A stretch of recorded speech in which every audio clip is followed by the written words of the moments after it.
Kiedy myślę o artystach z przeszłości, dochodzę do wniosku, że nie ma znaczenia, z jakiej części świata pochodziły, gdzie żyły, gdzie tworzyły. Znajduję wspólne elementy, które rzutowały na ich twórczość, a często były związane z rzeczywistością, w której przyszło im żyć. Był to zwykle brak zrozumienia lub akceptacji ze strony współczesnych, dyskryminacja ze strony mężczyzn i ogromny wysiłek, który wkładały w proces tworzenia, nie licząc na poklask czy korzyści finansowe. One po prostu traktowały swoje prace po matczynemu. Przykładem takiej artystki może być Polka Wanda Czełkowska, której pracę możemy oglądać aktualnie na wystawie w Muzeum Służb. Życzę Państwu udanych spotkań, zażartych dyskusji i wymiany opinii. Mam nadzieję, że Wanda Czełkowska jest artystką tej miary, że przyniesie Państwu wiele ciekawych doświadczeń. Dziękuję bardzo.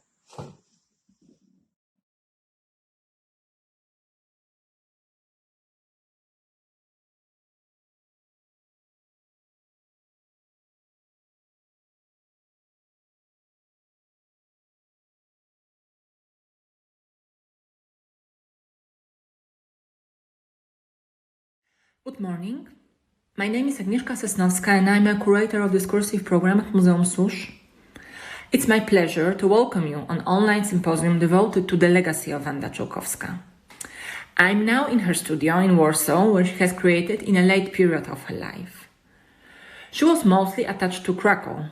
Later she has moved to Warsaw. Wanda Czełkowska was born in 1930 and was a key figure of the Polish avant-garde, whose oeuvre remained almost unnoticed by the art history until recently. One needs only mention that her first extensive retrospective exhibition in her home country was held as the artist was 86 years old. She started her career near the end of the 1950s in Krakow and played an important role in the development of conceptual art in Poland. As a member of the Second Kraków Group, she kept her independent voice and never fully committed to the artistic discourse and social life of the group. Those who knew her often refer to her as someone who treats her own separate path. Her work was driven by a profound belief in the intelligence and authenticity of art, which led her beyond formal and political considerations. The symposium is organized in an online format with the aim of generating accessible knowledge worldwide. We believe it is also in line with the mission of Muzeum Służb to raise the visibility of women artists who have been neglected by the dominant discourses and canons of art history. Therefore, all lectures and panel discussion will be recorded and available online on the website of Muzeum Służb. Please stay with us, and I will now pass the floor to Matylda Taszycka, the curator of the exhibition, who will present the program of the symposium. Thank you. My name is Matylda Taszycka, and I am the curator of the show Wanda Czełkowska, Artist Not Rest, at the Muzeum Służb. I am delighted to be presented this symposium dedicated to the study of the work of Wanda Czełkowska, a Polish artist who is still little known outside her native country. This symposium was conceived in dialogue with the book published in the frame of our exhibition. It is both a continuation and the development of it. Wanda Czełkowska spent most of her career in the Polish People's Republic. This geographical estrangement from the Western perspective, the specific political and cultural context in which she worked and lived, the absence of her work in the collections of international museums, as well as the language barrier, are just some of the reasons for her omission from all Western reference works dedicated to modern sculpture. Many questions has preoccupied me since embarking on this book and our symposium today. how to make a body of work known. How can we avoid falling into the trap of the discourse, of the discovery of a forgotten artist? Is Czełkowska's inclusion in the Western canon necessary to ensure her recognition? And finally, how to address the uniqueness of her work? Behind these questions, of course, lies the issue of Czełkowska's inscription a posteriori into the canon. In addition to research papers, which will be presented today, our symposium will also be an opportunity to set up genuine dialogues between Polish and Western art historians to nurture reflection on the work of Czełkowska around two key themes whose titles are quotes from Czełkowska herself. The first theme will be sculpture is an intellectual event, and the second one will be a third kind of human being. The question of inclusion of Czełkowska in the bigger picture, which is also the subject of our book, is an issue that needs to be addressed in the present symposium. Those who knew and worked with the artist are represented here through the voices of Polish art historians, art critics, and curators Dorota Grubba-Thiede, Ewa Opałka, and Agnieszka Tarasiuk. We also look to the voices of Western art historians, whom we have invited to reflect on Czełkowska with reference to the subject of their own research. Amelia Jones, Sarah Wilson, Mathieu Copeland, David Crowley, and Charlotte Matter accepted our invitation to explore Czełkowska's trajectory in relation to the canon, represented by artistic currents such as minimalism, conceptual art, feminism, and others.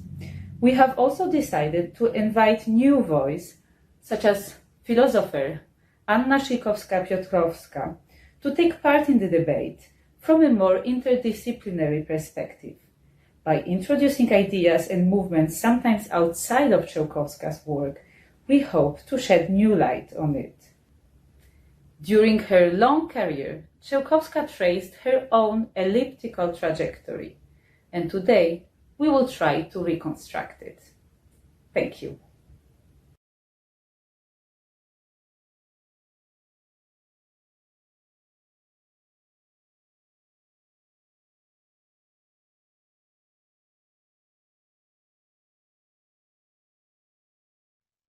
Hello, everyone. This is the lecture prepared for you by Dorota Grubba-Thiede. My name is Katarzyna Podpora. I'm her personal translator and interpreter, and I will read my translation of this text that she prepared, and we will try to deliver a beautiful lecture for you with this presentation based on the text. Okay, so I shall begin. The lecture introduces the figure of Wanda Czełkowska, an outstanding artist who made her debut in Krakow while still studying at the Academy of Fine Arts, where she was when she was in high school.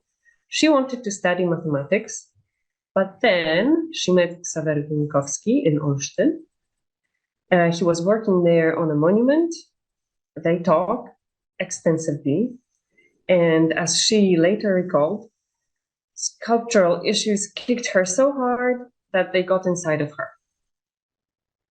In response to Picasso's famous quote, she said, "One does not find anything in art, one is in art." So she began her studies at the studio of Jerzy Bandura, a young but very expressive artist, the author of the award-winning sculpture Crawl, in 1946. She was one of the most remarkable figures of contemporary sculpture at the Academy in Krakow. She studied with, among others, Tadeusz Sieklicki, the author of the outstanding neo-sculptures, created in parallel with those of Gunter Wecker, and poetry. She also met there Maria Piniska-Bereś, a proto-feminist artist, and her husband Jerzy Bereś. a progressive creator, the author of the famed Actions and Manifestations. She made friends with other personalities in the world of sculptures, such as Marian Warzęcha, who was important because his art merged with mathematics, like later Wanda did. They both joined the Kraków Group thanks to the invitation of the great Tadeusz Kantor. During her studies, Wanda developed a friendship with a progressive graphic designer, Roman Cieślewicz, and thanks to him, she became close to Alina Szapocznikow, whom she visited in Paris in 1963. We can say also that Alina Szapocznikow was charmed by Wanda and wanted her to stay in Paris, but she came back to Krakow. She used to say that she can only think at home. In years 1959 and 1960, Wanda Czełkowska experimented with the category of space, architectural dimensions, gravity, and anti-gravity. She then developed conceptual sketches and worked on the design of a large-scale geometric interiors composed of a sphere and a cube to achieve the experience of independence from gravity. The dimensions of the interior would enable a person, a participant, to move freely over certain distances. In 1960, Wanda Czełkowska considered the project realization and consulted it with physicists working in academic institutions in Krakow. From today's point of view, the analytical and scientific nature of this project seems to have a political context, to some extent revealing also Oscar Hansen's aspiring concept of open form, postulating transgeographic fluidity of space, especially interpersonal space, based on the ideas of open society. Wanda Czełkowska's interest in conquering gravity resonates with the dreams of American scientists and politicians who set out to conquer the moon and space. In the years 1969 and 1972, so a decade after Czełkowska's work on anti-gravitational space, which she realized in the country, as Piotr Piotrowski put it, which was in the shadow of Yalta at the time, and since 1961, in the shadow of the Berlin Wall. There is a delicate natural reference, a closeness to Wanda Czełkowska's searchings in the work of Marek Tarkowski, who debuted in the early 1990s. As he stated that the most interesting sculptures are created by or at NASA. Marek Tarkowski is a recognized intermedia and transhumanist artist who studied under Franciszek Duszenko, as well as Witosław Czerwony. Coming back to the artist's interest in distancing herself from the physical phenomenon of gravity. It also has its psychological dimension. The artist mentioned that the emotionally and politically grim 1940s and 1950s, she learned to distance herself from the world, go inside and surround herself with intellectually challenging tasks. A mantra of intellectual meals, so-called meals, provided to her by Krakow libraries. For breakfast, I went to this library. For dinner, I went to the other library. There was also the radio that was bringing the world from afar closer. She remembered from her student days joint meetings with Tadeusz Sieklucki, a sculptor and poet, Roman Cieślewicz, and Ryszard Brzeski, a very talented young artist who experimented beyond the framework of painting. And there's a quotation. Ryszard Brzeski was the only one who had a small radio. We listened to the BBC together. It was brilliant. such a characteristic jingle. We listened to it seriously, but we were also quite amused by the experience because it made us feel as if we were on an island. There is a solid theoretical context for Wanda Czełkowska's anti-gravitational space, as well as for her other structures extending discretely in space, such as the early piece Head, or the one realized for Richard DeMarco in Edinburgh as part of Atelier 72 in 1972. This piece was called Conceptual Information Concerning a Table, or Conceptual Information on a Table, I would say. And finally, the absolute elimination of sculpture as a notion of shape from 1972, and other projects. This context is built by, for example, Rosalind Krause's research described in her text Sculpture in the Expanded Field from 1979. Enriched by some new perspectives later in the collective volume Retracing the Expanded Field in 2014, or Edward T. Hall's The Hidden Dimension from 1966. In Wanda Czełkowska's case, due to the severity of her extensive para-architectural works and the special role of both carefully selected materials, such as unprimed canvas, black and white concrete, wooden beams, screws, tensioned light poles and embedded in electrical installations, etc., and free empty space, where empty means more unmarked, undetermined. And from 1959, also anti-gravitational. Here, analogies can be drawn to artists from the circle of action architecture.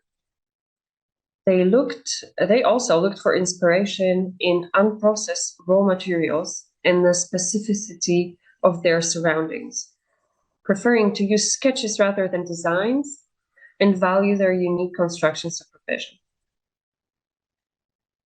The forms of a sphere and a cube, intentionally combined by the artists in anti-gravitational space, refer to cultures based on mathematical thought, as well as remind us of the pioneering activities and theories of Richard Buckminster Fuller, who, like Wanda Czełkowska, anticipated many trends, including architecture haute, architecture mobile, anti-illusion, structuralism, conceptualism, post-minimalism, neo-constructivism, and brutalism.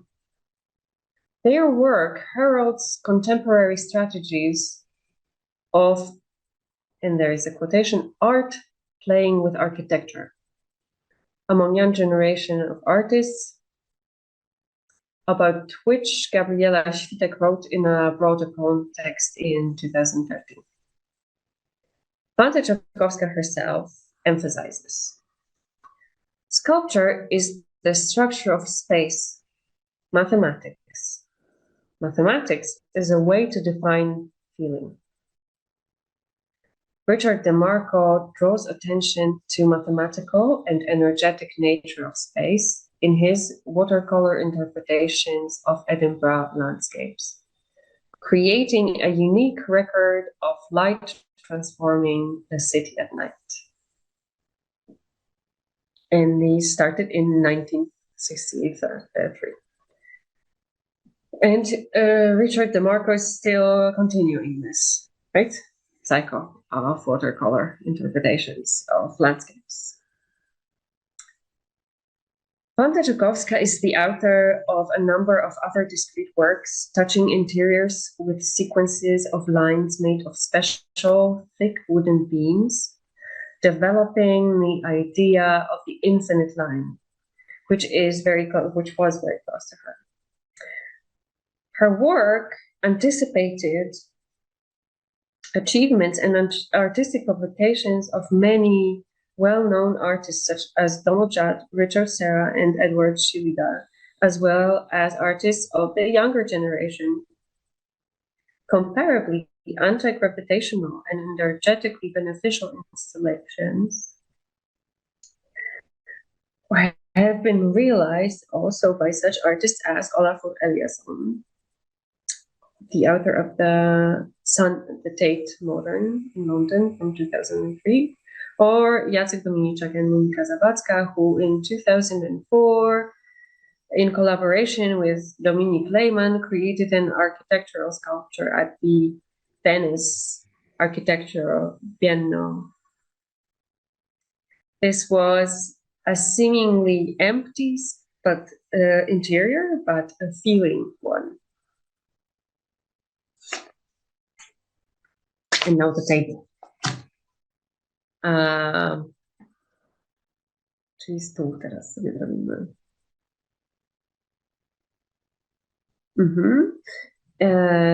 It is worth returning to the concept of table, on which the artist had been working since 1968. At the beginning of 1971, she published the idea in a small individual catalogue released by the Krzysztofory Gallery. She recalled that in January 1971, at Krzysztofory, she publicly discussed the concept of table, and among the listeners, there was Tadeusz Kantor. And there was a great agitation of the artistic community around this large-scale, very brave design.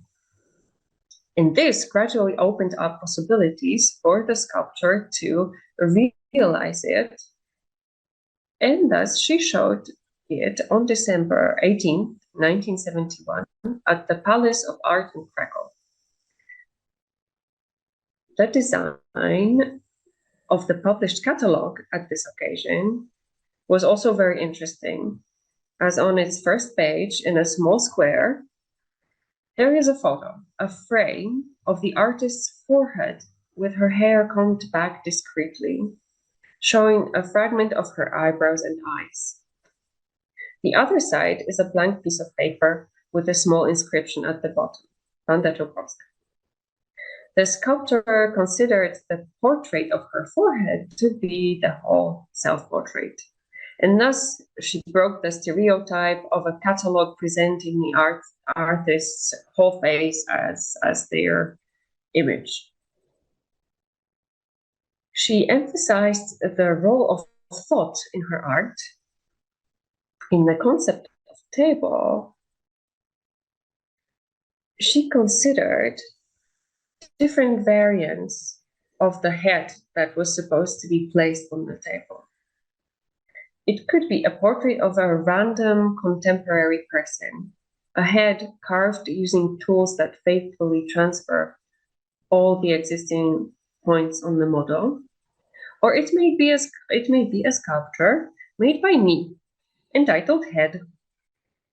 What is really important is a table on which a multiplied head stands, and the action of divisions takes place. Multiplied only 18 times, set randomly but irreversibly, frontally facing each other. Table could be realized in any location. And now we move to the concept of the great work entitled Absolute Elimination of Sculpture as a Notion of Shape from 1972, which was developed by Czełkowska just after her return from Edinburgh. A photograph of a spatial model of this piece from 1972 was shown in 1973 at the Prismat Gallery in Krakow and at the BWA in Szapocznikow. also is now a state gallery of art. And there is a quotation about the work on this great piece.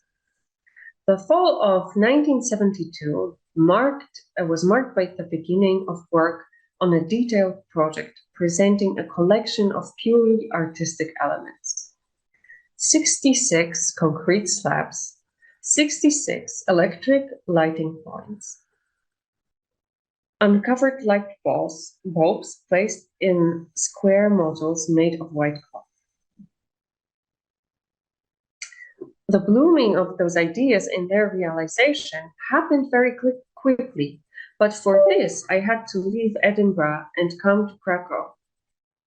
I had to come home where I was able to think, and then somehow everything crystallized for me.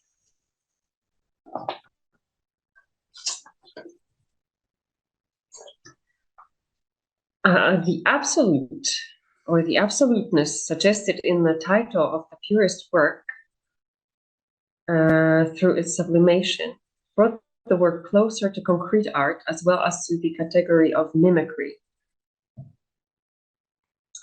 This piece was completed in 1:1 scale at the Center of Polish Sculpture in Orońsko in 1995. And then the viewers could experience the subtle significance of the separated space and also its unconscious perception,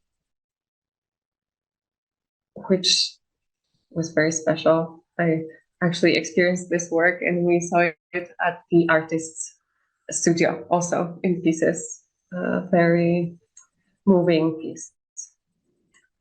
Robert Morris interpreted free space as emptiness.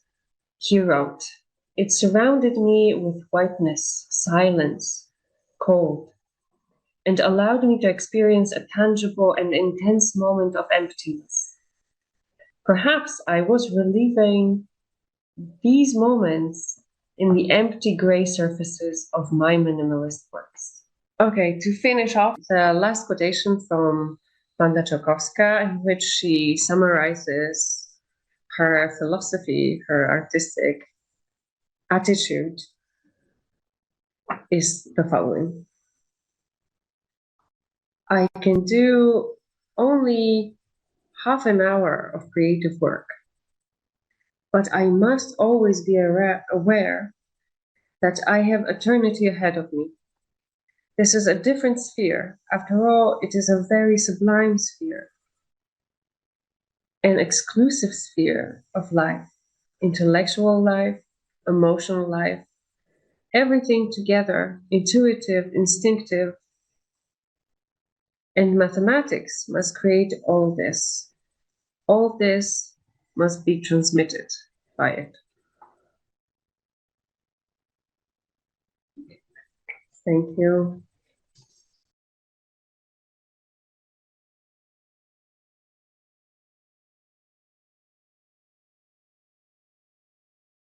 Hello, I'm happy to be delivering a paper for the conference on the work of Wanda Czełkowska.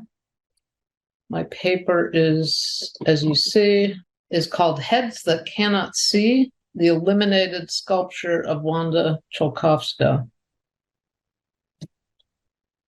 Wanda Czełkowska produced a large number of heads that cannot see, shaped vaguely or specifically like portrait busts with disturbingly gouged surfaces and often featureless. Her sculptural works in the 1960s and early 70s performed few of the other functions portrait busts are generally meant to perform in the Western art tradition. They are not recognizable as individual people. They are often distorted, hacked apart, only remotely resembling the form of human heads. Those few that have eyes seem nonetheless to be unseeing. Their function hovers between representation or abstraction, or even between object and narrative. They have stories to tell, but stories that are narrated not in words, but through bodily experience in space and time. These heads, to which I will return later, epitomize the way in which the artist refused to follow conventional ideas about what sculpture is, what it should do, and how it will come to have meaning in her time and ours. Wanda Czełkowska studied in Krakow in the 1950s and emerged as a mature artist onto the Polish art scene in the late 1950s. Viewed from the eyes of one such as myself, trained in US dominant histories of contemporary art, Czełkowska's practice from around 1960 into the 1970s can be seen as having translated the modernism being taken apart by younger generations of artists in Western Europe and North America, which Polish art schools were engaging after the thaw of 1956, which opened Poland more to the West, with continuing echoes of the preference within the communist regime for a focus on realism, into a particular and powerful cross-cultural idiom. Her sculptures primarily made of cast and painted plaster, such as Heir, Self-Portrait, and Study X, vibrate with the energy of, say, Picasso's Head of a Woman. But rather than taking apart the planes of the body or head, here Picasso's lover, Fernand Olivier, becomes simply the excuse for formal experimentation. Czełkowska's sculpted self-portrait coalesces the female form into a blindly staring ball of intensity, returning the female bust to a state of agential force. In this sense, it shares the emotional intensity expressed by Dubuffet in sculptural busts made around the same time. Both heads assert a version, in this case, of male humanity with the existentialist angst of a Europe torn to shreds by World War II only a few years earlier. Meanwhile, in New York, there were discourses on sculpture and an all-out war was being staged. This, of course, is the moment when New York had declared itself the center of contemporary art and art criticism in the post-World War II period. On the one side was the dominant formalist understanding of the artwork. In the case of sculpture, what Michael Fried called its ability to defeat theater and wholly manifest assertion of itself as sculpture at every moment. Fried was discussing, in using those terms, the work of artists such as Anthony Caro, who he was privileging over the work of minimalists such as Robert Morris. On the other side were practices described by feminist critic Lucy Lepard as dematerialized manifestations of works in space and time, conceptually driven and often involving materials not formerly considered artistic, such as industrial metals, latex, and felt, and the direct activation of bodies, as with this work of Eva Hesse, which would move in space with the passage of spectators' bodies. With critics such as Fried claiming that sculptors were obligated to produce objects that acknowledge their brute materiality, their instantaneous, quote, presentness as grace, younger New York artists, often explicitly feminist or queer in approach, took the challenge and presented the art gallery with flaps or pores of latex, as with the work of Hannah Wilke and Linda Benglis, or his own theatrically and queer masculine performing body, as with Scott Burton here performing in whiteface with a giant dildo as the modern artist. These young American artists were quite directly provoking the conservative formalist critics such as Fried and his mentor, Clement Greenberg, refusing such prescriptions of what art or sculpture in particular must do. Wilke, Hesse, Burton, along with others, were bent on destroying the white male certainties of these formalist critics, introducing materials and bodies that refused to obey their rules, overtly formless, bodily, fleshy, feminine, and or queer. In parallel, Morris's giant L-beams and Hesse's contingent required that the spectator navigate around these huge geometric forms. Works such as L-beams reestablished, in Morris's words, quote, a bond between the artist and the environment, unquote, and reciprocally between spectator and artwork. As well, Morris extended a phenomenological and psychological model of what sculpture could do, noting a new emphasis on the body's interaction with materials, which in turn foregrounded and exploited complex and rich tendencies inherent in materials and process interaction, as Morris put it. Czełkowska sidestepped these New York-centric battles, often staged between titanic white male egos, Freed and Morris, for example, producing her own particular and dynamic work that mined the psychological and phenomenological power of thinking and making spatially. The apotheosis of such explorations at this fairly early point of her career might be her 1968 to 71 work, The Table, a giant platform, too big to be a human-sized table, but nonetheless echoing its forms, marked on its surface by a large grid of black and white squares with a series of the mysterious bulbous head forms seemingly randomly placed on squares throughout, their only order being chess-like as they blindly stare each other down from across the two sides of the table. Or is it a chessboard or a massive pedestal? Even here, however, the situation is not static. Sculpture is not still or passive, remaining only one thing. These heads, or similar ones in turn, found their way into Czełkowska's living space. For example, she used 4 of the heads from the table at one point to prop up her own dining room table. And she installed other sculptural heads into later installations, such as Ellipse from 2016, where different head busts are arranged around the gallery on simply hewn wooden or metal pedestals facing in contradictory directions. The heads must thus had multiple lives. In images of her hosting dinner at the head-supported table, the heads are themselves made into pedestals, deployed directly as supports for social engagement. She also staged the heads in an ominous crowd-like cluster in the courtyard of her studio.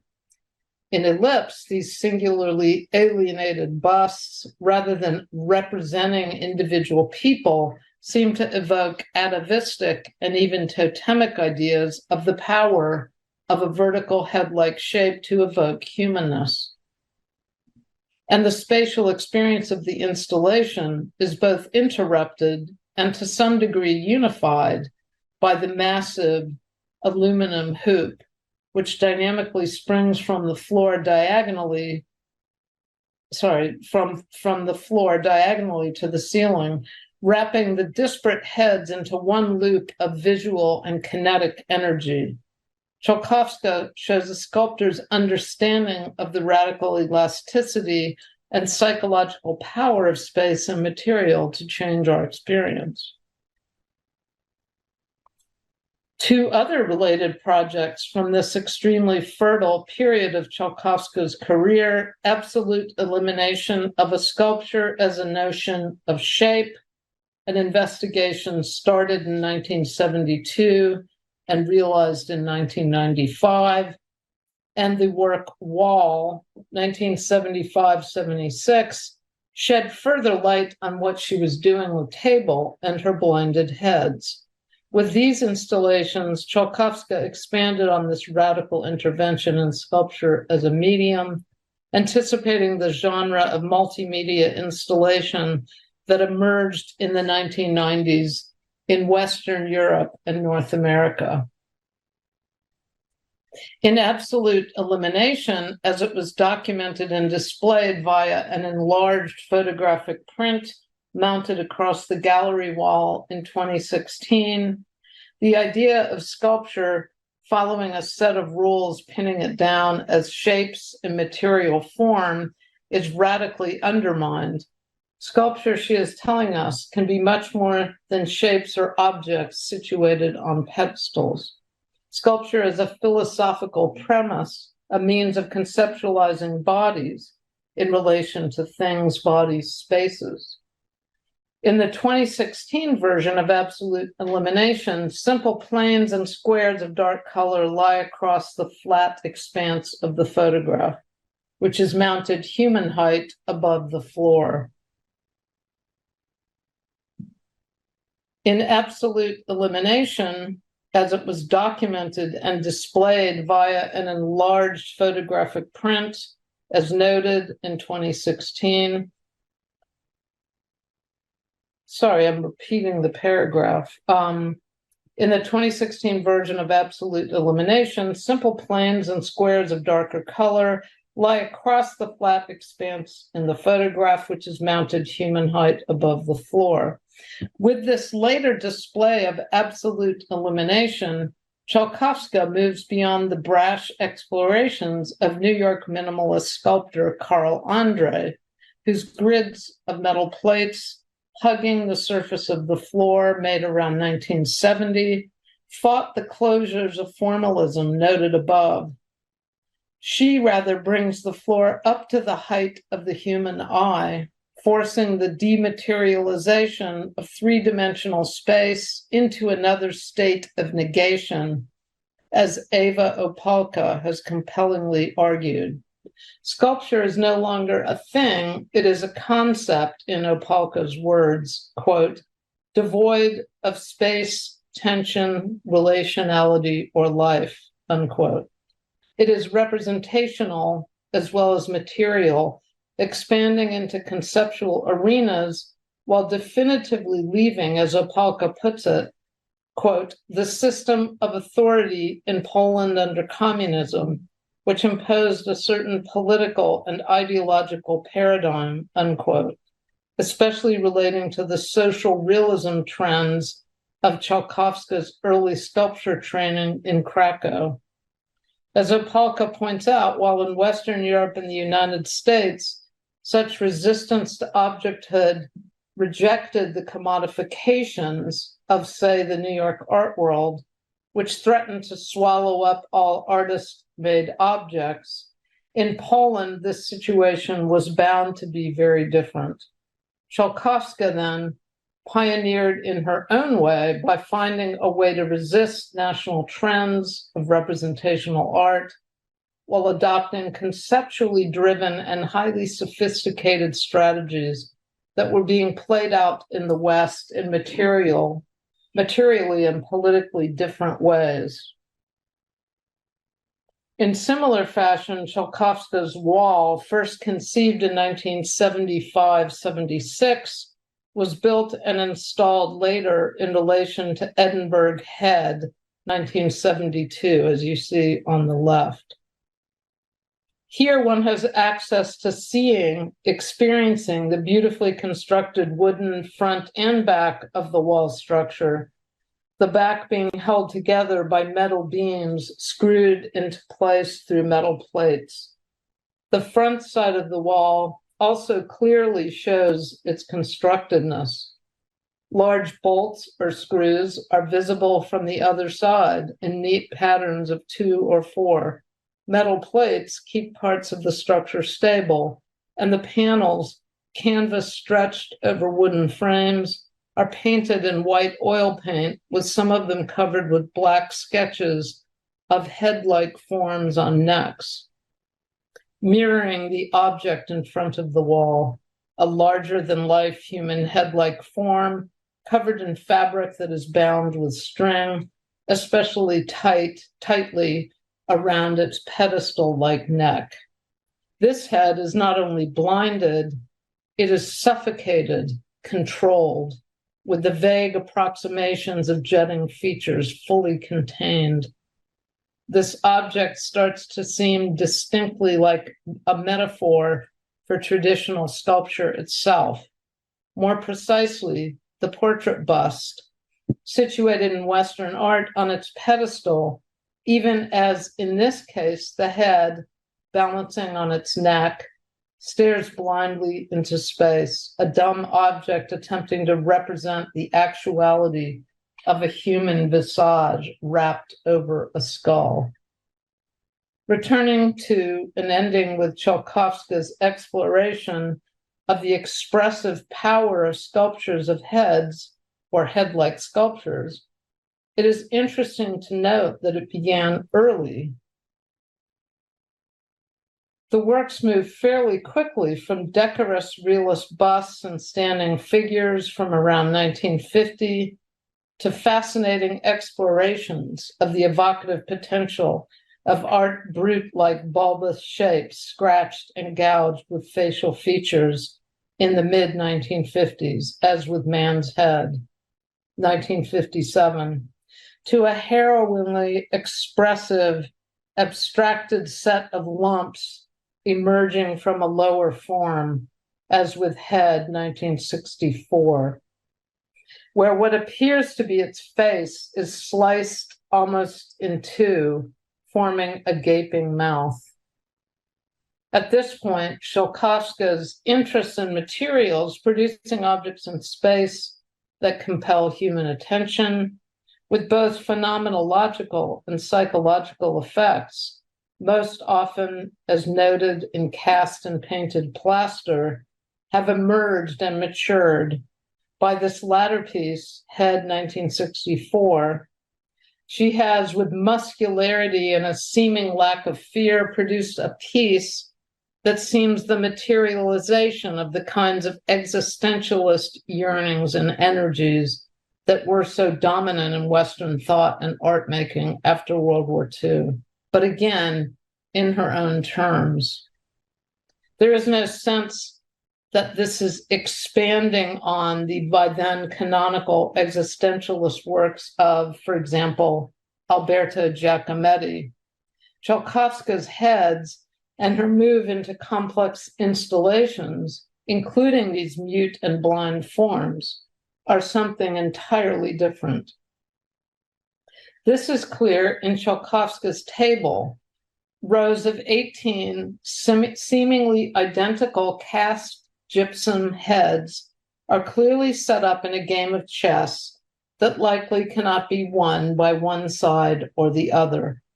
Riddled with holes, porous, they are in the original installation where photographs show Czełkowska standing on the opposite side of the gargantuan giant table, at least 4 times the size of a normal human noggin.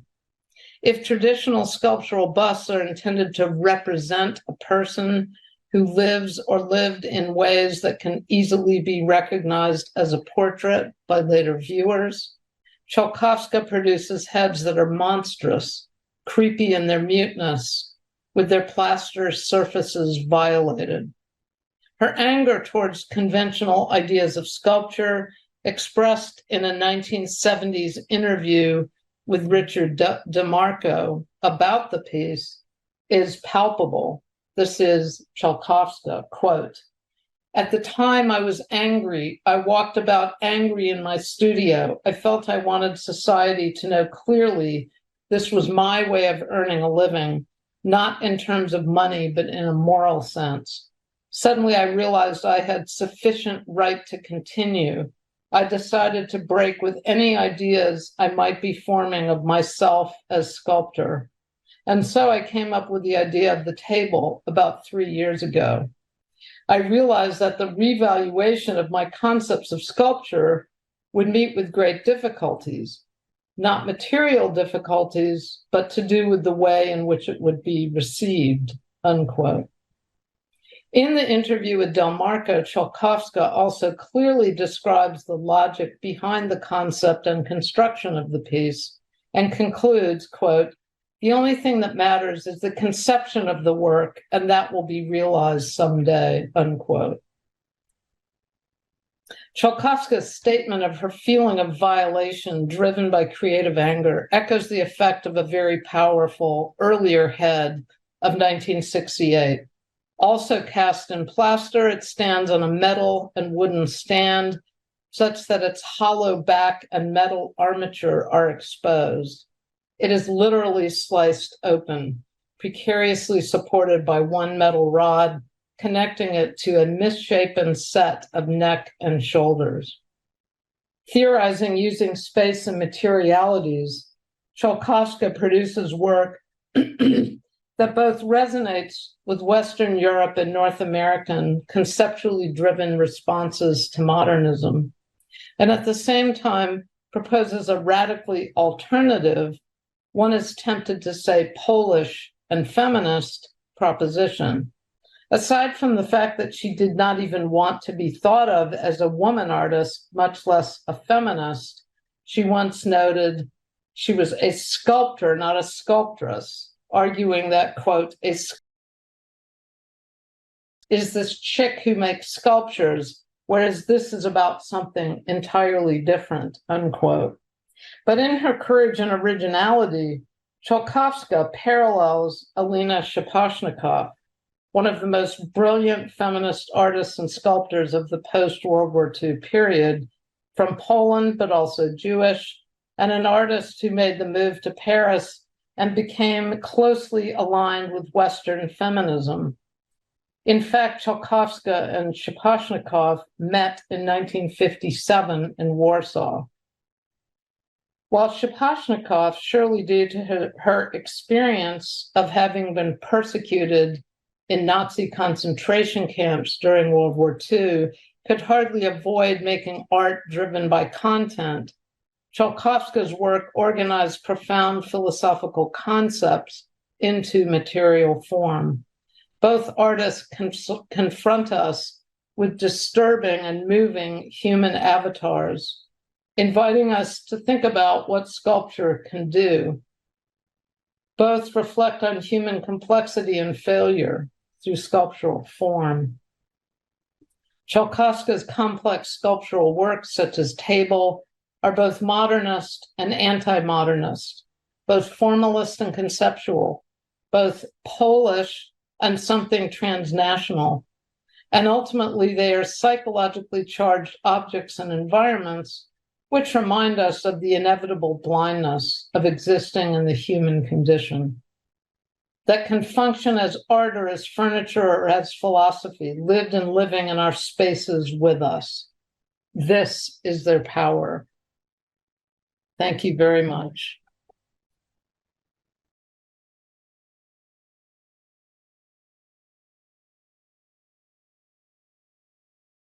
Good afternoon. My name is Mathieu Copeland. I am curator, writer, publisher, and senior lecturer at the Leeds School of Art, Leeds Beckett University. And it's a great pleasure for me to be part of the symposium on Wanda Czełkowska, more than anything to celebrate that outstanding book and the exhibition that you've realized. And what I wanted to do today was to expand upon the essay written for the catalog, but also focus maybe on the notion of void and how this anti-notion, this positive notion, I mean, this reality nonetheless, I guess, plays ever so well in an argument towards, as the title of Wanda Czełkowska's piece, absolute elimination of sculpture as a notion of shape, plays itself. So I would like to really envisage with its short allocution what it can mean, how it can react, how it can react and play against each other. So here we go. Wanda Czełkowska, absolute elimination of sculpture as a notion of shape, originally in 1972, reconstructed in 1995, and again in 2023. So, Wanda's absolute elimination of sculpture as a notion of shape is an immersive work of art. In filling up the gallery with 66 concrete plates, black and white, and 66 electric points, Blair lamp, Wanda Czełkowska reveals a void. The sculptural gesture was undeniable, as Maria Usakowska wrote. The floor was covered by an orderly geometrical basis, or rather formed up of 66 flat, concrete, prefab plates in the same size, but two different shades. The lights in the linen covers installed in the ceiling were distributed in a geometrical pattern matching that on the floor. The absolute elimination of sculpture as a notion of shape exists simultaneously in two different times. The first time is when the piece was conceived, and the second piece when the piece was originally realized. It took 23 years to construct the piece. The artist claimed that its production exceeded the material possibilities of communist Poland of the 1970s and 80s. End quote. It will thus be forever a work from 1972, when it was first envisaged during her stay in Scotland, where she was participating in the Edinburgh Festival, and from 1995, when she finally produced the work on a 1:1 scale. The title itself is rooted within a conceptual framework. What is left if we eliminate shape, or at least its notion, out of sculpture? Shape is a necessary adjective to the substantive sculpture.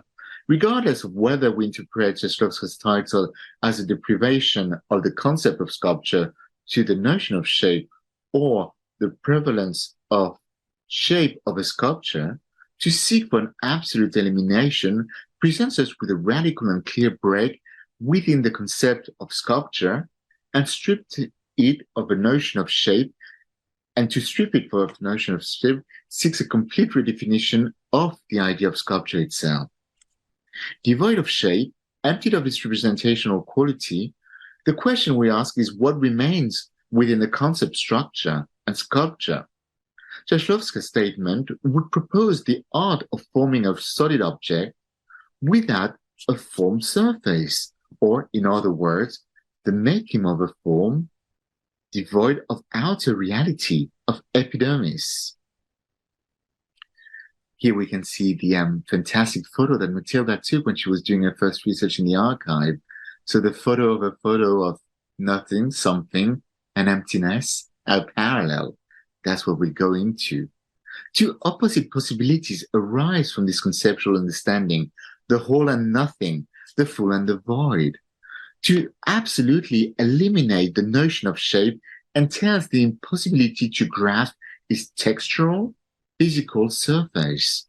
To consider everything, us included, negates the possibility of appreciating its outer limits.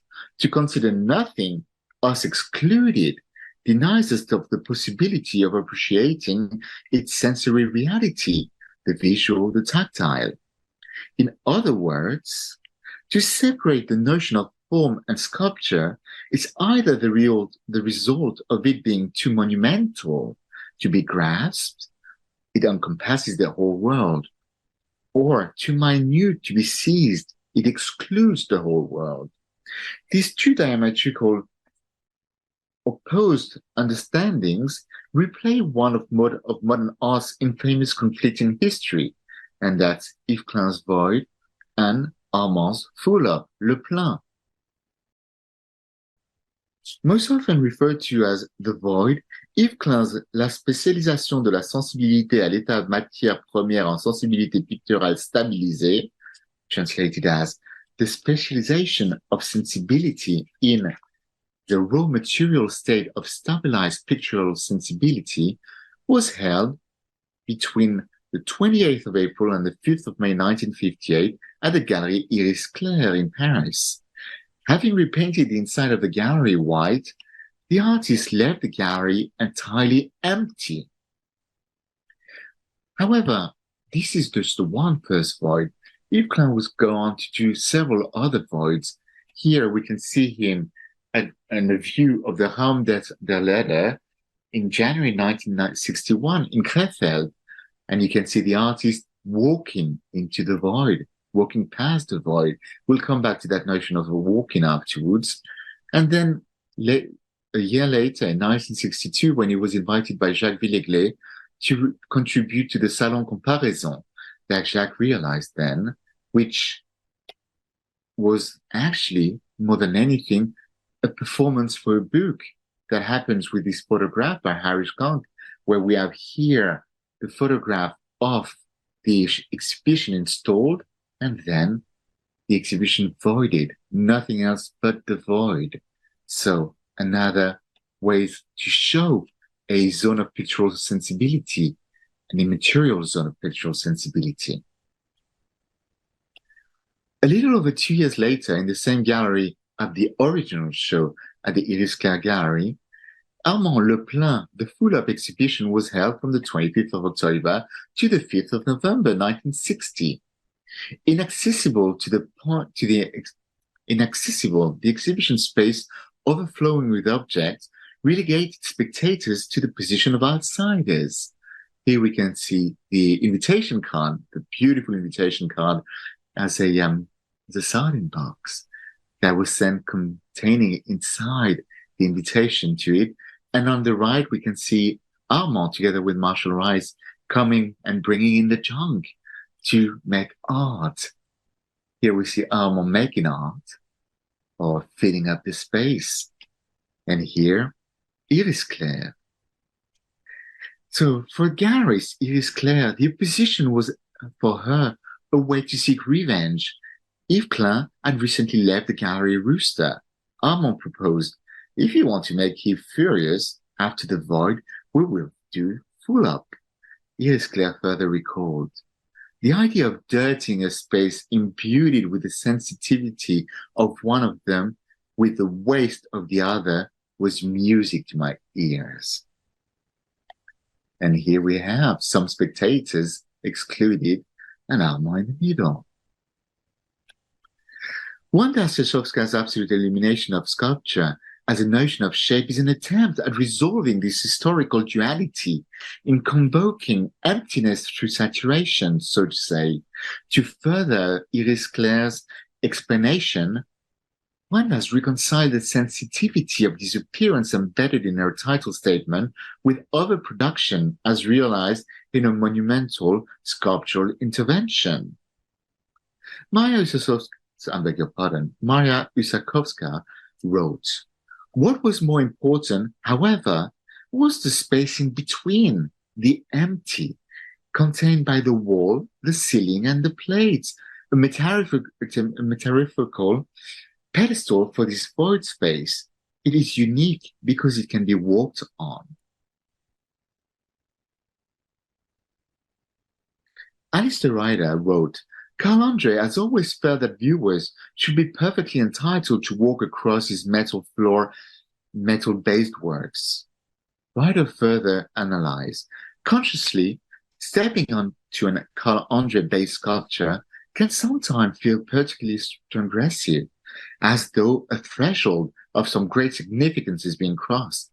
Then again, whatever significance is ascribed to the gesture will depend largely on the power of the viewer's imagination, since standing on the flat pieces of metal can hardly be said to transport anyone and altogether different aesthetic zones.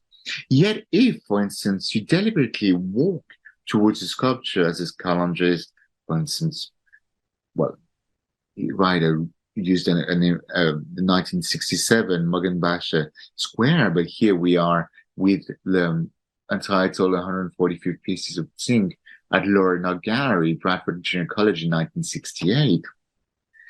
And you consciously traverse its surface, and it's hard to imagine yourself passing, ghost-like, through the place where sculptural substance usually resides.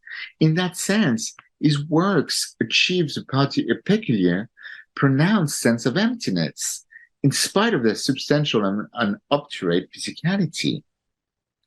As Czełkowska told Ewa Opalka in an unpublished interview, even though it is not clearly stated in the original protocol from 1972, in 1995 the public was invited to move freely on the work, and that delighted the artist, to walk on the pieces to experience the full viewer's experience of the present, the now of a situation. The catalogue to the exhibition, and I hope you will forgive my appalling Polish, Nowoczesna Resba Polska, 1955-1992, Modern Polish Sculpture, 1955-1982, reads, Wanda Czełkowska is among the unquestionable achievements of a new art, consistently evolving towards the limit of the traditional notion of sculpture and sometimes even crossing them. Before we move on, though, it is an original and, to a significant effect, a pioneer phenomenon in contemporary art. And now, the challenge of the new anchors Czełkowska's in the present of the work's realization, namely 1995. The mid-90s can be characterized as a time when many artists are producing an aesthetic of the interhuman and the encounter, or as Nicolas Bourriaud would qualify in 1998, a relational aesthetic. One of its key protagonists, Liam Gillick, has been producing screens and platforms as discussion islands, spaces for conversations. Here we can see his piece, Big Conference Platform from 1998 in the Tate's collection. Despite the formal and material differences, the two works, that of Czełkowska's and these of Liam, they share a fascinating parallel in how both define, and delineate a space. If we are to believe the title for the original Czełkowska's piece, and for that matter, Gillick's desire for defining zones for discussions, we are drawn to dismiss the cumbersome sculptural elements as at stake to entirely focus to what is not there. Gillick tells us that his platform, and I quote, designate a space for something to take place. As he says, you need platforms in order to designate a space until a better context appears.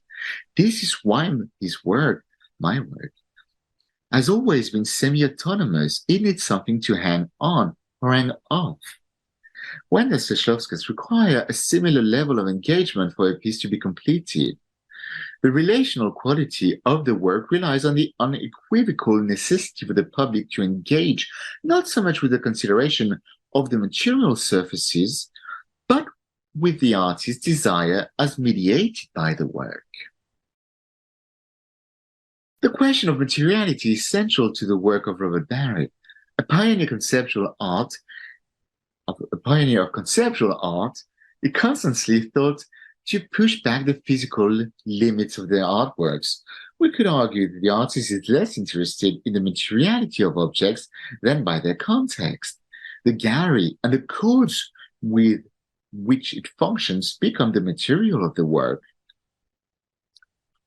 Some places to which we can come and for a while be free to think about what we are going to do, Marcus, is a work that has begun in 1970 and that is still in progress, in which Robert Barry invites the spectator to consider the exhibition space not for what it is or what it has to show, but as a place to meet and reflect.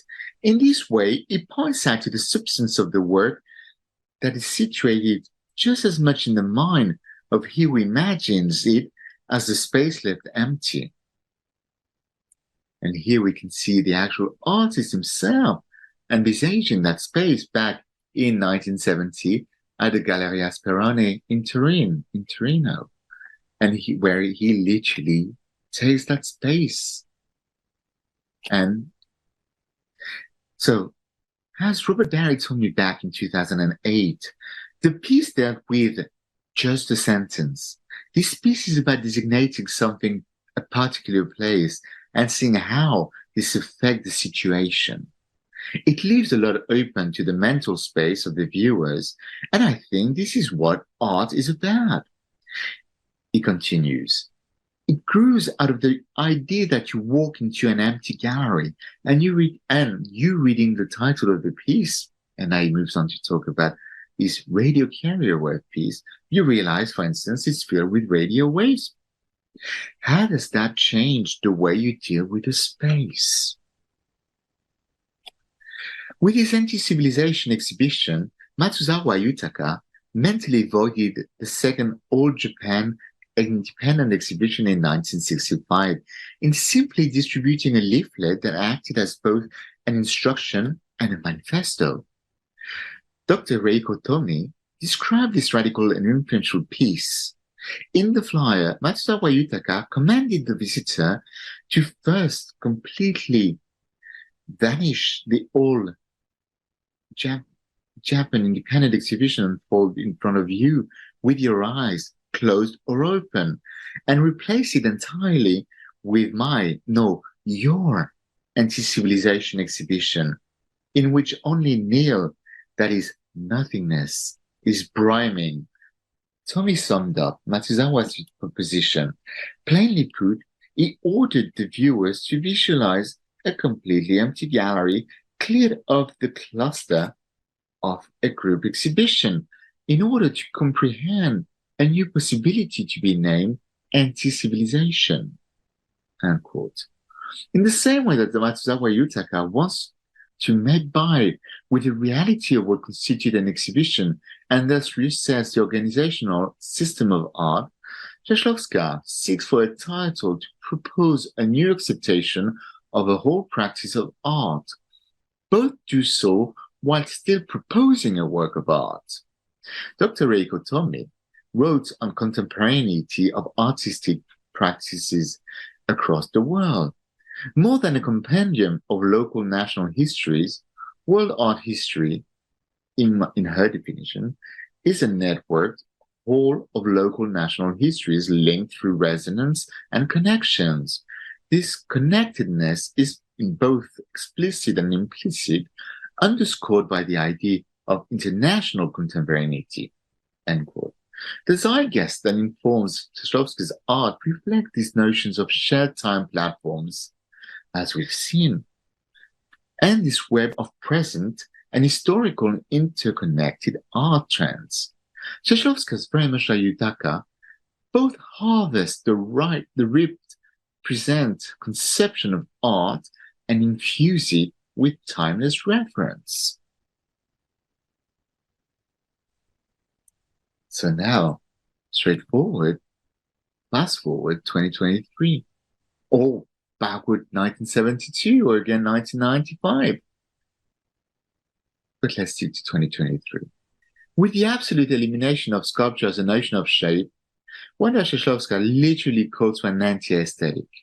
Stripped of its defining qualities as characterized by its shape, the sculptural element at stake in this piece is the concept of sculpture itself. Nothing else, nothing more. Just everything. An anti-sculpture as the epitome of what a sculpture must now be in Czełkowska's revised paradigm. To discard what it represents, allude to, or its physical appearance, and to only consider its inner core, its constitutive reality. Ultimately, the tiles on the ceiling are nothing but the foundations for the conceptual appreciation of a newly and redefined notion of sculpture. As the public stands on the concrete floor and underneath the light, we are within the designated surface. We are not only within a temporary autonomous zone, to use the late Hakim Bey's 1991 definition, but within the constitutive material of sculpture itself. Amorphous, shapeless, and formless, but not devoid of materiality. The empty space defined by Czełkowska's position is nothing short of the complete overall of an informed secular art. Thank you.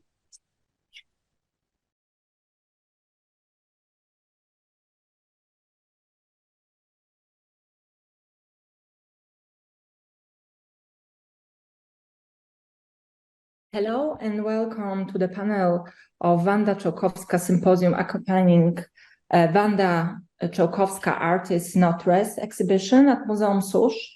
And I have a pleasure to moderate and share this conversation with prominent speakers and specialists in the field. Please let me introduce them in alphabetic order. So Mathieu Copeland is a curator, lecturer, and publisher. He develops a curatorial practice that seeks to subvert the traditional role of exhibition and renew our perception of them. Copeland co-curated famous exhibition Voids, a retrospective at the Centre Pompidou in Paris and in the Kunsthalle in Bern, and a number of other exhibitions. David Crowley teaches at the National College of Art and Design in Dublin. He's a historian and curator with an interest in East Europe under communist rule. He has curated a number of fascinating exhibitions, quite many also in Poland, especially in a Museum of Art in Łódź. Sarah Wilson is a professor of modern art and contemporary art at the Copeland Institute of Art, University of London.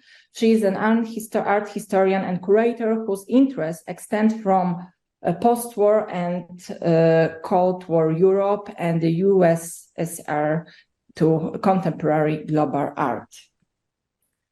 And Agnieszka Tarasiuk is a curator and researcher from 2011 to 2021. She was the chief curator of the Ksawery Dunikowski Museum of Sculpture, a division of the National Museum in Warsaw, while managing the biggest Polish collection of classical sculpture. She combined traditional museum practices with experimental curatorial strategies. From January 22, she has been the head of the collection department of the Museum of Art in Warsaw. And what is important in this, in our gathering, that Agnieszka knew Wanda Czełkowska and worked with her. Thanks to her effort, the first big retrospective of the artist was organized in Królikarnia in 2017. Also, in fact, Sarah Wilson also met Wanda Czełkowska. I hope this will be also part of this conversation, the, in fact, status of her, the reception of the artist.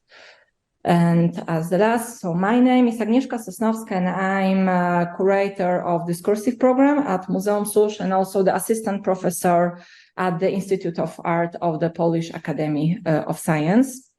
This panel will revolve around the role and position of Czełkowska in the context of European, however not exclusively, sculpture. So I will start with a question that maybe I will direct it now to Agnieszka, but with this invitation that each of you can contribute. Like many artists of her generation, Wanda Czełkowska rejected the label of a woman artist by referring to herself as a professional sculptor, not sculptress. She demanded to be treated equally to male artists in a period when structural inequality was significant. She did not want the gender issue to affect her work. This stand, however, did not save her from sharing a fate similar to many other female artists who received deserved attention far too late. She believed in a poor art. In Poland, we call Czełkowska artystka osobna, what means individual artist, an artist who follow an own path. She did not make compromises. Today, of course, we are fascinated by this attitude of Czełkowska. However, it doesn't mean it was an easy path. And Agnieszka, could you please tell us more about her attitude and this deep belief in art? Thank you. Thank you for having me here, and thank you for asking me this profound question. First of all, I have to share my gratitude that I'm included in such a great meeting with great researchers and academics. My practice is much more practical, and I also worked very directly with objects and with artists. And Wanda for me was, I think, much more than just a professional partner. So being in this process of first exhibition organized after she passed away, it's a kind of struggle for me because I can't stop myself from asking this question: what would Wanda said? How would she reacted at the exhibition, or how would she like text from the book. And one thing that I'm absolutely sure that she would be thrilled with the book. She would be absolutely happy with all your beautiful text and all those associations and readings of her work. Because as she never wanted to be enlisted to any group or situated in any established, recognized art places, definitely she wanted to be understood.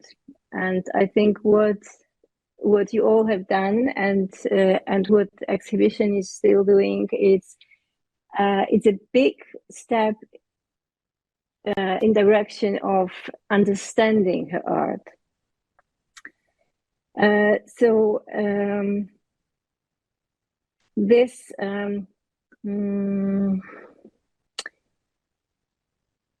difficulties which she faced in her life, and which can be also still recognized as difficulties in the process of making her art recognizable. Of course, changed, varied during the time.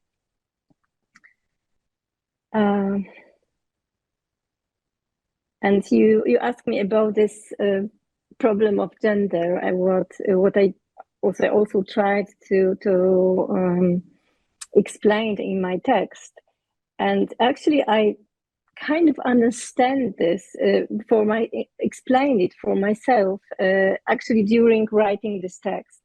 And this is one of the matter which makes her art very up to date and very understandable for, I think, younger generation of the audience.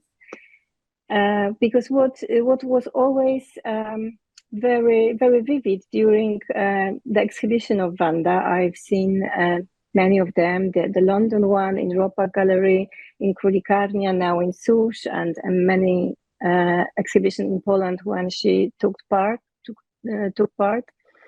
I always observed very personal reactions of people, very emotional.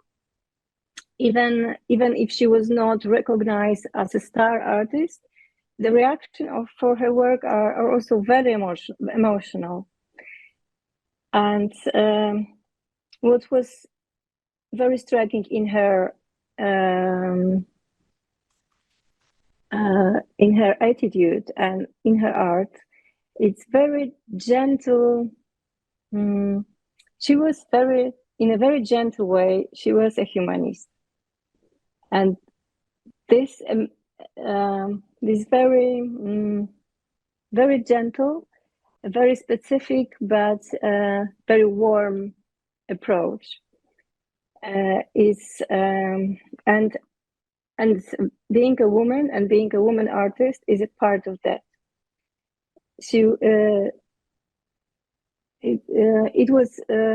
It was very much recognized that her path was developing from the representation of the human body in front of the abstraction and working with the space and numbers and mathematics and geometry. And I remember, I think, David, it was you who used this term of the anthropomorphization of her art. And I wouldn't agree. I find it that she was that she resigned from representation of the human body, but the human body was always there, is still there, as human body is a measurement of her work, as her curved line has always have size of a hand.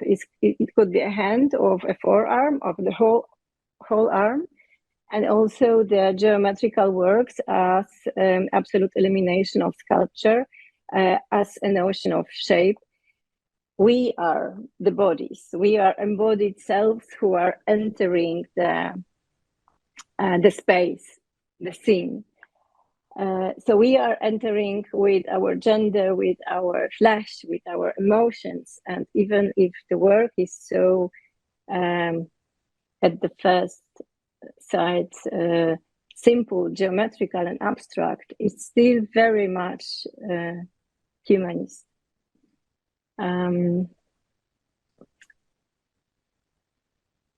As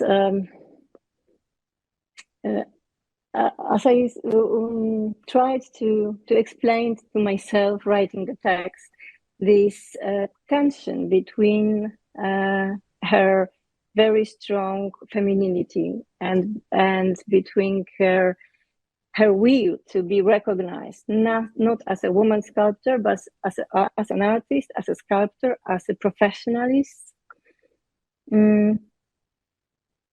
And as Eva Opałka and many other researchers wanted to see this tension as something violent, and seeing the kind of violence in her art, the shape of the heads, and this act of elimination as a result of this tension between femininity and white made masculine idiom of modernity. So I allowed myself to see it not as a violent process, but as a kind of integration, and allowing ourselves to choose whatever we want. And she also acted like this. She acted like the struggle for emancipation was already being won. She had such a freedom in her life paths, as the boundaries and obstacles didn't even exist. Sometimes it could look tragical because as she didn't want to join any group, and she didn't want to be recognized as a part of a movement. She, of course, stood alone very frequently, but she gained something really amazing, this freedom and this very deep humanity that was very easily seen, and she was surrounded by people who were amazed of this quality. And I want to think that it is still seen in her work. Thank you, and sorry for this long talk, but I really believe that this very deep humanity is something which is still very important, and it's very easy to feel in her works. In fact, I wanted to ask about the reception of her legacy as maybe the closing question. However, as this has already came in we're now talking about this. Yes, in fact, this is a very significant moment in the reception of Wanda's works. I also think a lot about it, that it's the first time in a way we meet without Czełkowska. And it's a new chapter in a reception of her works, with also a lot of risk, because of course, even in when some of you have seen the exhibition in museums or some not, but of course we think about it that maybe, probably, almost for sure, Wanda Czełkowska would install the exhibition in a totally different way. Maybe she would not like some parts of it. So this new chapter is, of course, fascinating, because this is also what now we try to do with the book and with the symposium, to also invite curators, researchers, academics who really didn't maybe know much about her works, but really to now open this art practice to other eyes, to people who can really bring their own research and their own perspective to the work of Wanda Czełkowska. Of course, it also follows paths we know, and the way we work with the artists who are somehow overlooked in the art history and how we try to bring them in light.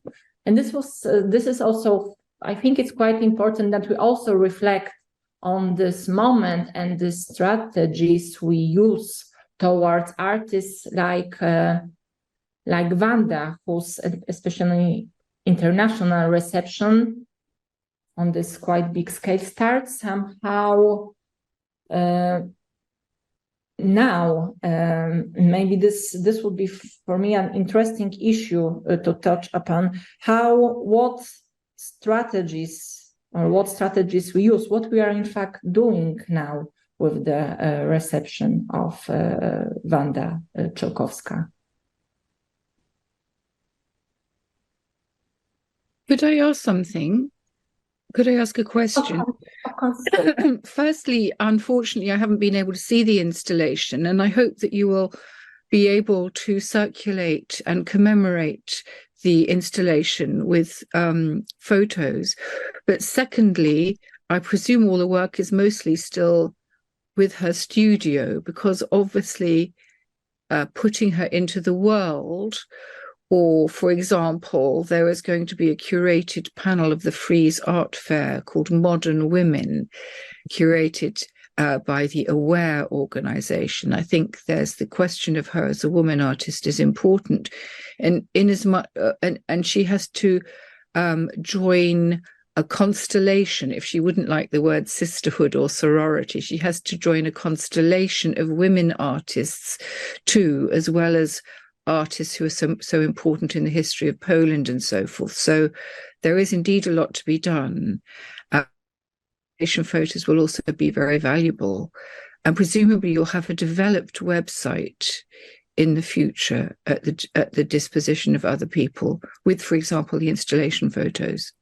Yes, I think already now you can find them on the site of Muzeum Susz. But yes, of course, we also share and made the photo documentation of the exhibition. I would leave you to ask somebody else. I don't know in what order you're asking people to speak. No, I think you're very welcome to get involved in any more. Do we have Mathieu with us? Because I don't see. Yeah. Okay. Sorry. Okay. But Sarah, if I had you were speaking, maybe I will just direct one question to you. Could you share your thoughts on the influence on Czełkowska work? In your text, in the Czełkowska's monographs, you suggest that her heads were incorrectly labeled as neo-primitive. Could you expand on this idea? Because in the text, there was not really enough. Yes, I didn't have time. I've just been to the Jean Faudrier retrospective arranged by Christie's in Paris. In fact, it's to honor the catalogue raisonné of his paintings, so there were no sculptures in it. But basically, just before he died, when he won the Golden Lion at the Venice Biennale, he was somebody of huge international importance. And for various reasons, because of the how New York stole the idea of modern art discourse and everything, the history of European post-war art is still not satisfactorily recounted in terms of larger movements. And it's still, of course, too monographical, because it's a huge pleasure to trace the trajectory, for example, of Cantor. And many people, I think David was also, as I was, at the symposium called Cantor Was Here, held in England. But the impact of the European informel, but also the toing and froing of artists from Poland to Paris, and the way in which European art, even, for example, the informel, contained traces of history and pain and memory, which is so central to Faudrier's art, which is not what you get with the American story. That has not been given the scholarly attention it really deserves.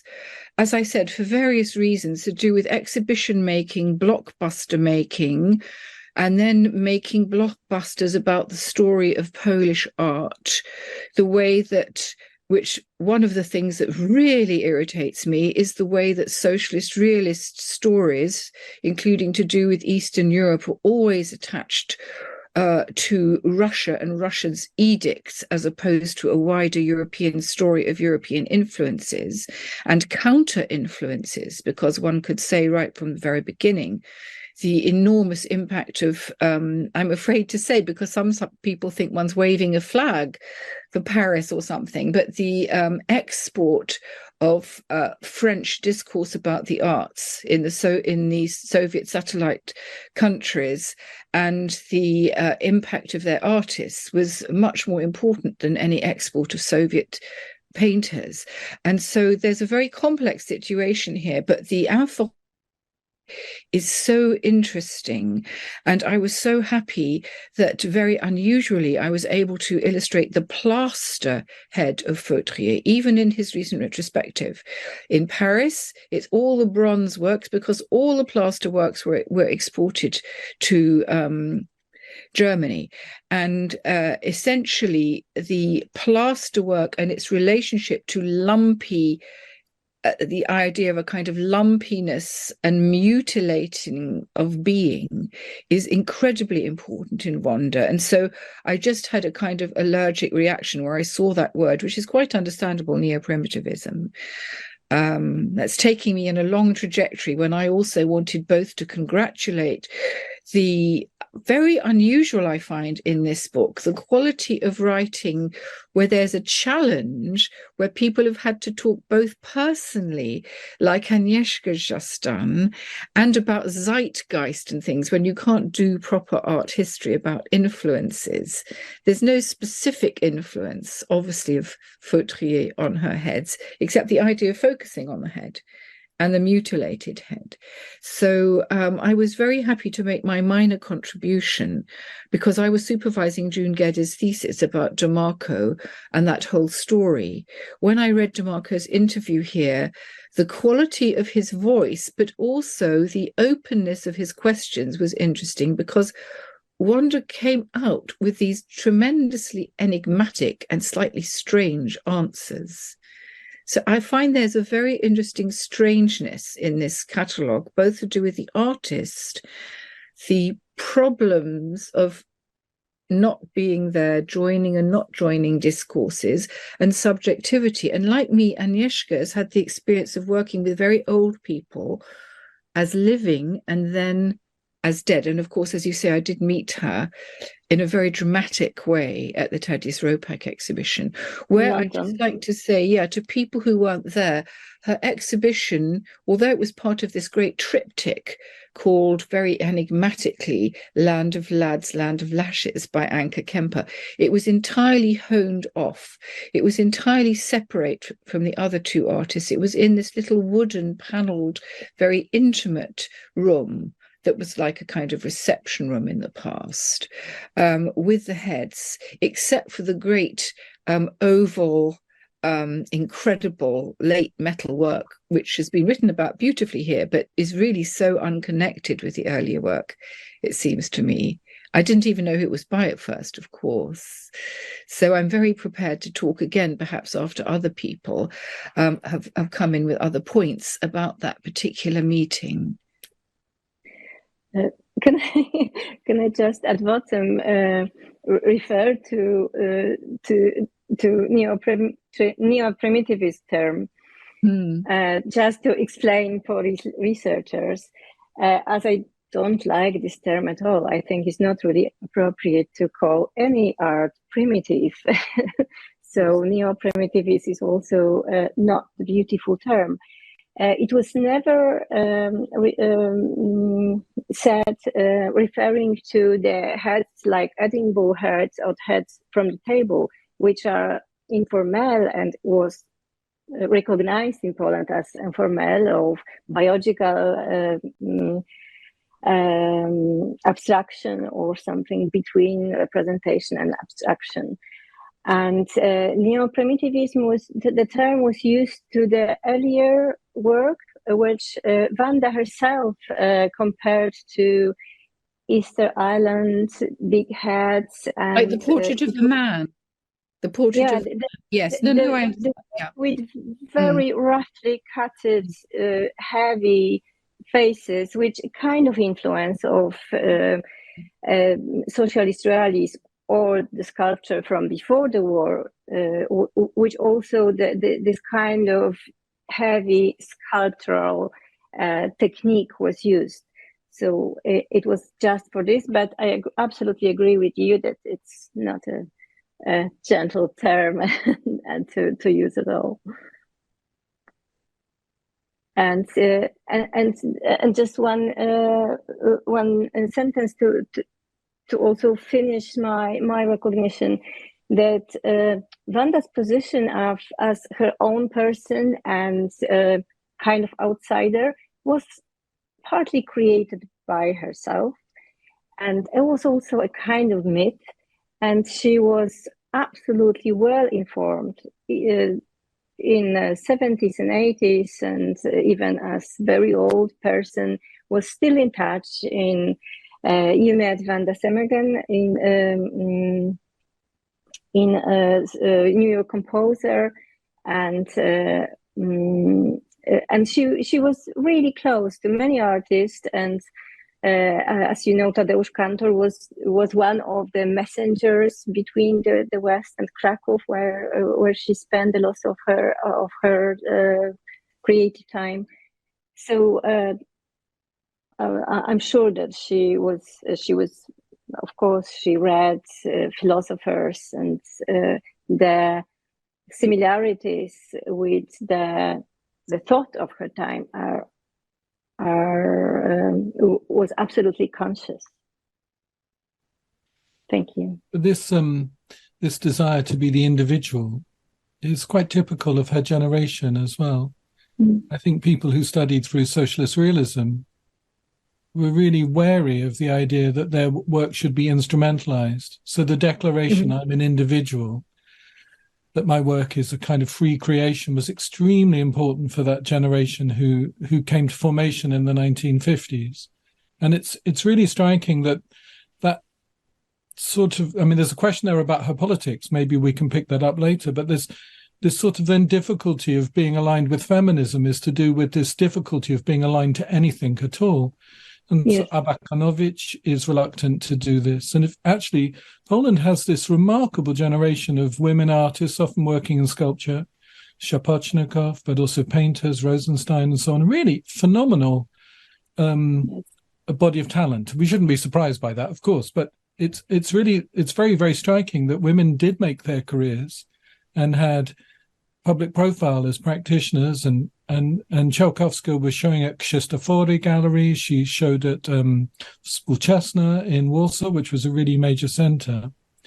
And what I think has happened in a way is really excellent feminist scholarship has done a lot of work to put a spotlight on their practice and to ask these questions of gender, which I think are important, are implicit in the work, despite the fact that these artists often kind of refuse that framing, I think, because of their formation. But yes, I mean, this is such an amazing image, yeah. And it's described as being related to putting wet drapes on clay sculptures.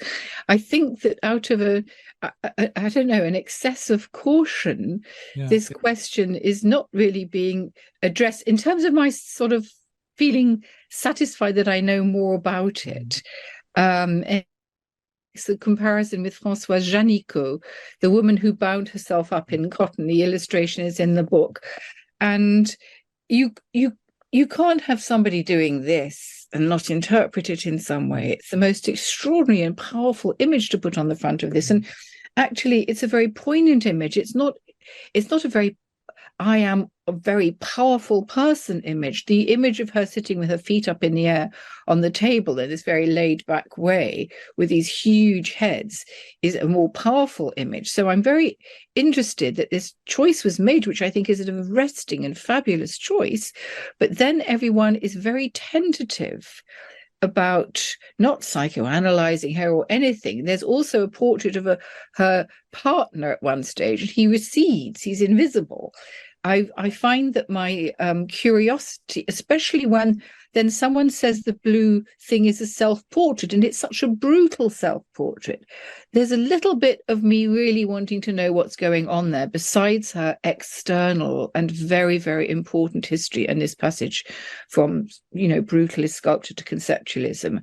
I'm the French say laisser à son fin. I'm still hungry to know more about something more interior, not necessarily engaged with feminist groups or anything, but there's an amazing question of interiority, and I'm sure Agnieszka knows from reacting with her face and reacting in conversation with her and reacting with her being that there is a big question of interiority there somewhere. Of course. What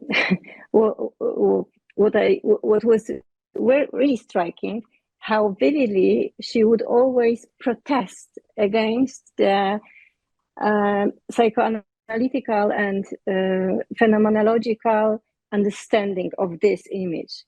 I remember a lot of conversation between us and Eva Opałka and Wanda would get really angry. And this vividness of the protest kind of, allowed us to think that there is something in this recognition, that her own hand, who are very strong and kind of masculine, and this suffocating gesture performed on a beautiful feminine head and face.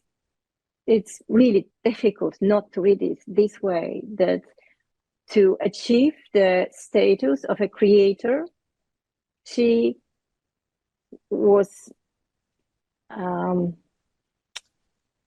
she decided herself to suppress her femininity in a way. So this kind of understanding was close to us, where we were working on her exhibition with Wanda and Eva.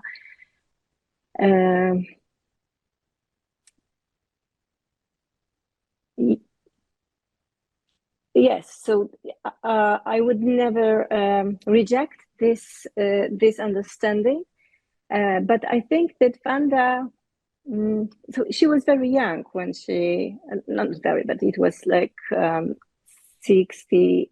Sorry, I don't remember. This is a very important date. Agnieszka, could you check it? 1970. 70. And later on, she acted as she solved this problem by allowing herself for taking what she wants from femininity. She was always wearing heavy makeup, like a lot of red lipstick, and also workers' trousers and boots. And for my daughter's generation, is just non-binary person who acts like this. So I like to think about Wanda as someone who conquered it. Of course, not for a society, but for herself. But it's just my impression. I don't think it's. I don't think so. I mean, I think that she wanted to look fab, basically, and she dressed very well, and it was obvious when she came to Tadeusz Ropak that it was a very big day in her life. And I thought, wow, good for you.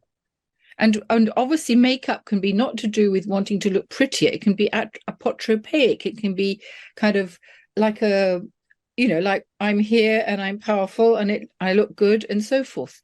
And it can be very strong in that way. So I didn't think of it either as a kind of fancy dress or as trying to look pretty or younger or something. It looked powerful and well put together, and asserting herself as a presence. I didn't know quite how old she was when she came, but obviously she was pretty old, and she was. I respected the fact that she looked powerful and she'd cared about her presentation, and I would imagine that was always the same. Yeah, she was 87 in London, I suppose. Really good. Yeah. Yes, maybe I will now a bit turn from this. Of course, there exist quite many interpretations of these works, and some feminist researchers also really have present different interpretations of this work. I know that now also Matylda Taszycka has also developed her own that she would like to present on this symposium after all this experience of working on the. Of course, it's also a very strong image. We use it quite a lot, and I have some doubts about it, that it cannot dominate the reception of Czełkowska work, because it works. That's the image that works, of course, but it also doesn't really represent her whole legacy. So we had very long discussions about this gesture of putting this image again, because it's also used we did the same. And it's a very delicate issue how much we can use this very, very strong image. In the end, the decision was that in this mission that we have with this exhibition and taking Czełkowska more international, we need to use strong material, let's call it like this, and it's a very pragmatic attitude, but this very pragmatic way of thinking stands behind the decision to use this image on the cover, and as also the poster and so on. But also I think it cannot be, we need to also reflect about using this very, very strong image. Just a small footnote there. Yeah. There's other bold images, other bold self-portraits, which is so striking. So either you can exceptionalize and say that this image, we're all holding the book, right, is a sort of outlier. But actually, as Sarah said, the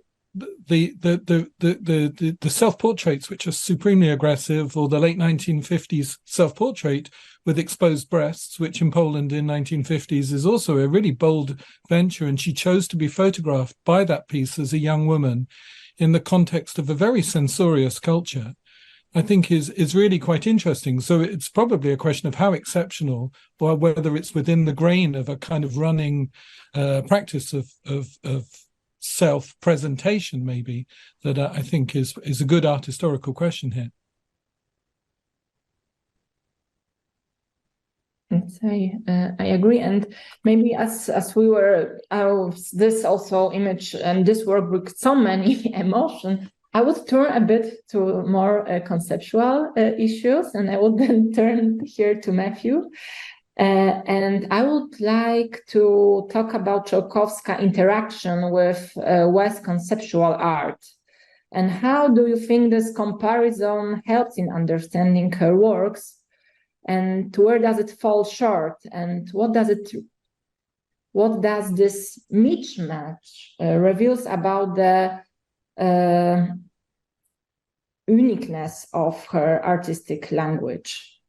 Well, thank you. That's a great question. It's funny though, because I felt like a great spectator to that discussion so far, in as much as I didn't have the pleasure of knowing her nor art until quite recently. And when Matylda invited me to think specifically about that work, it really allowed me to somehow reenact what she had been going through herself, I assume, by putting forward a notion in 1972 and then a shape in 1995.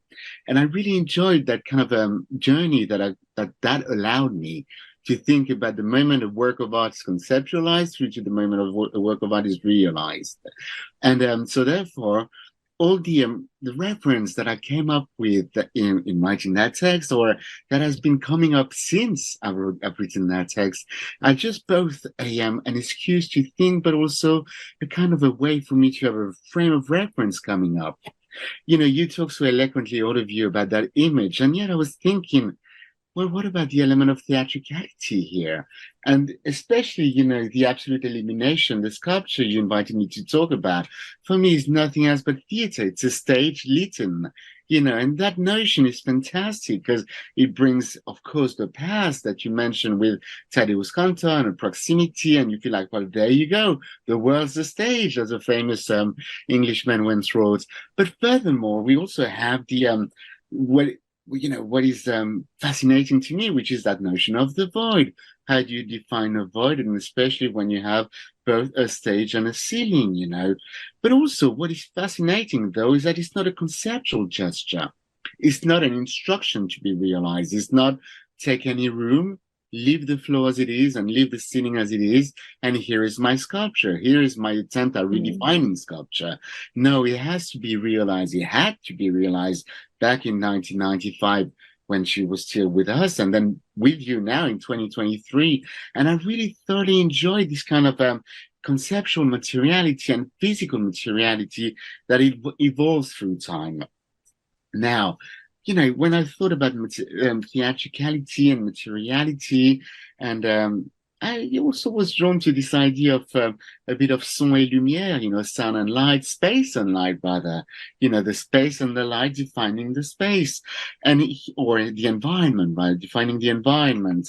And that's why it was interesting to me to kind of articulate this notion of conceptual notion of the void, as in Yves Klein, Armand, but now that we should, you know, open up to many others who have dealt with defining a void, like Bethan Hughes back in 1989 at the ICA, just showing up an empty floor, a recreation of an empty floor, or Dominique Gonzalez Foster, who would have been, you know, as the second element of my text, which is the relationship with relational aesthetic, and how Dominique has really been putting forward a notion of the relational aesthetic dealt with by a son et lumière, sound and light, a real the entertainment of that.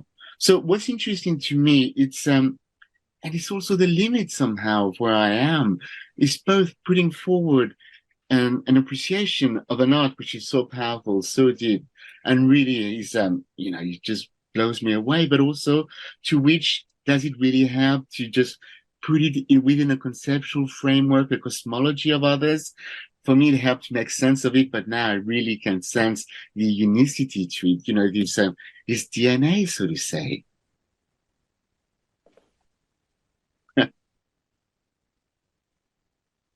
Frankly, I had got no idea about this void piece until a certain moment. Well, I mean, until I think the end of June's chapter, and I was just knocked out by it. Obviously, there's a history of Polish conceptual art and conceptual art coming to Poland, but I was just absolutely astounded by it. And it seems to me that most people must have, because I think this Polish technique, I've had it once before, and we were all invited to a colloquium about the two sculptures, Alina Szapocznikow and the beautiful blonde Alina, whose surname I always forget. Taszycka. Yeah, and they very cunningly gave everyone an info package of everything you might possibly want to read about the person in English, and invited all the people they wanted to think about the artist. I think it's a very, very excellent strategy. But it seemed to me, whereas I had my experience of June, and I must say as well, I have a very, very contemporary and ongoing experience of Richard DeMarco. I speak to him about once every 3 weeks. I'm a fan. I've been to see him twice recently. He's 95. He's very, very impassioned. But it seems that everyone must have had access, because of reading their essays, to at least the 2016 Eva Opalka catalogue. Maybe you sent a big package of things to June, which I didn't receive, but I feel, especially in my, as it were, slightly underinformed state of not having read some of that material, I found it so exciting and so, really rather shocking. And the enterprise to create it in 95, amazing curatorial gesture. To be very frank, Polish curators and art historians and what they do, let alone the festival we had here in 2009, everything, it's always so surprising and so much stronger than other things. And I can imagine Mathieu, I participated in the Voids catalogue. I can just imagine Mathieu's also. You must have been shocked, Mathieu, weren't you? Oh, definitely. Absolutely. I mean, just completely shocked by this. It's also that great revelation. It's just, no, I did not know the word, but, to see the conceptual framework that came out of that was for me just outstanding, and it's funny, we spoke when I was writing the text also, so how you guys going to recreate that work, what are you going to do, we knew that and that's also the kind of the, and I would say use the word limit in a positive way, what limits are we going to have? It's not going to be the same slabs, but it's going to be slabs nonetheless. It's not going to be the same line, but it's going to be lights nonetheless. So, a bit like when we did The Void and together with John Amnader, we said, well, when we do such a show, we get it all wrong. And, by recreating a work like that, you get it all wrong by making it right. You make it right by presenting it and making it available. But of course, it's never going to be what she wanted in 72, and it cannot be what it was in 95. I get that fantastic picture of her in front of me walking over the slabs, and it's so gorgeous. For me, you use the gallery as a work of art. I make the gallery as a work of art, and you win my heart. And that's exactly what I see in that picture back in 95. It's absolutely outstanding to me just to see that. So yes, it was, another puzzle to that great nothingness. I mean, I involve two comparisons, but where those comparisons come from are two different things, especially Martin Creed, who was considered to be so sensational with his lights going on and off in Tate, with or without some Morse code score or not, I don't even have the faintest idea. It's so different. And it's also, one does have to say, as an art historian, we do love to know about dates. It's so early. It's so early for embracing the whole space. As you say, there's a theatrical tradition, but what I really love are these great, great conceptual surprises. Oh, they are. Surprise of her oeuvre, but also in terms of that particular work, the surprise. No, absolutely. It's a surprise and it's a magnificent gesture to do. It's, it takes courage, it takes decision, it takes engagement to really reach that level of doing. And also, it's the beauty. You mentioned we see lights, we think of Martin Creed, but also we think of Michael Archer when you just turn off the gallery, the lights in the gallery, and there you go. You have a work of art in Nova Scotia College of Art and Design. So what's beautiful, and which actually was probably exactly the same year as the conceptualization of the piece. So there's both the notion of zeitgeist and say, okay, this is the spirit of the time. Maybe just infuse something in the beverage, and there you go. This work comes out, but then the legacy keeps on coming and giving. And that's what's fascinating with a work like that. There's both a score to be followed and a work of art to be experienced. And it's not a hard act to follow, but it's a hard, now you've done your beautiful retrospective, to put this into, London, New York, Paris, somewhere. It's got to move from Souche, which is a marvelous, marvelous scholarly enterprise with a great team. I know it's a changing team. I know Anke Kempis, who did that show in London, who always does her best to make things happen. But it's got to move to somewhere more important institutionally. But that work is a huge challenge to say to an institution, could you please restage that piece? That's one of the problems, isn't it? That's really was a huge thing to do, to reconstruct. In fact, to produce it from the scratch, that's the work you have to do, to produce it and bring, like, I don't know how many tons of beton, concrete were brought to Museum Souche. Now it was really, we didn't know what we are doing. But you did it very well. I think we should pay the credit to Ona Winogrodzka, Wanda's niece and heir of her oeuvre. And Ona Winogrodzka is architect herself, and she is the closest family member to Wanda, and she really did amazing work with redecorating her studio into the museum. At first, it was very hard for me to understand that how one can change the Wanda's really amazing order, a maze of stuff and things in the studio. But Ona Winogrodzka decided to turn it into kind of museum, and I had the pleasure to show it to Agnieszka and later to David, and it is a beautiful experience to enter the space. So I think the SUSH team, and together with Ona Winogrodzka, who is responsible for the estate, I think it's really great team for producing the next exhibitions. Hear, hear. David, did you want to add something? Because... Just to jump back, I mean, I think a work like that also raises a really interesting art historical methodological question as well. So, and this is not a criticism, but we can do the job of affinity. We can find echoes, right? And I think that enables us to travel across time and find echoes to Martin Creed and so on. And that does a lot to make sure that the work feels current and contemporary and so on. But I'm also, you know, as a historian, really interested in how could an idea like that be generated in 1972 in Poland? And what company might we put it in?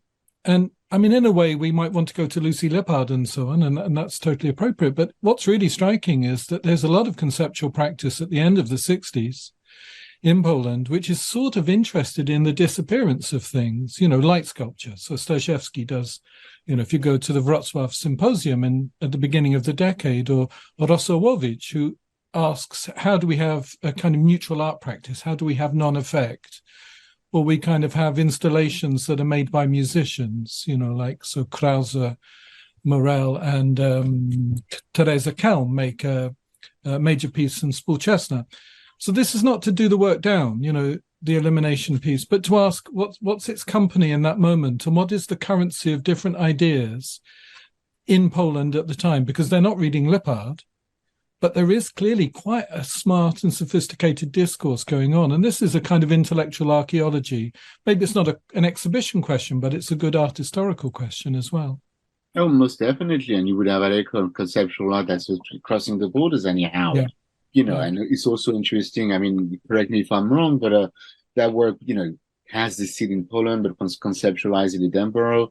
So what does this mean? Yep. However, to come to the point you've just made, you're absolutely right. You know, yes, they would have been exposed to the work of Daniel Buren or Robert Barry, Lawrence Swinner, you know, the adventures of Sigula, but also the equivalent of art and language since the mid-1960s, but also, you know, so all these ramifications must be at play somehow. But that's true, you know, that would have been when we look very briefly with Matylda in her writing, in Wanda's writings, or in all the kind of documentation we could have access to, this kind of historical framework did not spring up, though. It was not something that came up lively to when we were looking at it then. See, my immediate response is to think this is so fascinating, as you've described it, right, as a kind of stage for an absence. And I start thinking about Poland in the early 1970s, you know, and there's a big debate in Warsaw about what constitutes the real avant-garde, and do we have a kind of fictitious avant-garde that are just somehow retreading a whole set of ideas that have already been well established. So here you've got this sort of gallery where you've got all the apparatus, the armature for work of art, but the work of art is absent. So we could start to read this as political commentary if we wanted to, right? It's a kind of invitation. And forgive me, but Czełkowska was obviously, you know, a kind of tricky character in some ways. She wasn't always happy with the interpretations of her work. Now, clearly, it's sad that she's no longer with us, but the work has a kind of freedom now to become many different kinds of things, and that's its richness, is its capacity to function in all these different ways. Absolutely. And I do regret her passing. I'm not saying that as a... And I think it's nice for us to remember the contributions to this kind of question of people like Amelia Jones in the catalogue, who can't be with us in the symposium, because the way her work can kind of bounce between different people and different people's responses just shows its toughness, really, that it can be porous and tough at the same time, and actually excite people like Amelia Jones. And remember, Amelia Jones comes from performance too, and I think that and that comparison with Janicko was also a performer, and there's a very performative aspect, I think, even in putting the heads on the table. And the environment of other people who were quite performative, like Abakanowicz, whom she experienced when she was in Edinburgh, and the importance of performance as performance, not just theatrical performance, which was part of the milieu of conceptual art when she was working, that gives what she does and her brave gestures, because it's very non-useful to think of the table as a ready-made that's slightly larger than life. It's part of all this world of props, and I read about how she made the props for the people for the school for the canto performance, which I didn't know about before. She's very much in that milieu of different art forms and of going to see different art forms while she's doing her art form. I think it's an amazingly rich moment of interdisciplinary contact between all those art practices, which we don't have now. They're all hived off, really. At least they are in London, I think. And one feels an incredible envy, really, for those magical years of newness and excitement and interdisciplinarity. Maybe I would just add one thing about the absolute elimination of sculpture as a notion of form. It's the installation which opens the exhibition in Muzeum Susz. You enter the exhibition. It's like really in the biggest, in fact, the first space you enter. And of course, the general question, I think it's a very interesting gesture, because the question which I think you need to ask once you realize what is this work, what can be done further?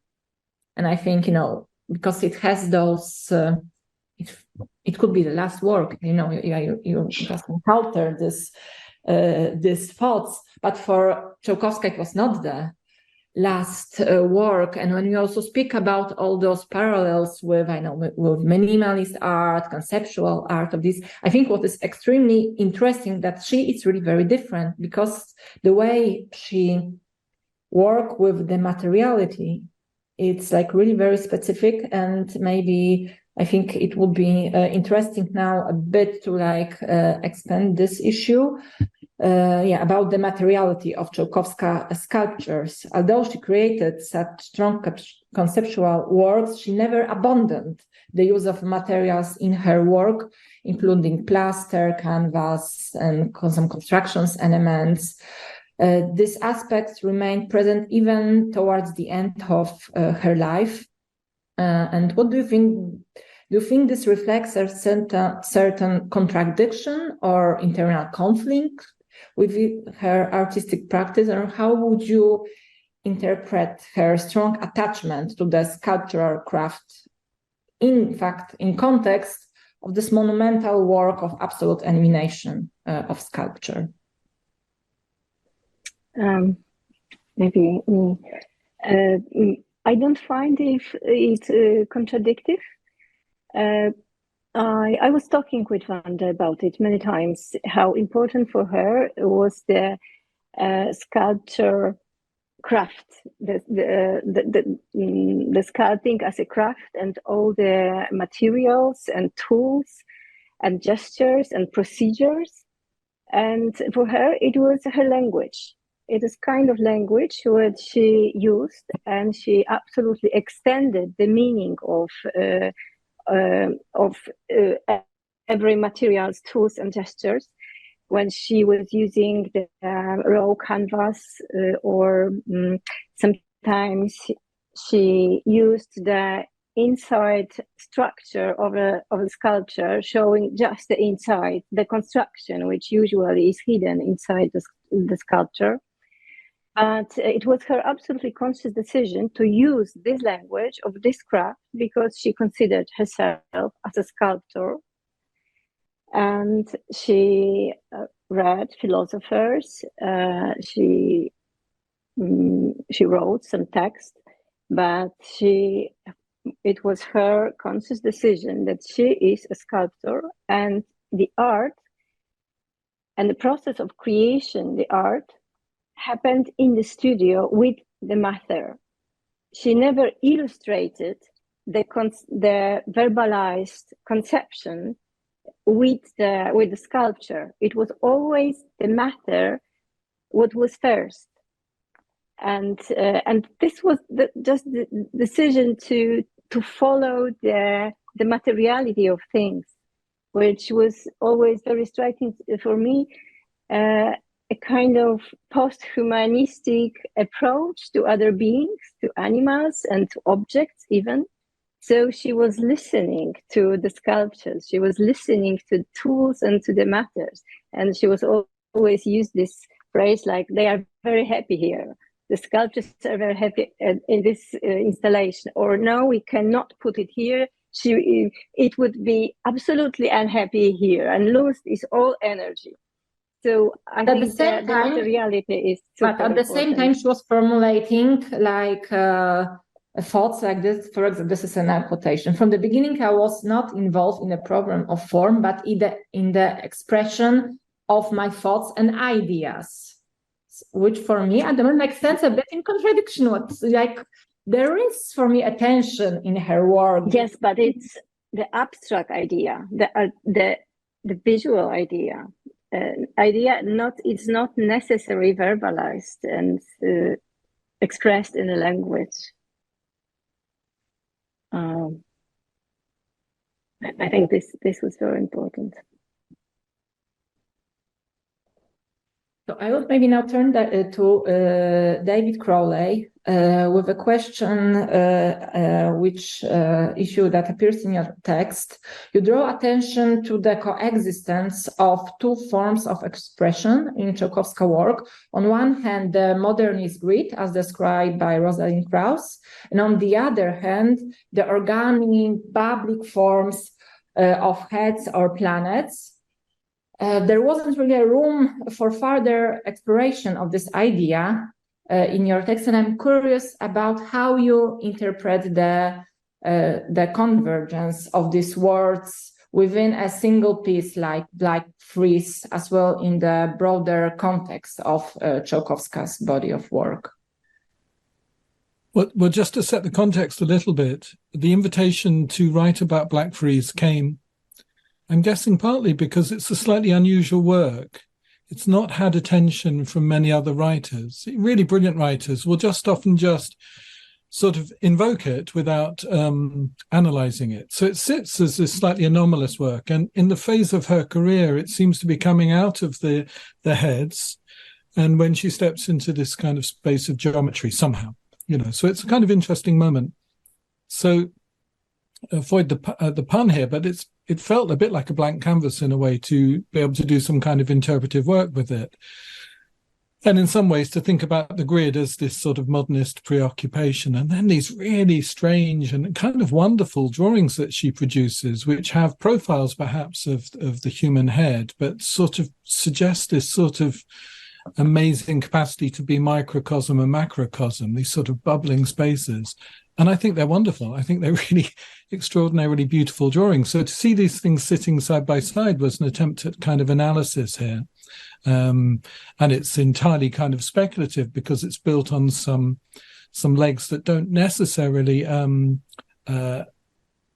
sort of stand. The relationship with Lem that I write about is very propositional, partly because they're both in Kraków at the same time. But maybe there's a little bit of a lens for then thinking about some of the other works. There's no space to do this, but the wall piece, it shares a lot of these affinities, right? It has both this sort of bubbling organic quality, and yet it's also a grid. It's rigid. It's a table sitting on its side. So it seems to be a kind of patterning in her work that maybe opens up other doors of analysis, but it is highly speculative. Agnieszka, you know the work very well. What do you think about that type of reading? I love it. And I'm very grateful to you that you mentioned that it's that she might be not very happy and she might protest against this reading. And definitely it's not illustration, but she was also very interested in modern science, in quantum physics. So for me, like I ended my text also with this, with mention of quantum physics and the void and all the particles as a lump of energy.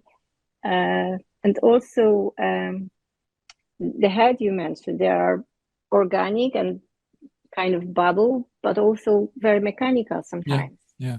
They're like a lot of mechanism inside of them. So I really like this your association. And I think that that if I have to choose, I'm very happy that we don't have to choose. What was heavier and more important for her, the emancipation discourse of emancipation and the body and feelings, or the philosophy of being and the world and consciousness as something wider than humanity? I would choose the second. That's very interesting. And that runs throughout many of the texts. It's the subtext of many of the essays in the book, although it's not always strongly declared.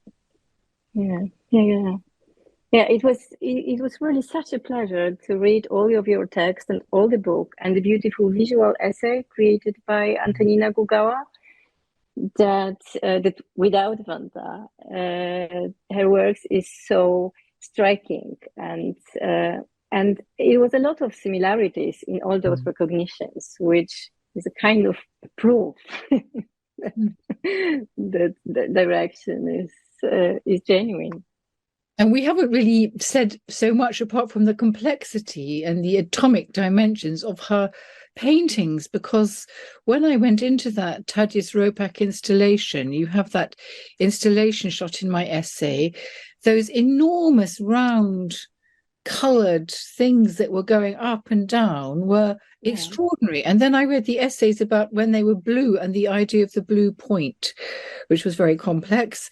But I mean, she's a powerful painter on a very large scale, taking her place with other painters of the period. And this painting isn't known. It's really fantastic stuff. And not afraid of these bright colours when she's working sculpturally, not just in monochrome, but quite frankly, of course, it was not exactly a modernist gesture, but it was a very elegant gesture to keep polychrome sculpture out of Tadeusz Ropak. When I saw the big blue things and the big green things, again, I thought, goodness me, what a surprise again. So that punchiness and that fearlessness is really going all the way through. But again, I just wanted to make a point about the powerfulness of her painting and its kind of fearlessness. And as you say, David, the microcosm, macrocosm aspect of it is huge. Yeah, it's a great job done by Matylda to show so many paintings. I think it was never done before. It was always sculptures, installation, and those drawings on raw canvas. But oil paintings, it's just the first time at its beautiful room with painting. They were in conservation, yes. In fact, they were in such a bad state. A long process of conservation. There's in fact possibility when they are after renovation and they could be presented in an exhibition. But I would like to turn to one issue that in fact that appears in text by Sarah Wilson. This is the political aspect of Czełkowska's work, which I would say in Poland, I think it was never interpreted in this way. Of course, also because of the communist context, that more or less we always say that everything at the time was political. But then I think your perspective, Sarah, was for me very interesting because you bring this notion of politicality from totally like different angle. And maybe you could also like a bit expand this issue. Well, I can't quite remember what I said, although I have recently reread it. But I know her works were obviously political. The multiplication of the heads and their the kind of moronic way of representing the masses. Yes, I did feel that very strongly. Because one could imagine differentiation of heads, even if they were political or hostage heads like Fautrier. And the fact that they're specifically the same and they've been molded to be the same and they've been brutalized. Sophia Kulik also spoke to me very eloquently when I first met her about being brutalized and stripped and was not as complex as language in the late 1930s. Of course, there's the paring down of language because of the importation of existential types of plays, a kind of, reception of Samuel Beckett in terms of strippings of language and existential predicaments. But I also felt the violence and the brutalization and the denial of the individual in that work. And because of my vicarious experiences of Cantor, but including an exhibition held in Strasbourg, which recreated the school with pieces by Balker and was called Silence. I do feel, and my own readings of existentialism, I do feel that silence is very pregnant with memory, atrocity, the unsaid.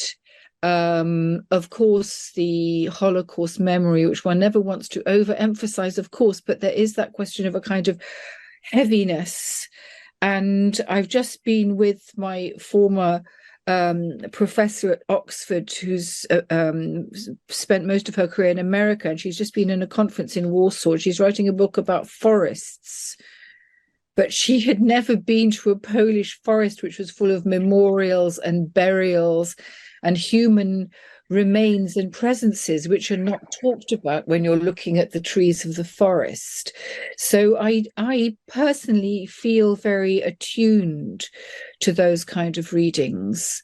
And the formalists, some of the formalist readings were very pleasurable to read too, but I do feel that that's part of the richness and implications of the silence, and also the idea of repetition and molding as a process, and molding as in taking away individuality from the concept of a portrait bust. Yeah, Sarah, I wanted to thank you for this interpretation, and thank you, Agnieszka, for bringing this subject, because in the 70s it was not allowed, the critics were not allowed to write about it. In 2000s, it was not trendy anymore to see art as political gesture, and I really like your recognition, and there's definitely something in it. And Wanda had very strong political views, and it was very up to date in the 70s, and I think it's very up to date now. We are 2 weeks in front, very important election. And this process of unification and people being put in a game in front of each other, it's very political, and it's sadly very actual also now. So thank you. We will think about it. It just strikes me as a small thing in a way, but she could have had a completely different career, but she chose not to follow the path of many sculptors. Her generation would have been making public monuments and would have had really quite a comfortable career. There were many Kraków sculptors who really enjoyed the benefits of commissions because they were very happy to take on that. So in the early 60s, you see a couple of examples where she's attempting to step into that monument space, but then she doesn't really go there. So you could start to think about this as a counter practice, as counter monuments and so on, which I think is really interesting. And then, Silence also in 1981, 82, where she sort of refuses to show, is also another political action around the time of martial law, Stan Wojenny. So it's sort of hinted at in the research of quite a few people, but I think it would be a very good direct question to ask, what is the politics of Czełkowska's practice? Well, also, you talk about going there, but there's the going back, which was really striking. 1972, she's in Edinburgh. She has an opportunity to stay there and remain, and no, she comes back. And I think that for me, that was a very, very strong gesture as well. So that's also a very political, clearly a very political act, and also a very political way of living. Agnieszka, did you have any sense of her view of the market? Because when I went to her studio, what I was so surprised by was that all of the work is there, but she sold very little. Now, maybe the opportunity wasn't there to sell, or maybe she didn't want to sell. I wonder if you have a sense of her market views. Yeah, like she would be always against the power which was dominate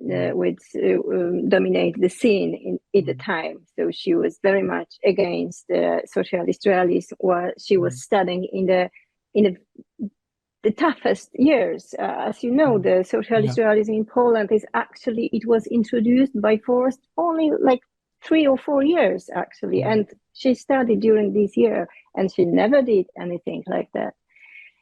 She worked on some monuments with her master Ksawery Dunikowski, but only for the money, and she also never chose this path. She always refused to be shown in an exhibition of women artists or exhibition for environment. However, she was a feminist. She was very into like ecology, and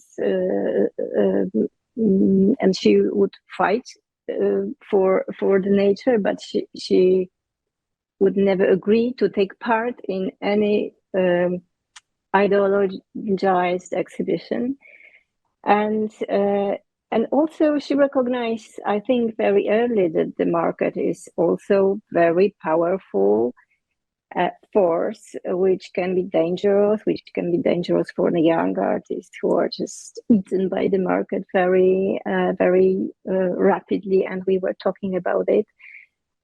But it was not that she didn't want to sell. She would like to sell for a good price. She considered, as many artists, the price as a kind of recognition, and she always refused. You could ask Anke Kempkes about how difficult it was to sell anything, or about Bauka. But it was also kind of contradiction in this. You sell so many work in a good state, but it is all grateful to activity of Ona Winogrodzka during the last year.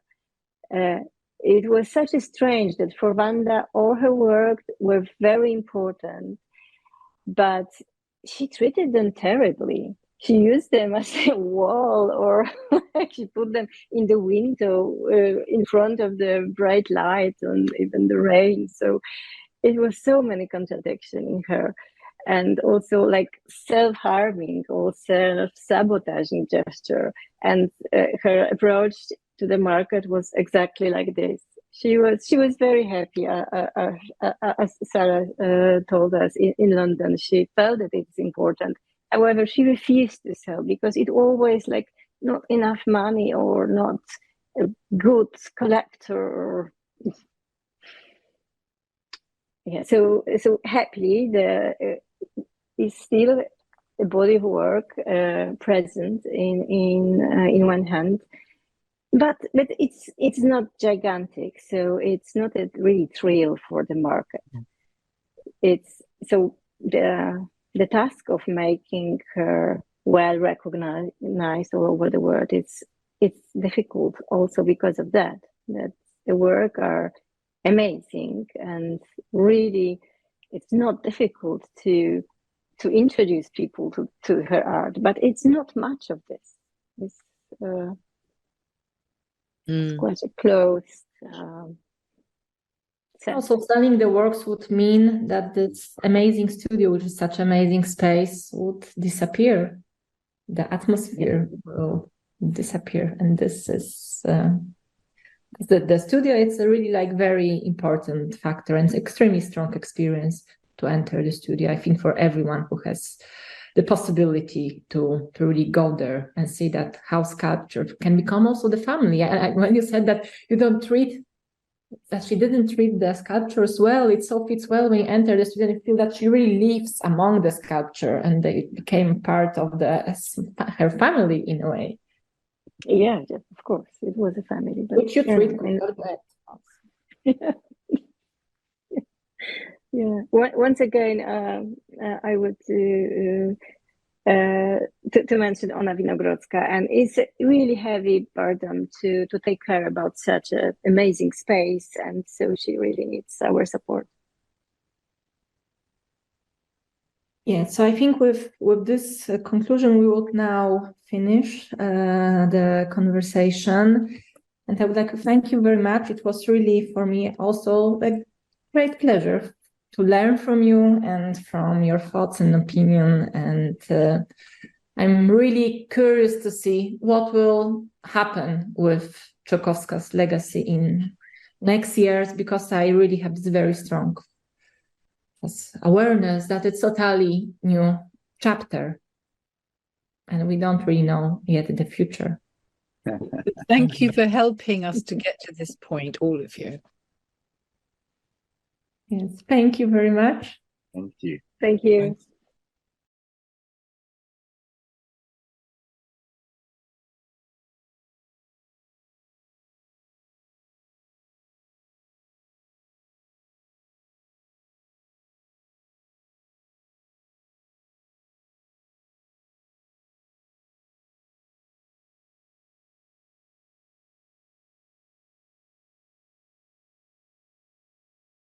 Hello, my name is Matylda Taszycka, and I am the curator of the show Wanda Czełkowska, Art is Not Rest at Museum Susz. My paper is entitled Self-Mythologies Facing Wanda Czełkowska's Self-Portrait, and it's dedicated to the analysis of Czełkowska's self-portraiture. Let's look at the image carefully. If the bust representing a young woman could be confused for a simple academic subject, her bare chest and the choice of the title, autoportrait, self-portrait, seem provocative. Those who followed art history classes may recognize an Etruscan type, an oval face with geometric simplified features, big almond-shaped eyes, incised details, pointy nose, and characteristic enigmatic smile. Hands crossed under the chest emphasize the artist's juvenile protruding breasts. The humor and playfulness of the work seem even more obvious in the context of a photographic portrait made at the same period, in which the artist poses next to her sculpture. There is no doubt the young woman represented here is the artist herself. In her first self-portrait in 1959, then, Wanda Czełkowska identified explicitly with one of her works. She wrote in the letter to an editor in 1963, open quote, biographical note, date of birth not given. I was born when I made the first work that I liked. That was 4 years ago, end quote. The same year, the sculpture was presented at the third Paris Biennale. Czełkowska observed with amusement how the visitors were attracted by her sculpture and tried to touch it. It seems therefore surprising that many years later, when she finally got the attention of the Polish feminist curators and art historians, the artist was wary of the gendered reinterpretation of her work. In the following years, more or less abstracted heads and busts proliferated and became Czełkowska's leitmotifs. I always had a pure mind untainted by gender. And yes, this was evident in my work, she said in an interview conducted by Ewa Opałka. One might ask, was it? Even though Czełkowska used to say her busts and heads were abstract forms rather than traditional portraits, recent research has revealed the recurrence of the photographic self-portrait in her archive, which proves to be closely related to her sculptural practice. In my paper, I would like to shed new light on Czełkowska's understanding of sculpture and gender through the previously unexplored perspective on her early interest in classical culture, revealing the challenging relationship between the artist and her craft. Rather than being insurmountable constraints, rather than being insurmountable constraints, these productive contradictions turn out to be driving forces in her art.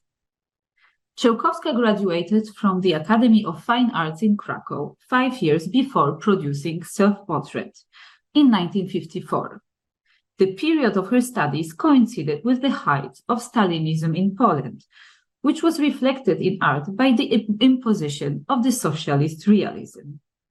During her studies and straight after her graduation, Czełkowska produced several portraits, such as an untitled head of a woman in the socialist realist style from 1950, Studium, Portret starego mężczyzny z brodą, Study of an old man with beard from 1950, Ewa francuska, Eva, the French woman from 1951, using a model employed by the Academy, and the interpretational portrait presenting her mother, entitled Mama, Mom, from 1955, for which she received an award.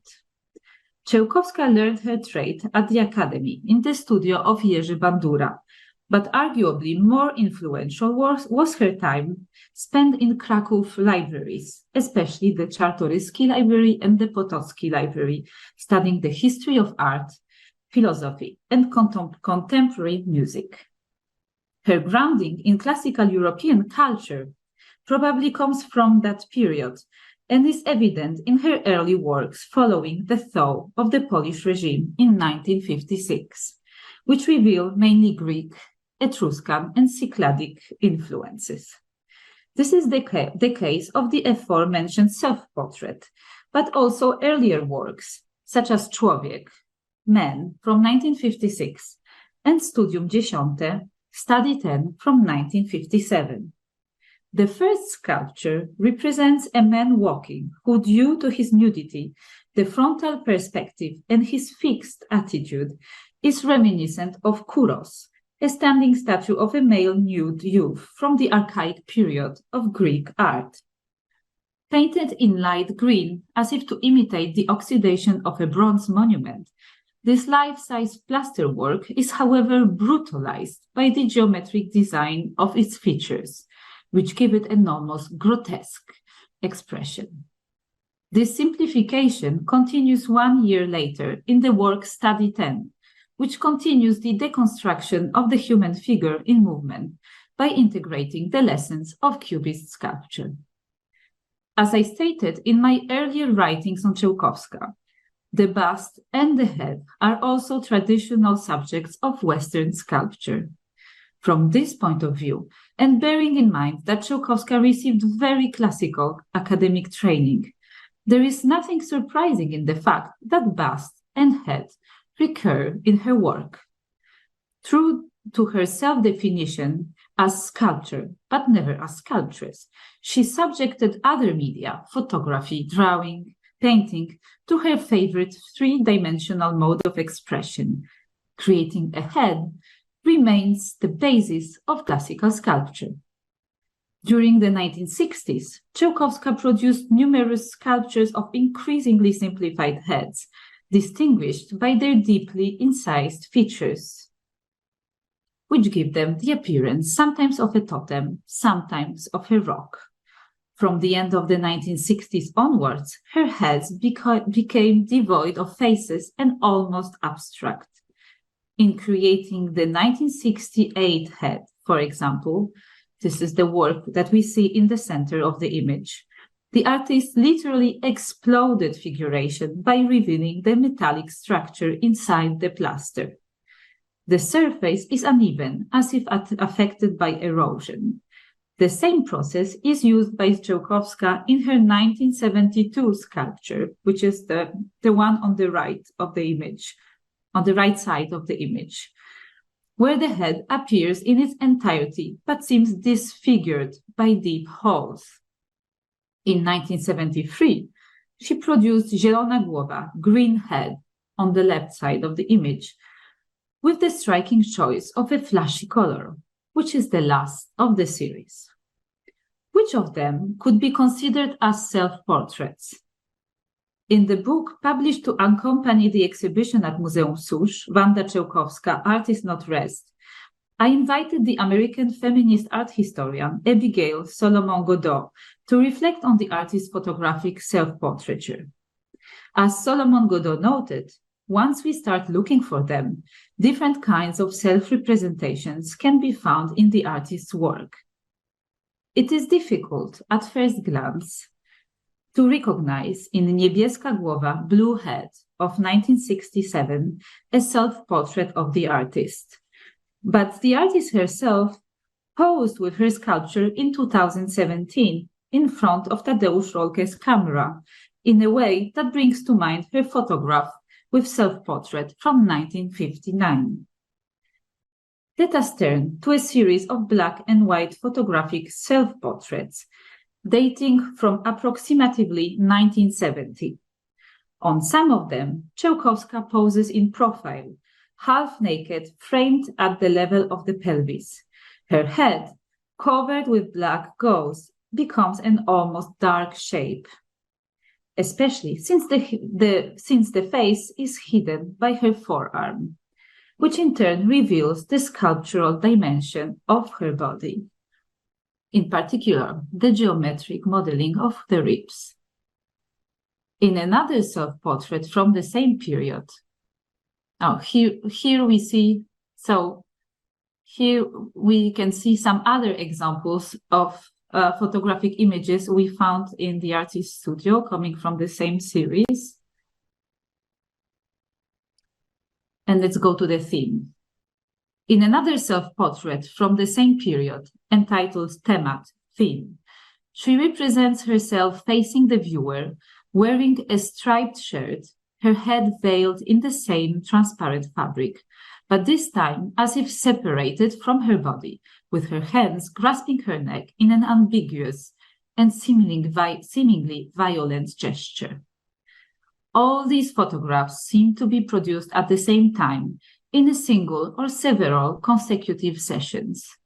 As Solomon Godeau pointed out, a recognizable reference to the photograph appears in at least one of Czełkowska's lost drawings, entitled Rysunek Rzeźba, Drawing Sculpture, of which we know one reproduction. And during my research in the artist's archive, I found another drawing based on the artist's photograph, showing Czełkowska in profile. Above all, the draping of the cloth that covers the face in these photographs gives Czełkowska's head an appearance similar to the sculptures produced in the same period, which coincides with the beginning of her work on the monumental conceptual installation table, presented for the first time in December 1971 at the exhibition Spotkania Krakowskie, Krakow Encounters, a cropped version of a similar photograph. So this is one of the cropped versions and the second one. So a cropped version, again, a cropped version of a similar photographic self-portrait is reproduced on the cover of the brochure is reproduced on the cover of the brochure of the 11th exhibition of the Second Kraków Group from 1970-1971, a brochure which contains the instruction for the table.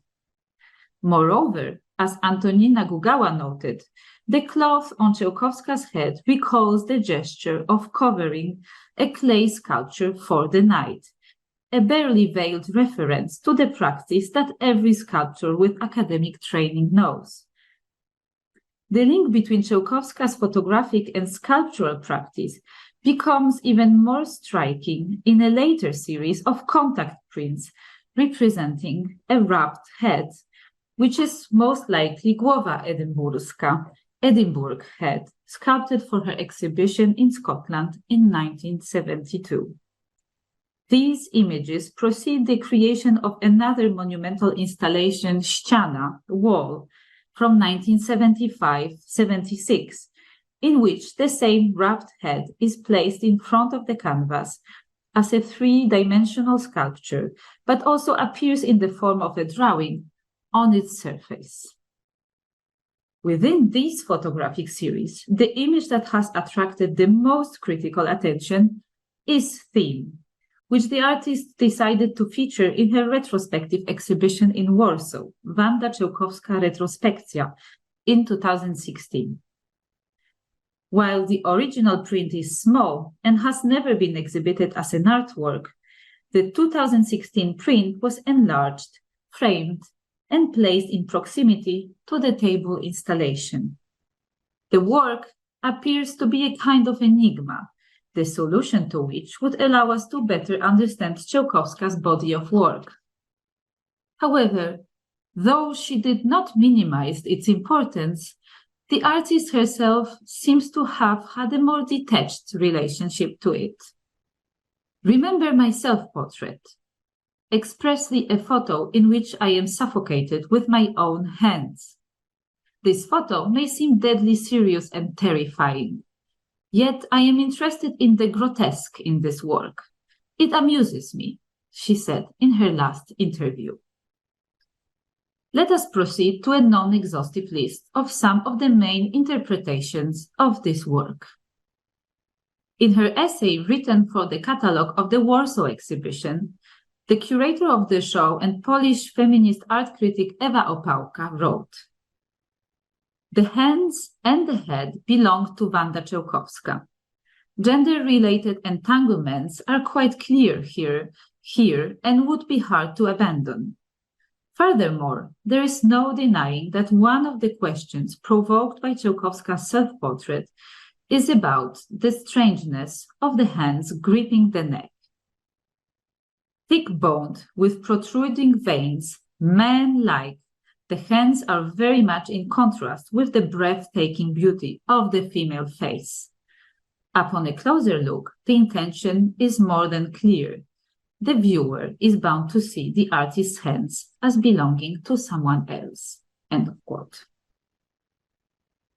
Solomon Godot, for her part, noticed a structural contradiction between Czełkowska's disavowal of sexual difference as a concept with political implications and an impulse, also disavowed, towards self-representation.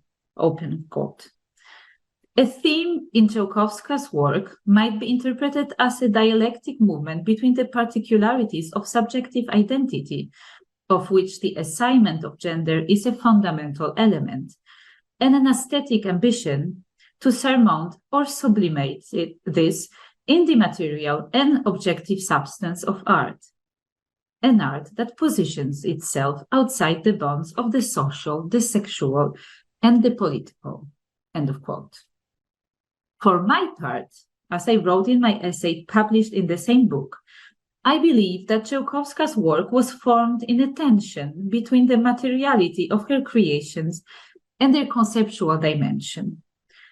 On the one hand, we have formal research and attachment to the tools and the traditional materials of sculpture, wood, plaster, metal.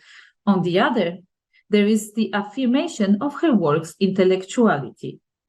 "Art is born of thought," said the artist, but she immediately added, "You have to think and do."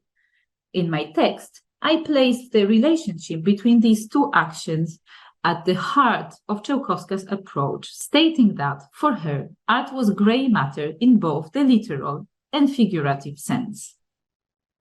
In the case of theme, I argued, by emphasizing head and hands in her photographic self-portrait, Czełkowska had represented herself at work, that is, performing physical and intellectual labor. Doing and thinking became, through this image, one and the same, I wrote. But there is another contradiction I didn't see at the time.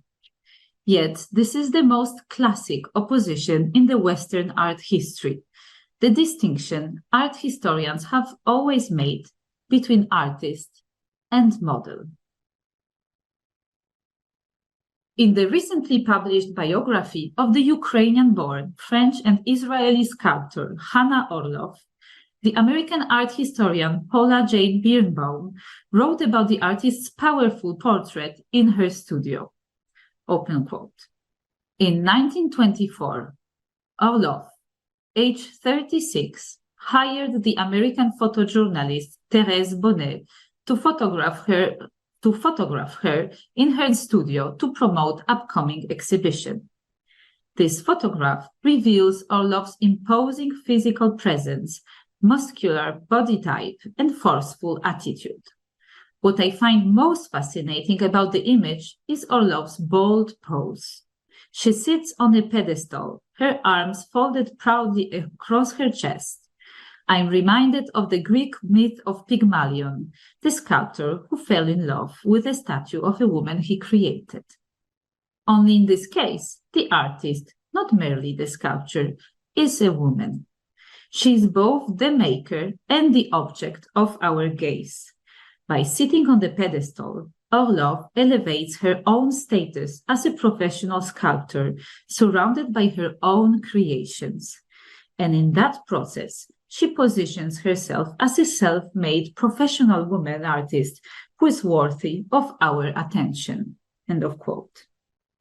If many art historians agree that Czełkowska's refusal to be considered as a woman artist is grounded in the masculinist paradigm of modern art and reflects the power relations at play in her time, it is possible that her convictions are grounded in an even more ingrained idea she had of her craft and the traditional division of roles in an artist's studio between the sculptor, usually a man, and his model, usually a woman. In Paula Birnbaum's words, Czełkowska's photographic images invite us to question the classical distinction between the maker and the object of our gaze, of which the myth of Pygmalion and Galatea may be considered as the founding narrative. In Czełkowska's case, as shown above, the model is often the artist herself, with her overt sexuality. And yet, when it comes to her gender as a sculptor, her femininity makes way for a supposed neutrality, which is in fact a form of recognition of the dominant masculinity. It seems, however, that Czełkowska realized this internal contradiction in her work quite early in her career. In 1961, she was awarded the first place in a competition for a medal to mark the 50th anniversary of the ZPAP, Związek Polskich Artystów Plastyków, Association of Polish Artists.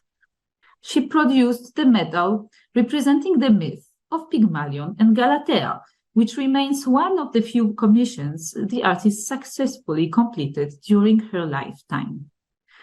Czełkowska imagined a classical composition with two figures facing each other, the sculptor on the left and the bust of Galatea on the right, which brings to mind Czełkowska's self-portrait from 1959.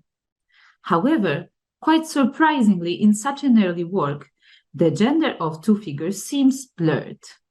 Pygmalion appears androgynous, while Galatea has neither particularly feminine nor masculine features, and could be therefore considered as one of the first heads Czełkowska will later qualify as of a third gender.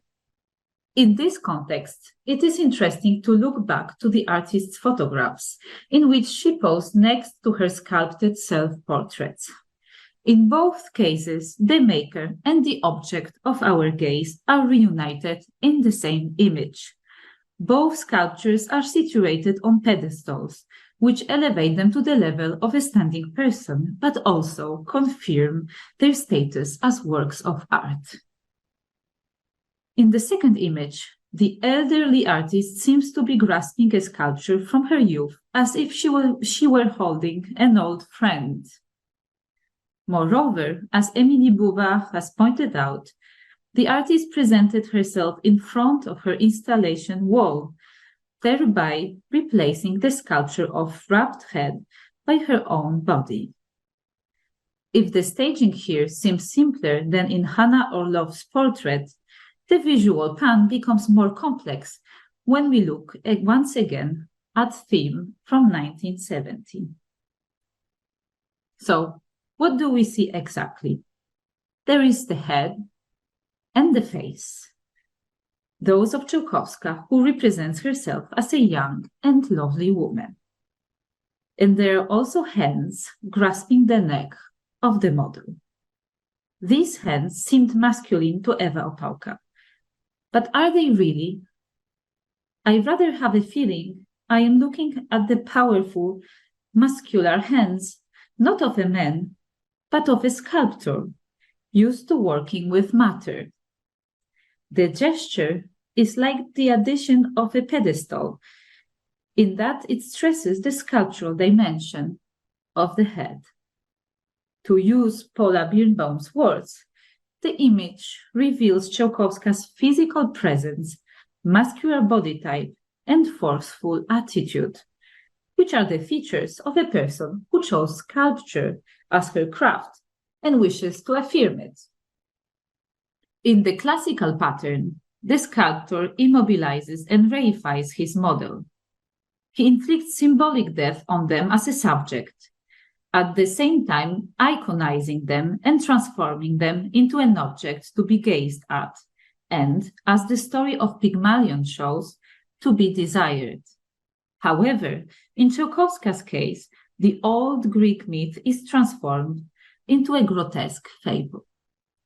The spectator no longer knows whether it is the sculptor who reifies the model or the model who became alive and takes hold of the sculptor. It doesn't matter in the end, as Czełkowska plays both characters to go beyond traditional binary divisions. Thank you.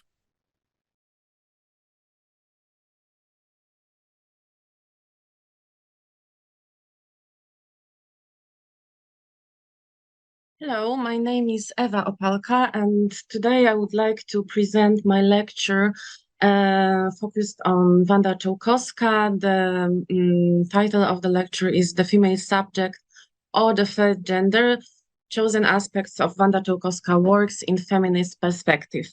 I am a researcher, and I had a pleasure to curate the first retrospective show of Wanda Czełkowska in 2016 in Królikarnia, the Museum of Sculpture, National Museum in Warsaw. And then I was working with the artist for some time also on a book which is not published yet. And I was asked to focus today on this feminist perspective because as a researcher, I also have this experience as a researcher of female artists, and I, for example, work also on the shows, in institutional shows such as Nadia Leisure, The Red Matter in Museum Łódź of Modern in Łódź.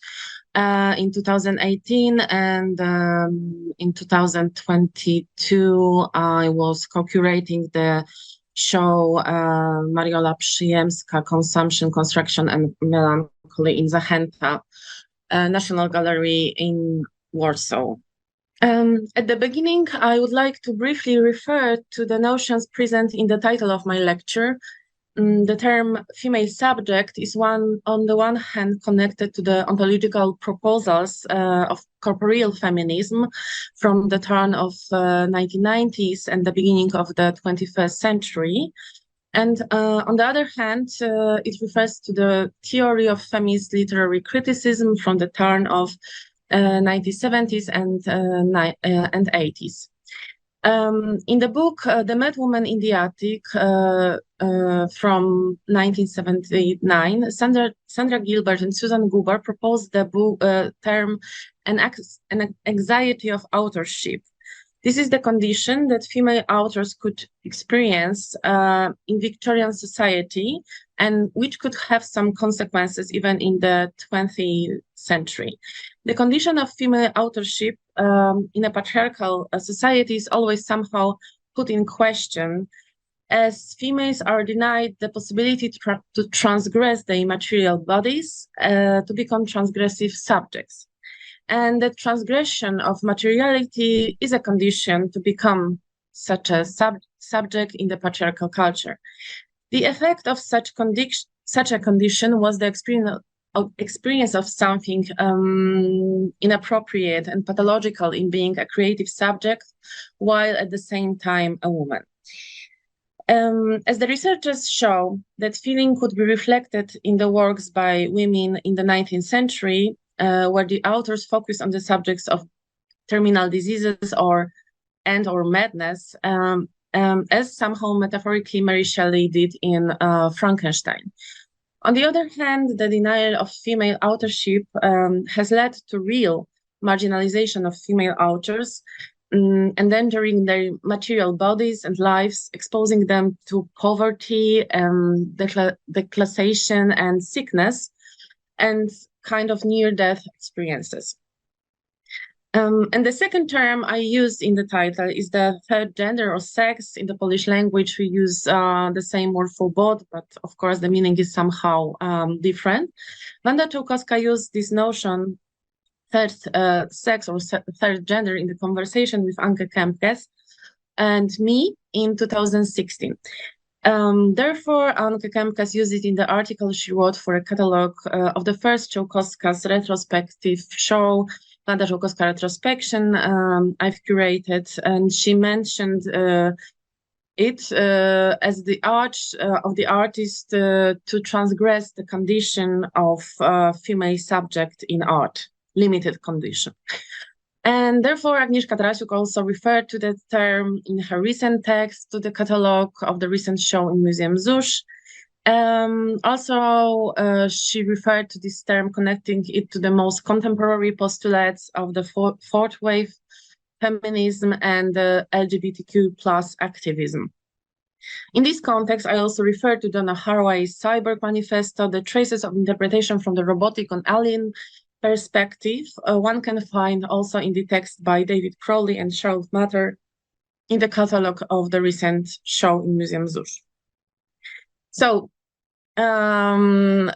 summarizing in my lecture, I would like to shed light on these two approaches and how can we see Wanda Czełkowska's oeuvre in these actually complementary feminist perspectives.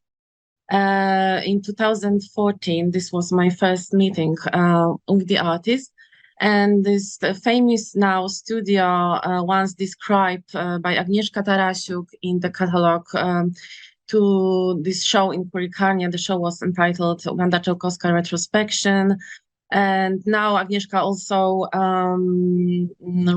wrote this text to the recent show in Museum ZUS. And she was describing this space of the studio too. And from my perspective, the first thing, this first thought I had during this visit was the specific approach to a matter that the artist had. These things and like the objects that were piled wherever you looked and went seemed to work as, on the one hand, a kind of a barrier, a kind of a protection of the outside influences. But at the same time, they seemed like the protection and like protection of the artist, but at the same time as being protected by the artist. So on the one hand, I had this feeling that this is a kind of a shield she made, and on the other that this is for herself a kind of a burden. Knowing the artist better and better during our collaboration, and we were collaborating from like this 2014 till 2019, I asked myself a question: what was the actual artist's attitude towards this matter? If really Wanda Czełkowska wanted to protect the matter in her sculptures, or maybe she wanted to destroy it. And this question was based also on the recognition I made during like studying her and like reconstructing her artistic timeline and biography.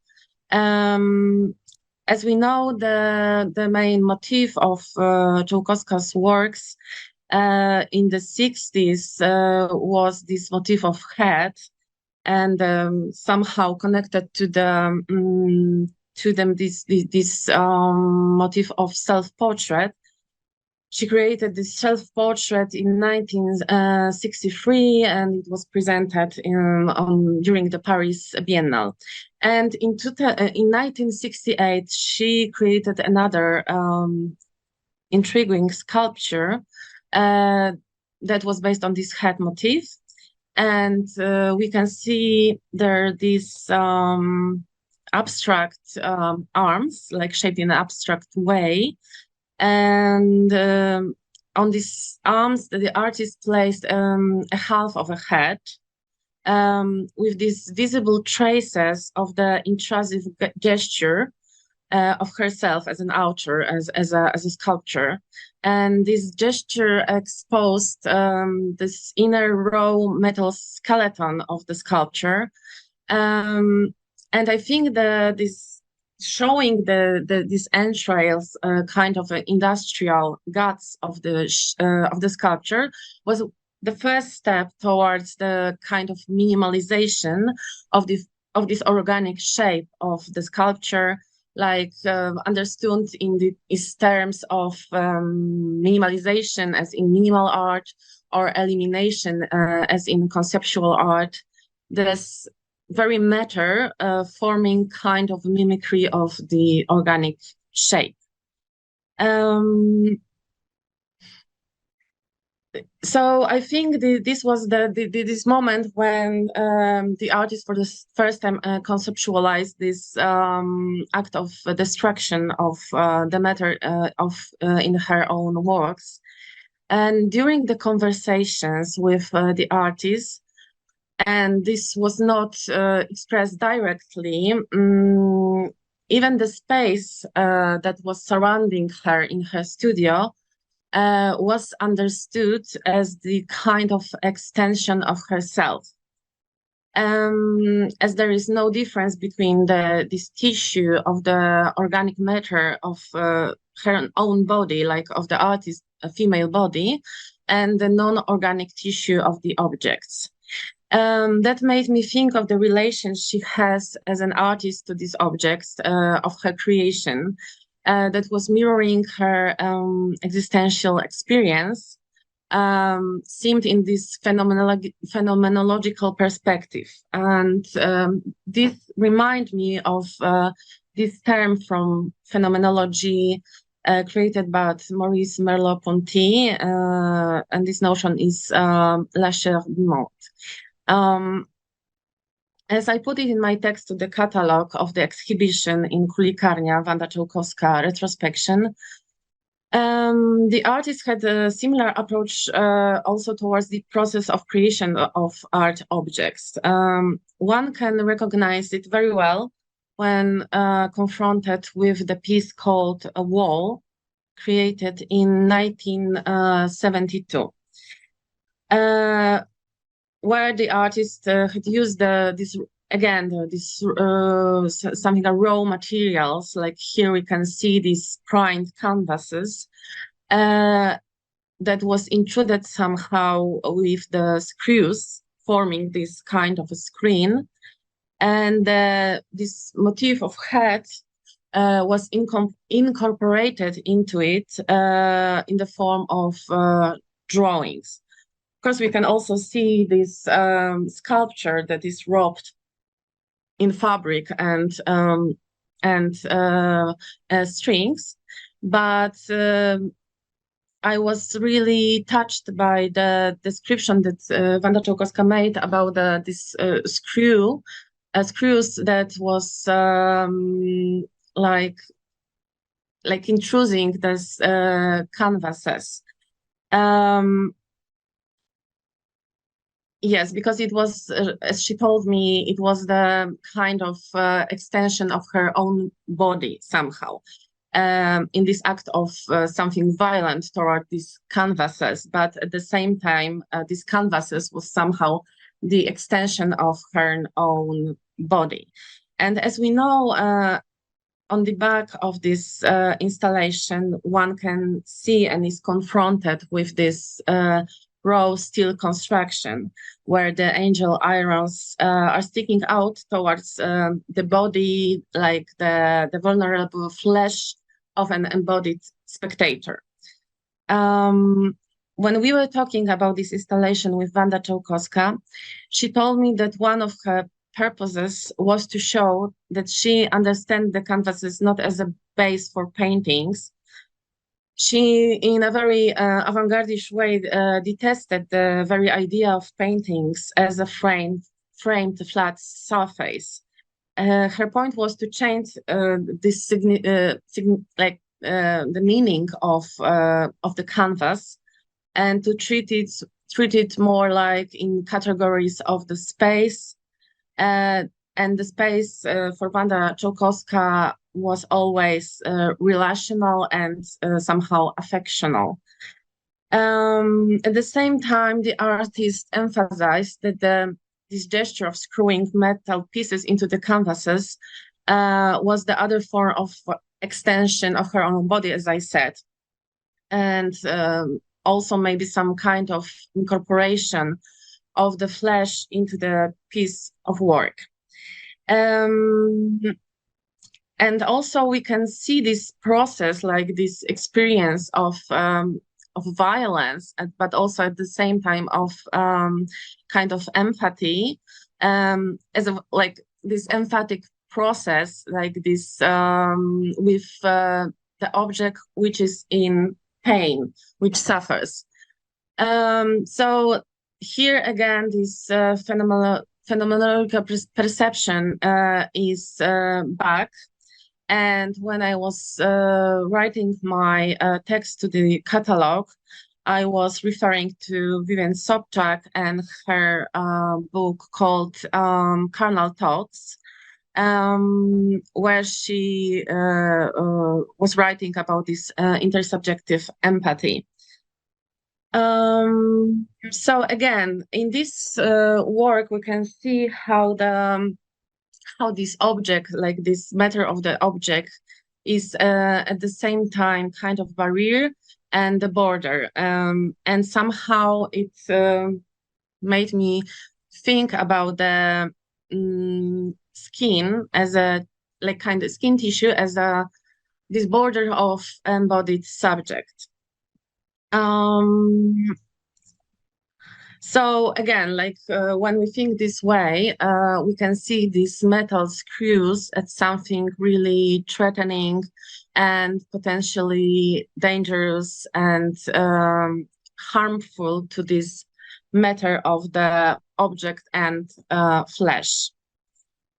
And now I would like to make kind of loop to the past of the artist to show how her artistic practice was connected to this notion of border and boundary, and how it is connected to the matter and the understanding of body and flesh. Wanda Czełkowska was born in 1930 in Brześć, which is a small city located near the Bug River. And today, this city, this little town, is situated on the border between Poland and Belarus. And this border is for 2 years now very much exposed to kind of violation, but also exposing an act of violence, which is very intriguing because as we can see through Wanda Czełkowska biography, that it was also a very important experience for her, like the experience of border, of boundaries.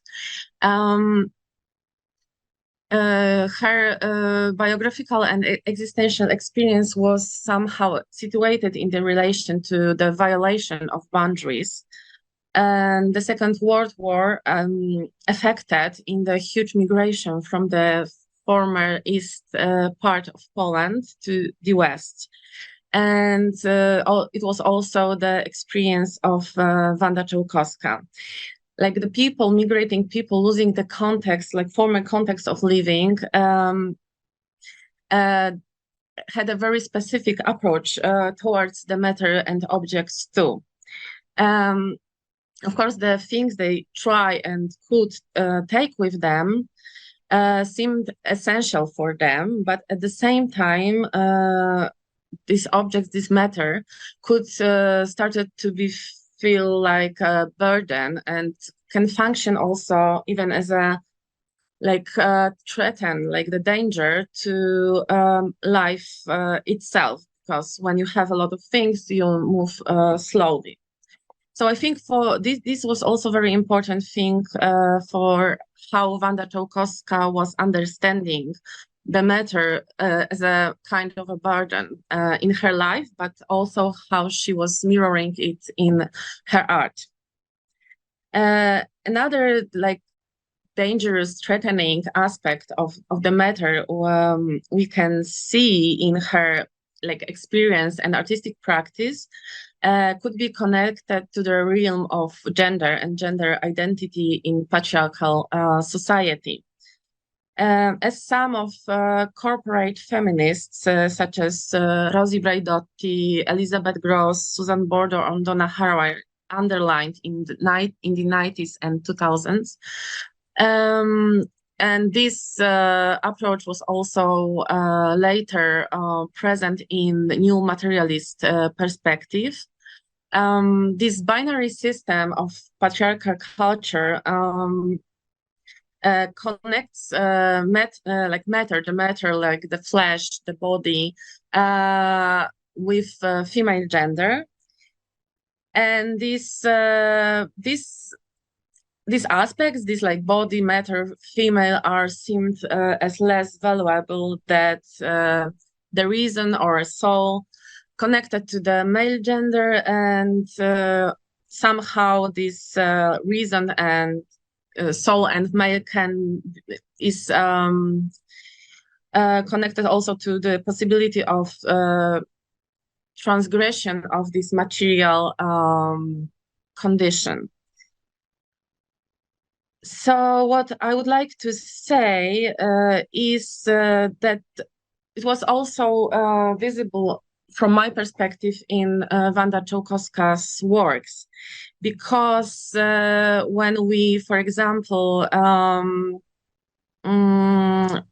read the book Flying to Objectivity, wrote by Susan Bordo, she underlined there that the body in this modern culture too, like in this patriarchal modern culture, could be seen as a burden because it's kind of heavy, right? And she was citing the poem in which the Baroque poem in which the body is actually called the heavy bear, and she's juxtaposing it with the phenomenon of some, for example,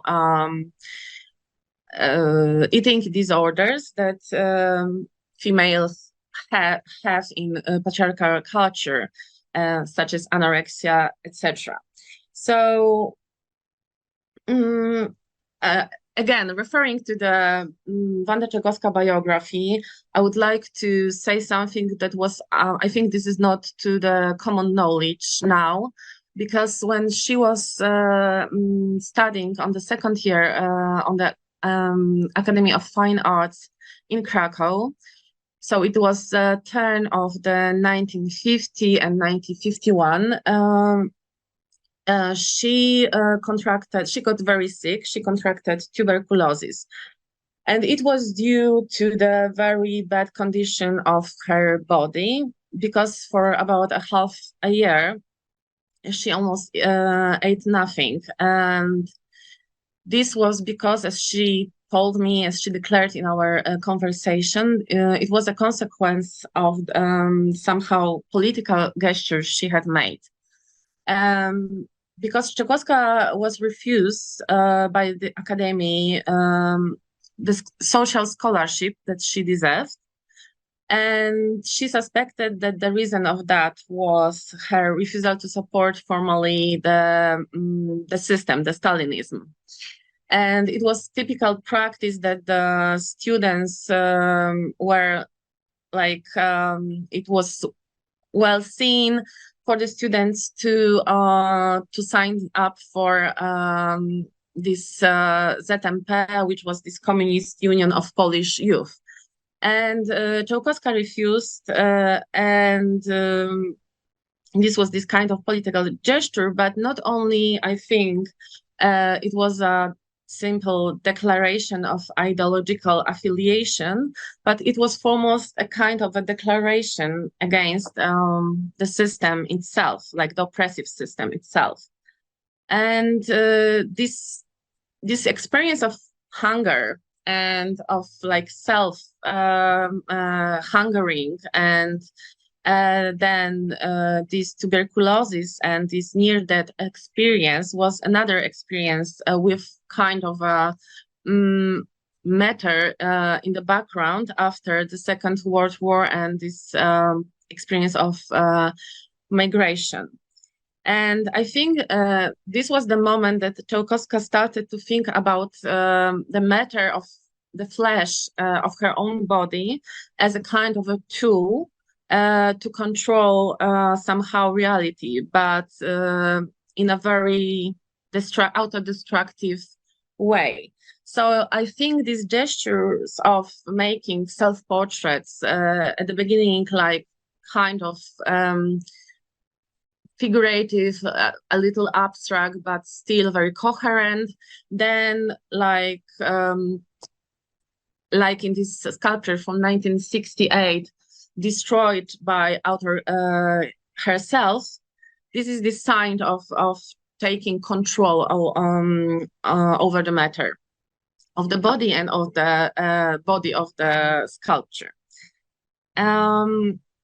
This is interesting because I think somehow I try to make this connection between the real biographical experience and the act of sculpting and making installation, and then making conceptual art as a kind of consequence of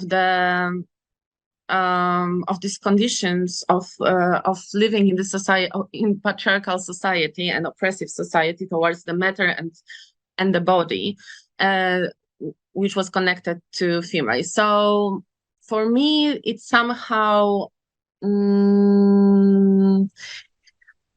can let us see why Wanda Czełkowska was actually so much against the female like female gender, in a way that she didn't want to be called for a sculptress, for example, right?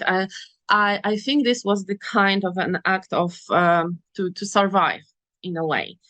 And we can find many confirmations of that, that assumption.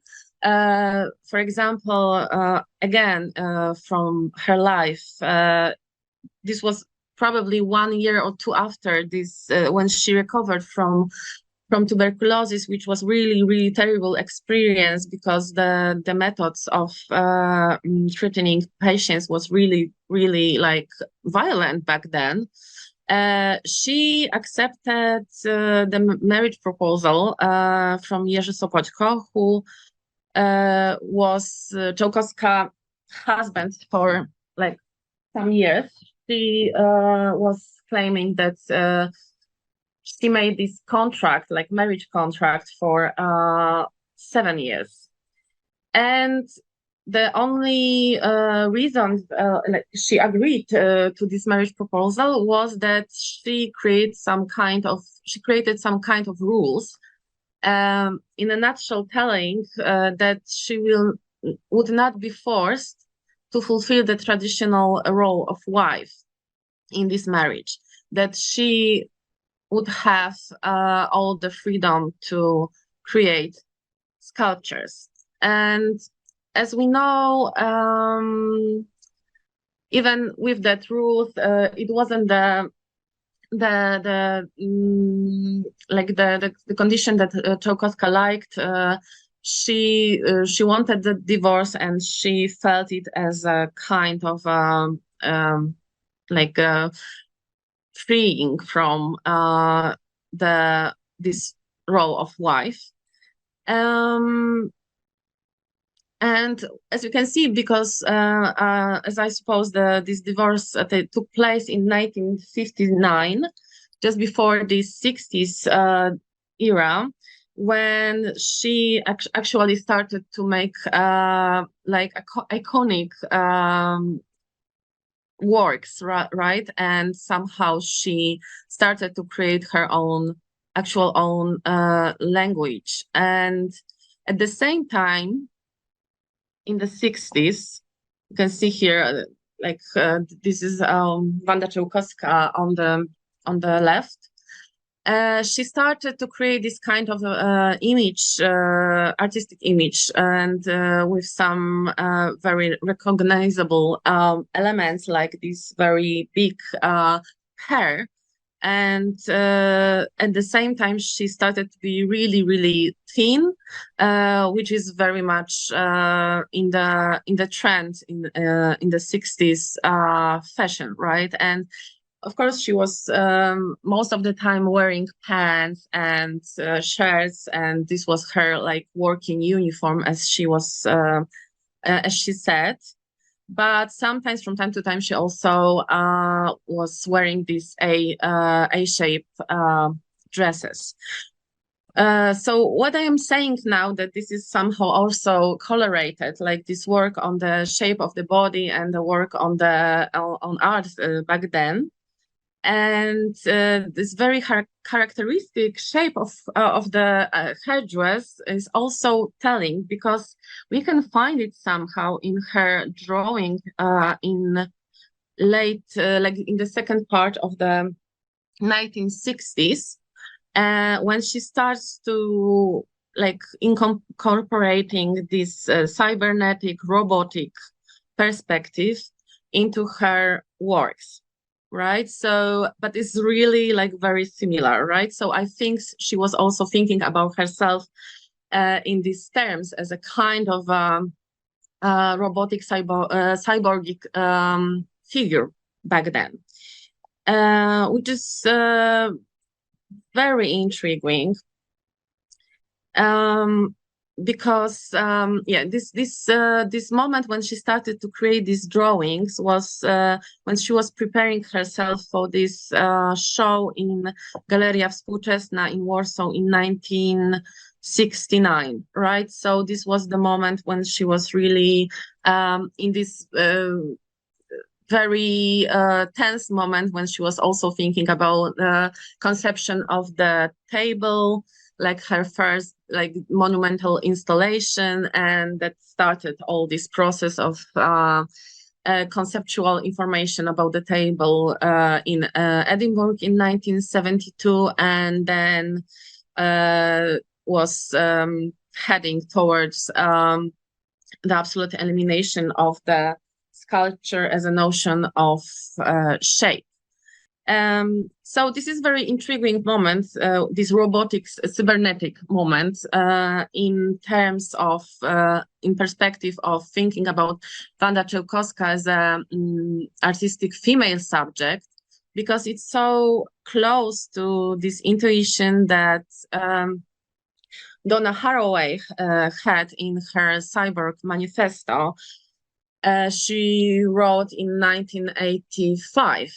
Which is interesting in this decade, because in 1979, you can see also, I would like to go back for a second to this shape of the head. You can see, and maybe it's too much, but somehow this alien shape of head makes me feel or think of the Alien movie, right? Because it's really something similar in here. So, going back to Donna Haraway and her conception of the similarity between this fantastic cyborg figure and the female subject, but also some animals, is very intriguing. And I feel now that this is very close to Wanda Czełkowska's intuition about the specific authorial subject, like also referring to the female subject. Because as we know, she didn't like this female gender. She wanted to overcome it somehow, to transgress it.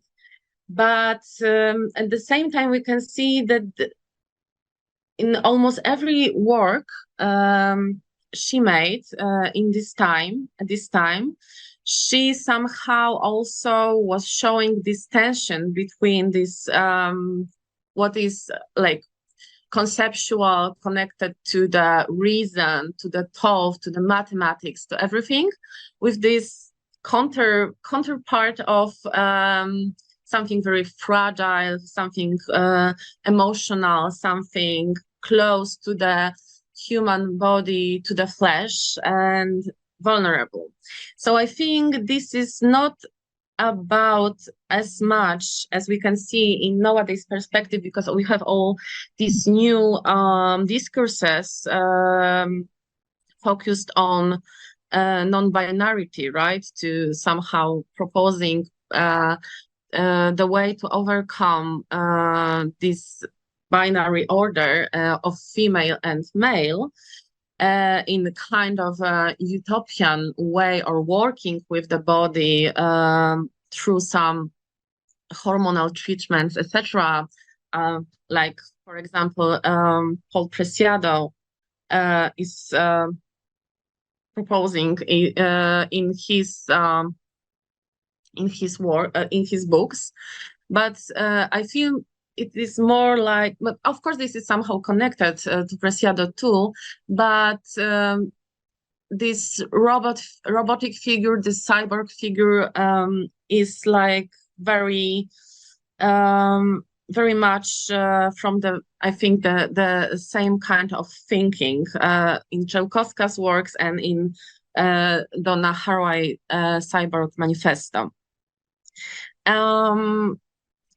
Yes, and this is, and also the Cyborg Manifesto is very nicely showing how also this cyborg figure is not a male figure, right? It's overcoming this this order, but it's always like the female, the cyborg, and the animal are always something other to the male, but in a way very similar. Like what is mechanic and what is animal and what is female is similar and is on the other side than male. And I find it really, really interesting in this case. So going back to the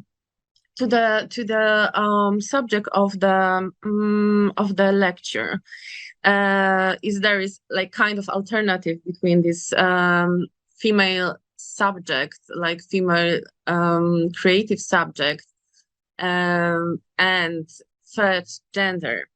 As I understand the female subject, embodied subject, it's always it's always based on the same gesture that Wanda Czełkowska presented in her famous photography, like called Theme, that we know very much now. And this is about how this subject is at the same time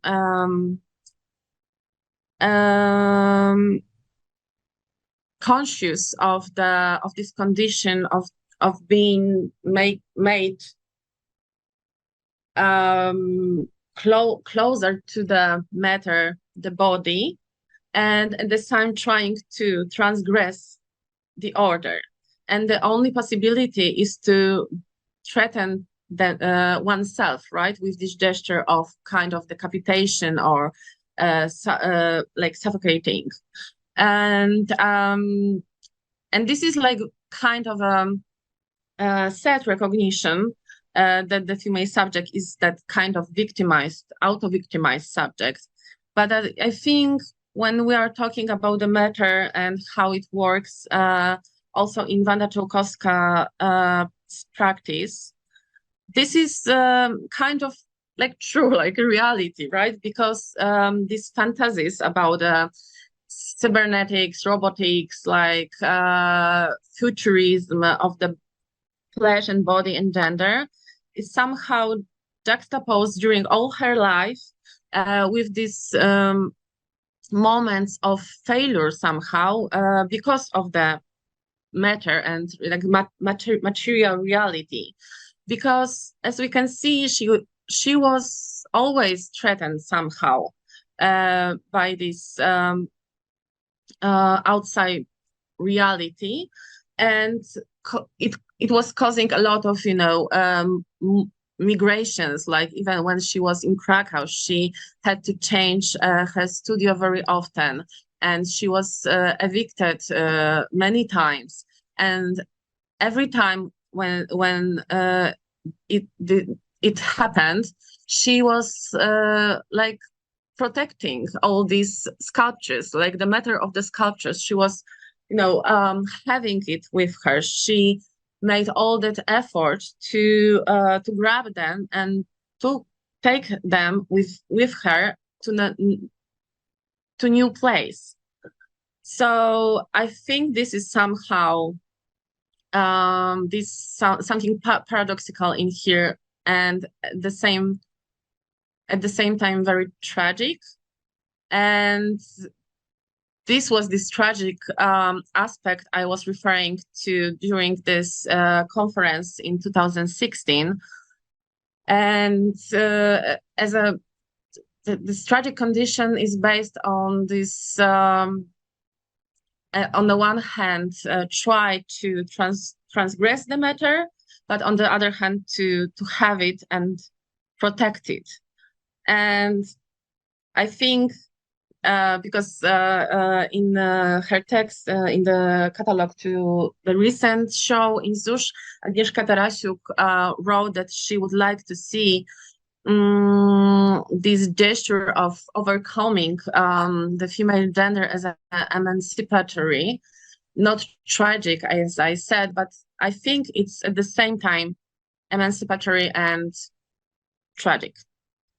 So I would like to thank you for listening to my lecture about the feminist perspective in Wanda Czełkowska's works.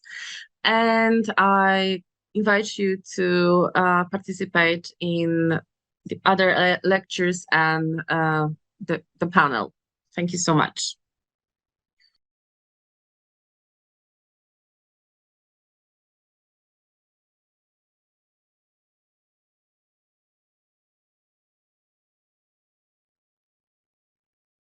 Okay, so welcome all. I'd like to welcome Matylda Taszycka, who is the curator of Wanda Czełkowska Art is Not Rest exhibition at Museum ZUSZ, and she's head of research programs at AWARE, Archives of Women Artists. Charlotte Metter, who is an art historian. She's a postdoc researcher at the University of Zurich. And Ewa Opałka, who is a curator and art critic, also gallerist, co-founder of Opałka Gallery based in Warsaw, and she has also made an exhibition on Czełkowska's art. And myself, I'm a theoretician of art and philosopher, and I'm here today because I have written a book, Afterface, which basically talks about the turn in iconography of the face. So it is quite connected to the topic that we want to tackle today. So I think we could actually start with the question that is most connected to the title of the panel. And the title of the panel is Face, Head, and Afterface in Czełkowska's Art, Matter, Meanings, and Interpretations. So we'll try to find those meanings and to have a look at multiple possible interpretations. And I think we could start with self-portraiture, feminism, body, and matter. So the first question that I would like to direct to all of you is, what is the status of self-portraiture in Czełkowska's art? Would you say that we can actually talk about self-portraiture in connection to her sculptures, in connection to her photographs, are her photographs and heads, sculpted heads, two different ways of actually constructing or deconstructing self-portraiture and or sculpture? So is it actually possible to talk about self-portraiture in connection to her art? Maybe we could start with Matylda. Well, I think probably Czełkowska herself would say that her busts and her heads were rather abstract forms than traditional portraits and self-portraits. But when we look at her work, especially her early work, we see that she was often confronted with the question of self-representation. So later, maybe we can discuss to what extent this self-representation is self-portraiture. Is it exactly the same thing? But as early as 1959, she produced her first sculpted self-portrait. And recent research in her archives showed that actually there are dozens of photographs representing Czełkowska in her studio. And this practice of photographic image seems very closely related to her sculptural practice, especially at the beginning of the 1970s or the very, very end of the 1960s. And in 1967, she produced another self-portrait, Blue Head, which looks maybe less realistic, is more abstractified than the previous one, but still recognizable.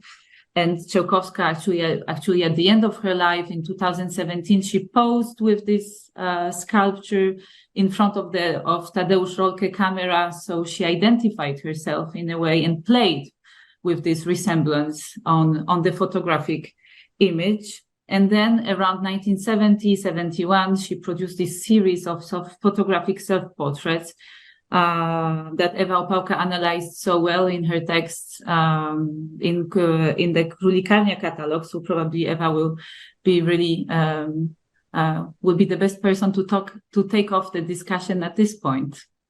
Okay, so to you, Ewa.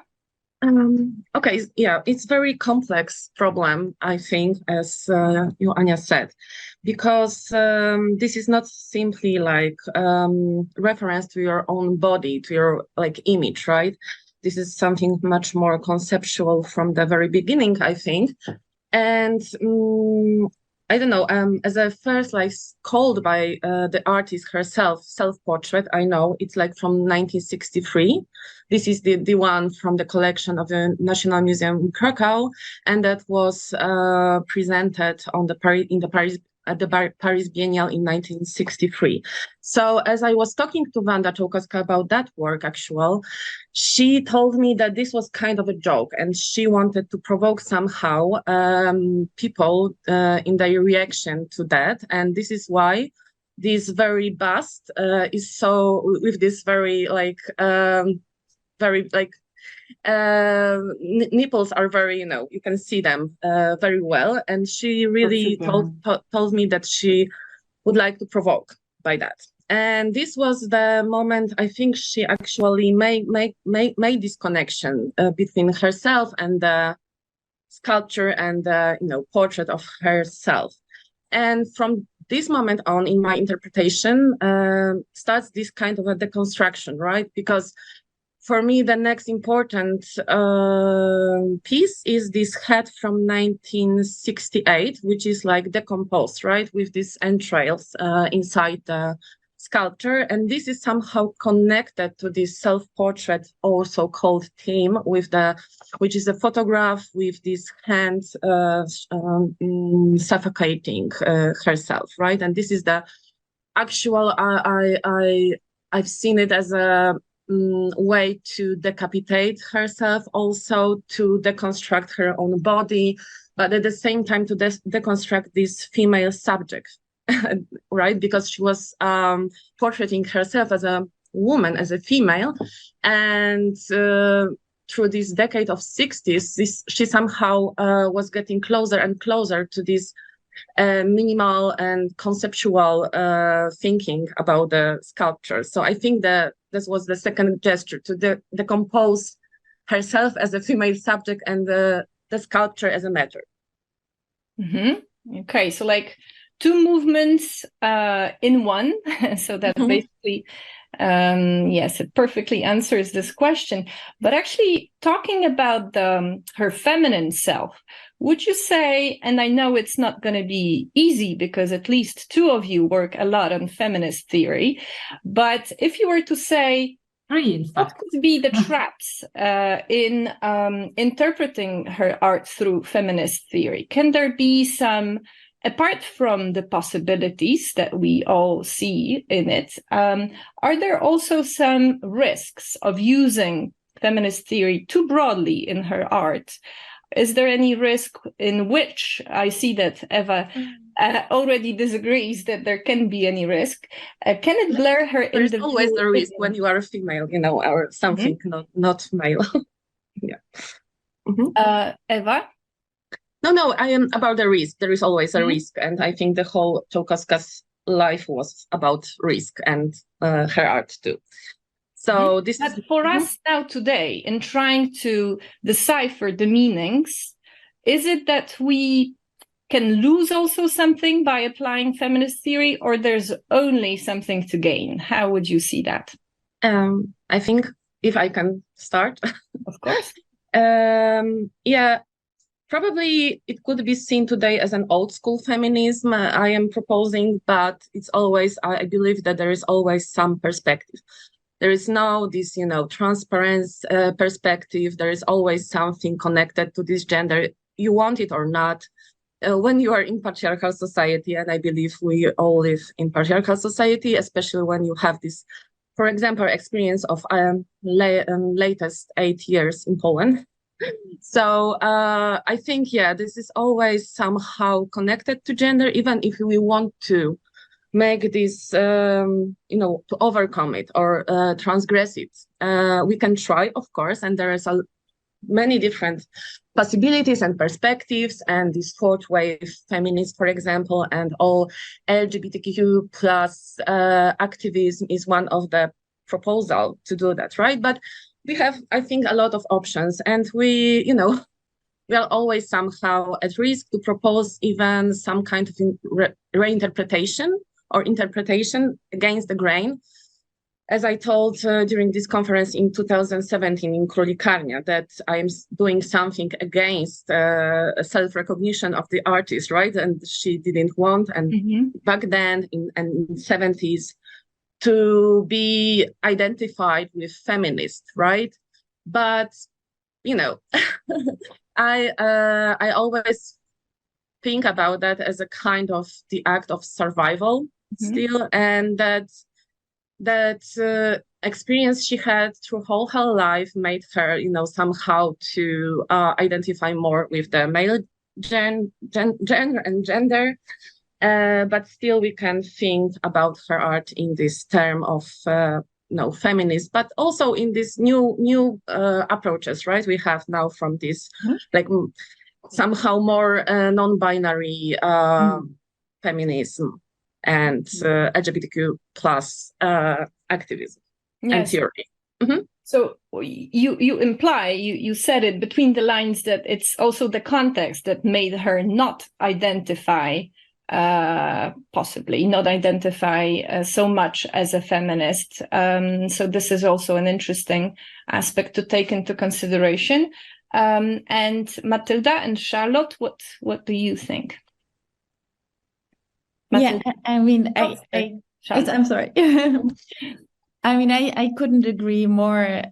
So thank you very much, Eva, for pointing all these points out. I think also there cannot be anything to lose by having a feminist perspective. The only question is how to situate oneself when one does so. So the question is maybe less to say what the intention was, but rather to enter in a dialogue that is necessarily always speaking from our contemporary being. So it's either way, we cannot separate our own position from the look that we have upon some work.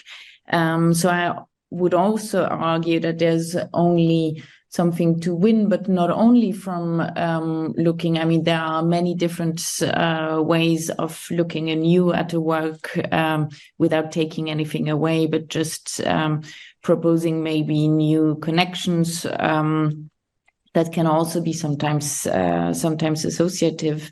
But precisely this repeated use or thinking around this notion of the third gender, I think this is so evocative and so interesting from our contemporary point of view. There is really a lot to say, and I think what you were pointing out previously, Eva, about this very first self-portrait with this exaggerated features of femininity. I mean, it is such a beautiful work with these nipples. It's also described in the catalog as a haptic work, and I think this says so much. This notion of materiality, this invitation to touch, but that is also a playing around. And I think that's maybe something that we can also discuss later, but this then separation, because it's still a bust, right? It's not only the head as it becomes later.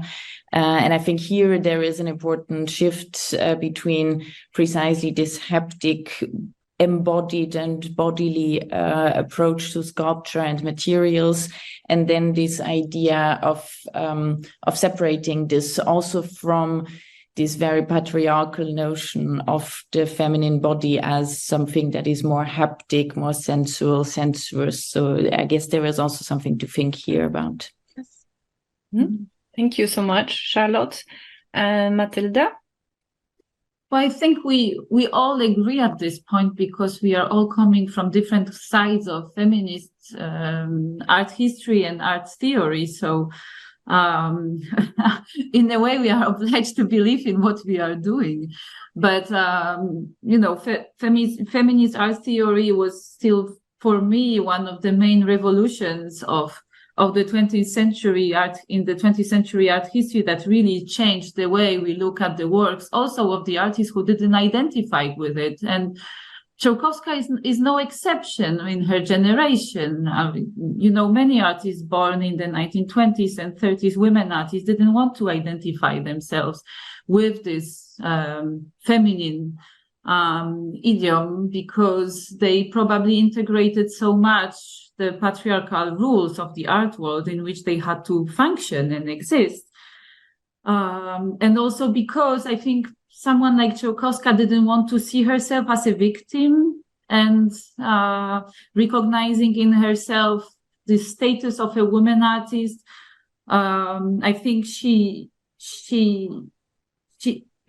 integrated so much the rules of the Polish and art world of that time, that she wanted to be part of it, and to be part of it was to be genderless for her. But she didn't probably realize so much that genderless doesn't exist. But the whole, modernist paradigm was turning around this genderless idea of abstraction, for example, and in material art, far away from the body. And of course, it put it at distance, all this otherness that was attributed to feminine body, emotions. So Czełkowska, I think, didn't want to recognize in her work all this bodily part. But in fact, for me, and this is what was striking for me for the very first time when I approached her work, was how difficult for me, and you will tell me what do you think about it, Eva and Charlotte. Eva, especially you knew the artist herself, but what struck me the most was it was the complexity actually of her work, and the fact that it was filled with what I would call now productive contradictions. Mm-hmm. So this work, like she used to say, I'm doing abstract work, but actually it's filled with body. If it's not her own body, it's the viewer's body, but the body is always somewhere in her work. And she used to say, I'm not doing portraits, but actually self-representation is everywhere there. Mm-hmm. And she used to say, I'm not a woman artist, but it's filled with text in the, like this portrait from 59 that was exhibited in 63. It's like the sexual representation of the body is so obvious there. So yes, I think one of the how to say threads that we can interpretational threads that we can find in this work is this, these productive contradictions that actually are always like at stake in her work.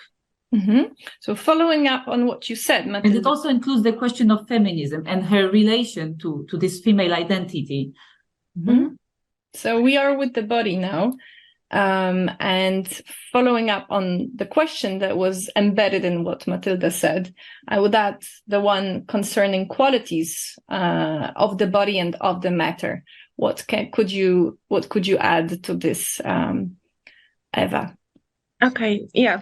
As I said in my lecture, this is very much about that. There is this contradiction and something paradoxical in her almost every work. Like from the beginning, when we see somehow these sculptures are more coherent, still like this relation between figuration and abstraction is somewhere there already, but it's like, still very, in a way, classic and realistic. And then more and more through the 60s, one can see this tension, right? And for me, this tension is the tension between this binarity we have in society, and which is like this relation between reason and body, right? And this how it's how we can see this as positively or negatively valorized to each other, right? Because the reason is male and the body is female, etc., etc. Conceptual is male, like the matter is female, and I think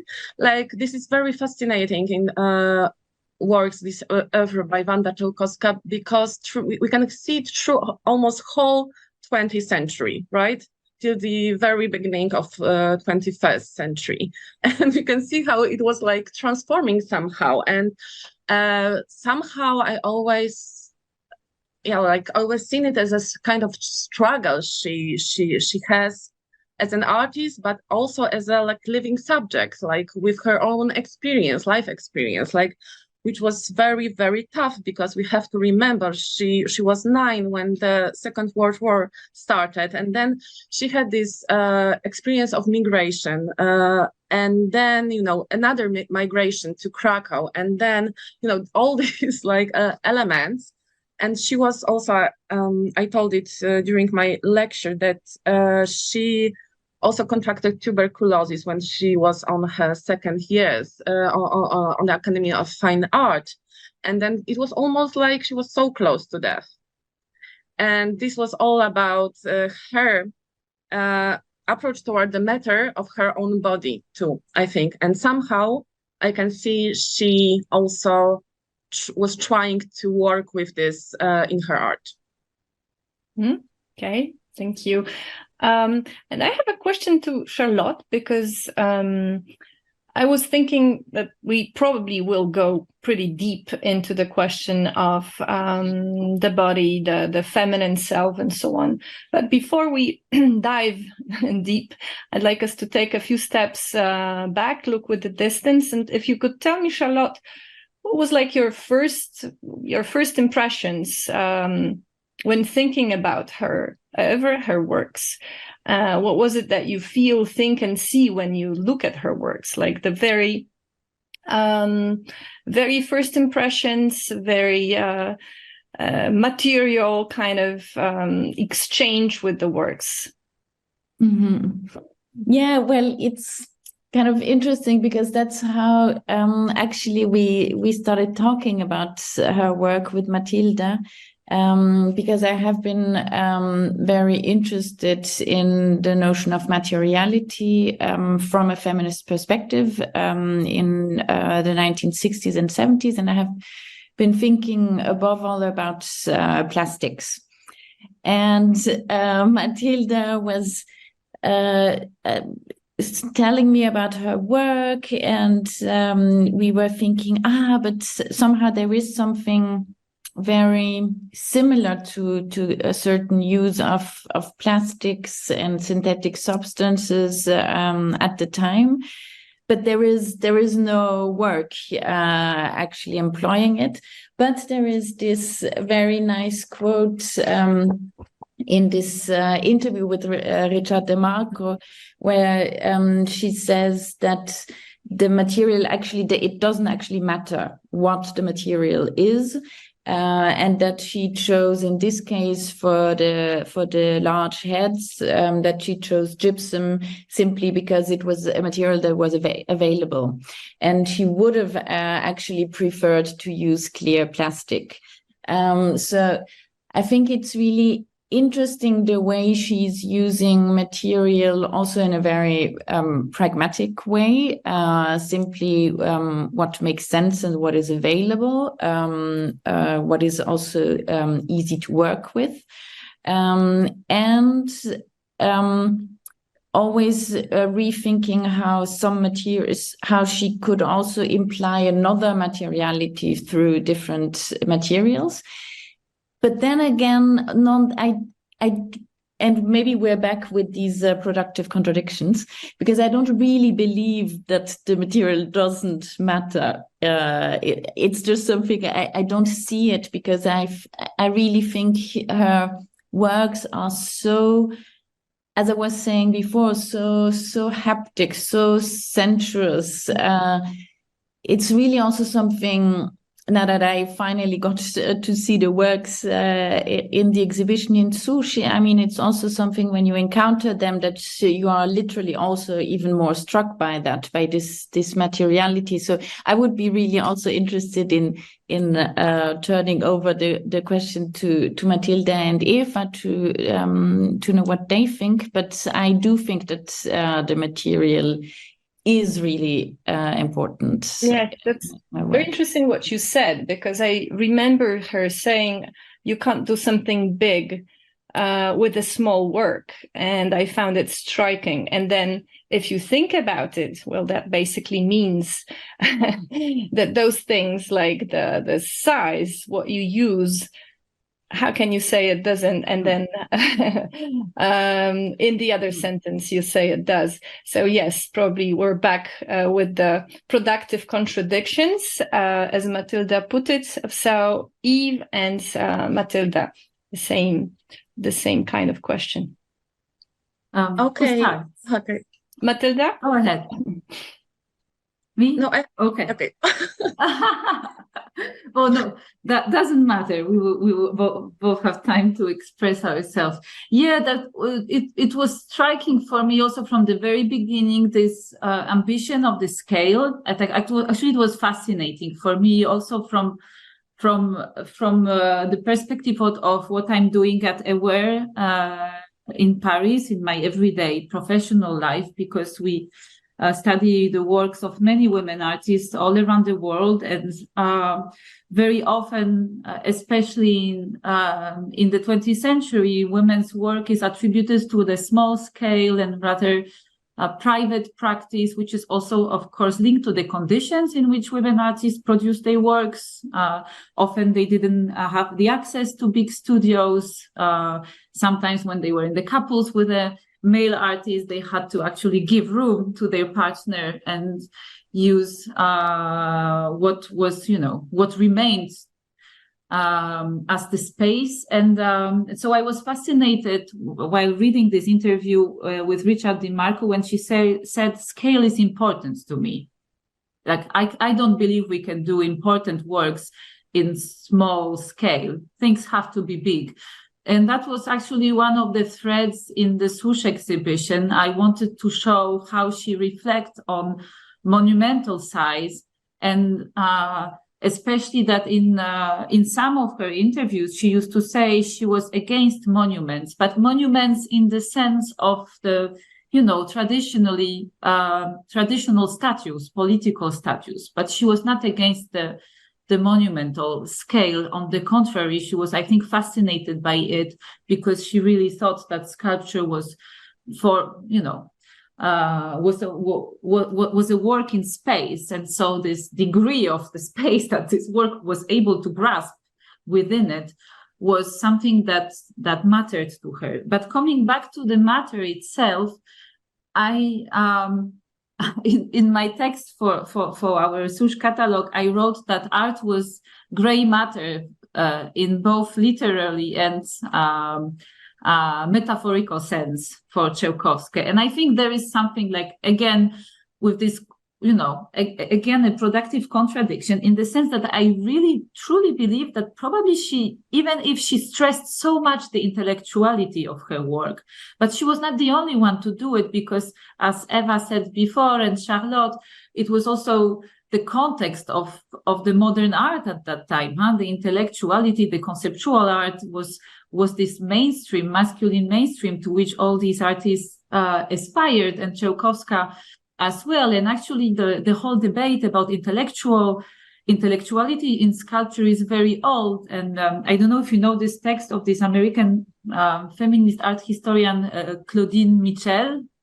I think she's American. Anyway, she wrote about Camille Claudel, and so sculptures from the end of women's sculptures from the end of 19th century and beginning of the 20th century. She also wrote on Jeanne Pouplet, who were representing female acts. And she really reflected on this binarity between body and intellectuality in their work in the context of the beginning of the 20th century. And I think this conflict is still present in Czełkowska's work. But when we look at it, at the object itself, we actually have the impression that she really enjoyed playing with matter, right?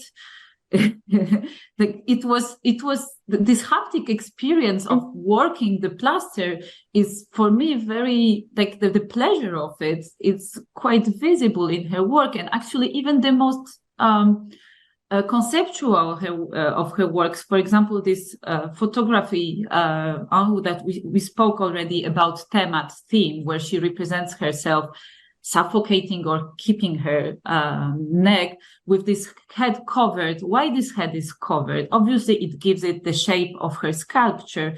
But also when we think about what is the classical, like the very basic practice of sculpture, is that you cover the clay form with the humid cloth to keep it soft overnight. And so you can rework it the next day. So it's actually, for me, also the reference, more or less conscious reference. I don't know to what extent it was conscious in Czełkowska's practice, but to the very basic practice, physical practice of the sculptor. And here is also something that fascinated me from the very beginning. There is a lot of motifs here, but what I would like to say is about this another contradiction between this scale and proportion, as she always was telling me, like the scale and proportion, and the light materials, right? And was she also referring to during our conversation was that the material she would like to really use is not even invented now.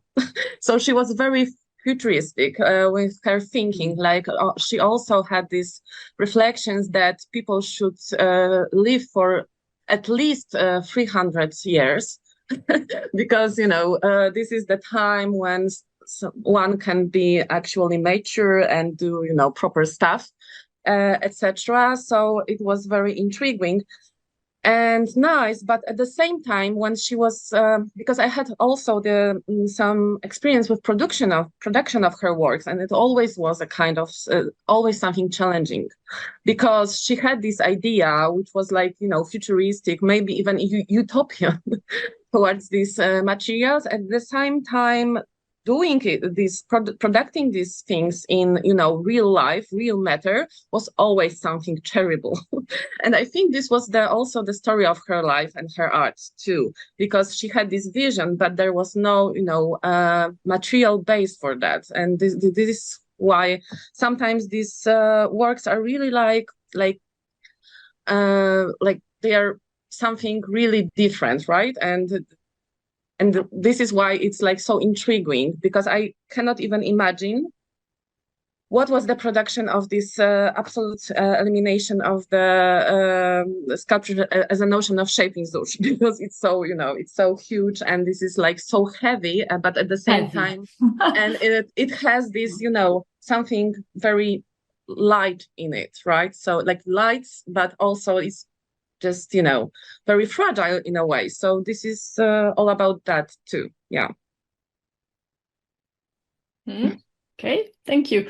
Maybe we'll conclude this part and head on to some other ones with a question concerning like the overall effort, the overall struggle. So basically, what is she trying to transgress there? I'm not saying she is, but maybe she is.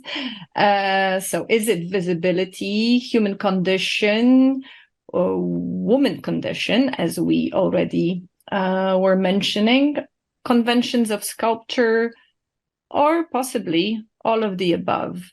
So maybe Charlotte, could you start to unwrap the problem? Unwrap the wrapped head. Like that. Unwrap the wrapped head.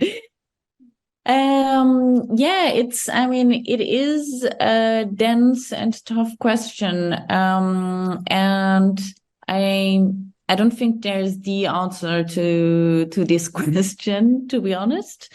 First, but we'll be happy with answers in plural. But I do see among many topics that I see, I do really see this joy of engaging with the medium of sculpture. This is something, I don't know, beyond more specific questions or topics, really also, I also see this somehow in, she also had this very classical training. So it's also, it's also a lot about knowing and understanding what sculpture can do, what it can achieve, how it works in space. So therefore also this, not only the question of materiality, but also of scale that we were discussing before. It's always this thinking. I do see always these sculptures already working in some kind of speciality, which I think makes it very sculptural. Although I know you wanted also to speak about anti-sculpture, but I really see it in this very sculptural tradition, also with the previously mentioned use and references also to the very basics of doing sculpture, this use of these cloths. So maybe that's maybe what for me would be a little bit at the core. Thank you. No, I think whenever we talk about sculpture, in a way, we also talk about the anti-sculpture. And when we talk about the anti-sculpture, we do talk about the sculpture in the end, because it's about working the boundaries. So as you said, like trying to see what is possible in terms of size, in terms of matter, and all other possible very material aspects. So thank you very much, Charlotte. Matylda? Well, I agree with Charlotte that the question is not easy, because I think all the artists, all the artists who have this ambition that Czełkowska had, want to transgress something, and probably many things at once in their work, and it was also her case. So I don't think she worked against sculpture. I agree with Charlotte that actually she was, I think, deeply involved in evolving the medium of sculpture. She probably tried rather to expand sculpture than to make it disappear. And even if she produced this absolute elimination of sculpture as notion of shape, it's not about the absolute elimination of sculpture as such. It's the elimination of shape, the idea that the sculpture has to be this shape, closed, like a closed, like the opposite of the open form in the space. And in this sense, it's obviously a conceptual work, but it also gets back to the tradition of the very early modernist art. I don't know, I'm thinking about Katarzyna Kobro's construction, which are open to the space. This is the whole reflection about what sculpture could be if it frees itself from the tradition of the monumental, statue on its pedestal. So I think she would rather be in the line with this tradition. And yes, other transgressions, gender probably as well, in the sense that she said to Anke Kempkes, right, at the end of her life, that her heads were of third gender, for example. So as Eva said before, she wanted to get probably somewhere beyond the binary divisions that were imposed on her. So yeah, different transgressions at work for sure. I think if I can sum it up somehow, because I think it's still in this perspective of binarity, and also in the tradition of avant-garde, as Matylda mentioned. Because as we can see in the wall, which was the installation sculpture that was somehow made against painting, because Wanda Czełkowska really wanted to free the painting and canvases in this very installation from this thinking about art as a flat surface, framed surface, and to free it to something more spatial. But then there is this three-dimensional sculpture, and the next move was to also transgress this somehow, right, to other dimensions. So it's like about this futuristic thinking of her, right, because there is not only 2 dimensions, 3 dimensions, maybe 4, maybe 5, maybe in the universe, like in the cosmos, there could be like infinite dimensions. So I think this is about that, and also about this, thinking about why she was against these paintings and sculpture as a shape. I think there was also this avant-garde tradition of anti-bourgeois thinking in her, and she was really like that, and she was really like radical as post before the war avant-gardists were. Right, so I think she was really in this tradition, and this very good recognition. So yeah, so this is about overcoming something in art, but also in her life, and of this object-subject relation also, because I think it's very important. Again, this is this binary relation, like object and subject, which is subjected to object, right? And this is another thing. Thank you, Eva, for this wonderful conclusion. So if you are ready, I'd like to invite you to play a bit with the notion, with the concept that I suggested, that I constructed, the one of the after phase. So before we go on to this phase head and after phase, second section of our discussion, maybe I'll just briefly introduce you and our listeners to the idea. which will give you some time to play with it. And I hope we can later see how this idea of afterface could be useful to interpret Czełkowska's art. So Potwarz, which is the title of the book in Polish, actually it plays on those two meanings. Afterface, so what comes next, like another stage, possible stage of the face, and defacement, so something that is in a way iconoclastic, of course. And the aim of the notion that I proposed in my book was to show the ambivalent and multifaceted meanings of visual distortions of the face, something that we can see in Czełkowska's art, blurring its features or otherwise transfiguring classical iconography of the face. So these phenomena are often narrowed down by, on the one hand, artists, or on the other, the critics, while I argue that afterface emerges from modern and contemporary iconoclastic images of face, and it confronts problems of visuality, and that it's also a question of the war, a symbolic war waged in the realm of art and philosophy between face and body, how they too, in a way, represent identity. So that could also be interesting in connection to her art, because face and busts or heads are pretty omnipresent. So that could also be a question. Is she using more body or the face for the self-identification processes?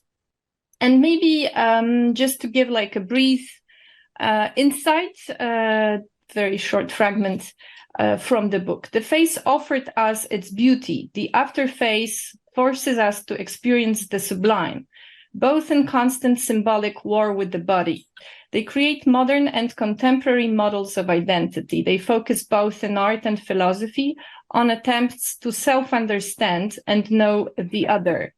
So among the deep-seated reasons of visual facial distortions, because that's where I would get at now, I enumerate the first one, the cultural domination of the body, so the war I mentioned, the break with mimesis, so like the natural kind of representation.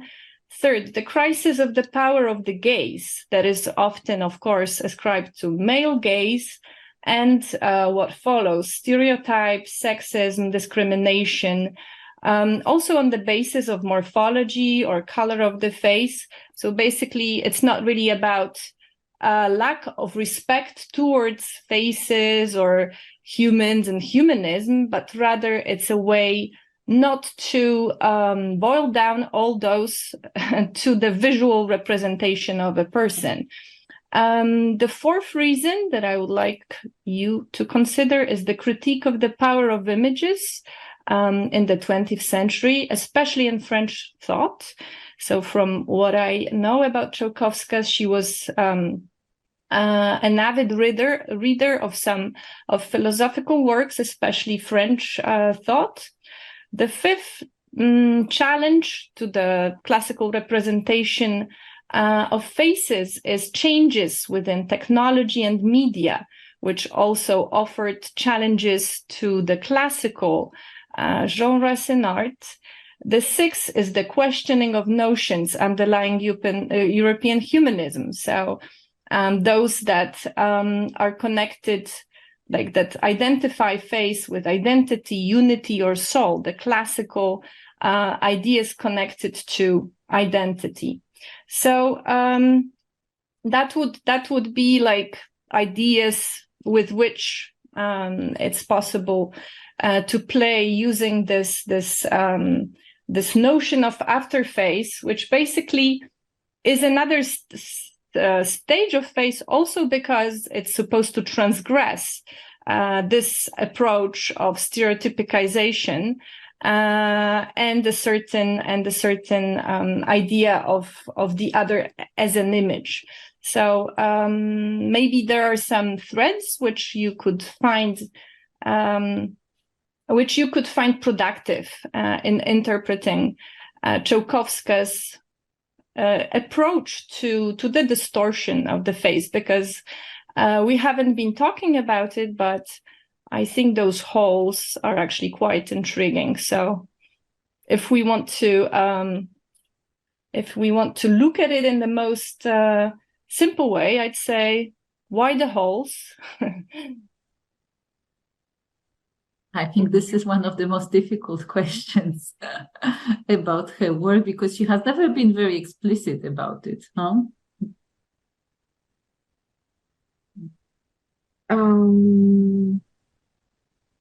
Why the holes is the question. I think I thought I put it in the most. No, because I think I know some the answer from my perspective, and it is why she made it somehow. It's very difficult to describe, because this is, I think, beyond the philosophies we know, as Wanda Czełkowska proposed her own somehow theory about the art, but existence, and this was not so.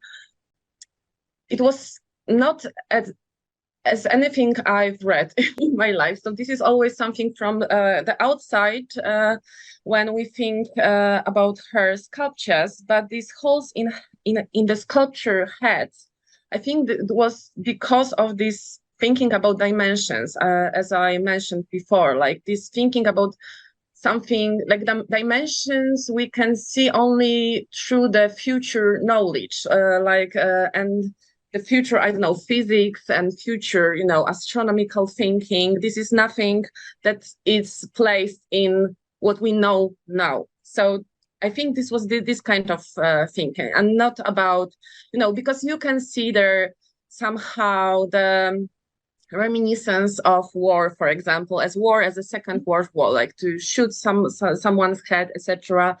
And as she told me, she had this experience during the war that someone was threatening her with a gun. So I think it was very important to her, like this upcoming explosion, like this kind of attention. And she also told me once the history when she experienced like bombing in the city, and it was so plastic what she made. Like I really can not even see but feel somehow what she had experienced. So I think this is like briefly about these holes. Of course, we can see it as the construction of the head. We can see it as some traces after some kind of intrusive gestures, right? Because it's always also always about this kind of fear of I think of suffer and pain too. Is always in there, and you can feel it somehow. So yeah, this is my first thought about that. Yeah. Mm-hmm. Okay, thank you very much, Eva. Maybe thank you so much. That was so interesting. I think this link to the war seems to me so relevant and so important to stress. It's also something I have been thinking when I was writing and drawing this kind of comparison with the work of Nancy Grossman. And her use of heads that are clad with the leather.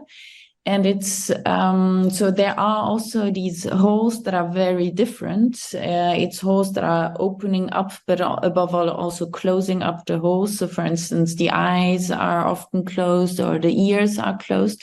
So it's all about also this notion of sensory deprivation, which we can also see somehow in this photograph I've been already mentioning of Czełkowska with this cloth and this self-asphyxiation movement.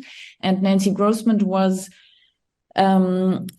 amongst other things, also responding to the Vietnam War. So these are works from the late 60s until the 1980s. But there is also this sort of relationship with the war and to bridge back again between this idea of how the face and the head relate to the body. I see a lot of relations here also in this notion of a body that is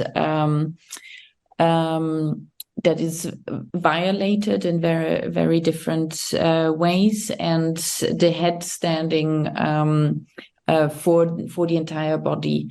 And then something that I also keep wondering is the notion of sickness and the tuberculosis.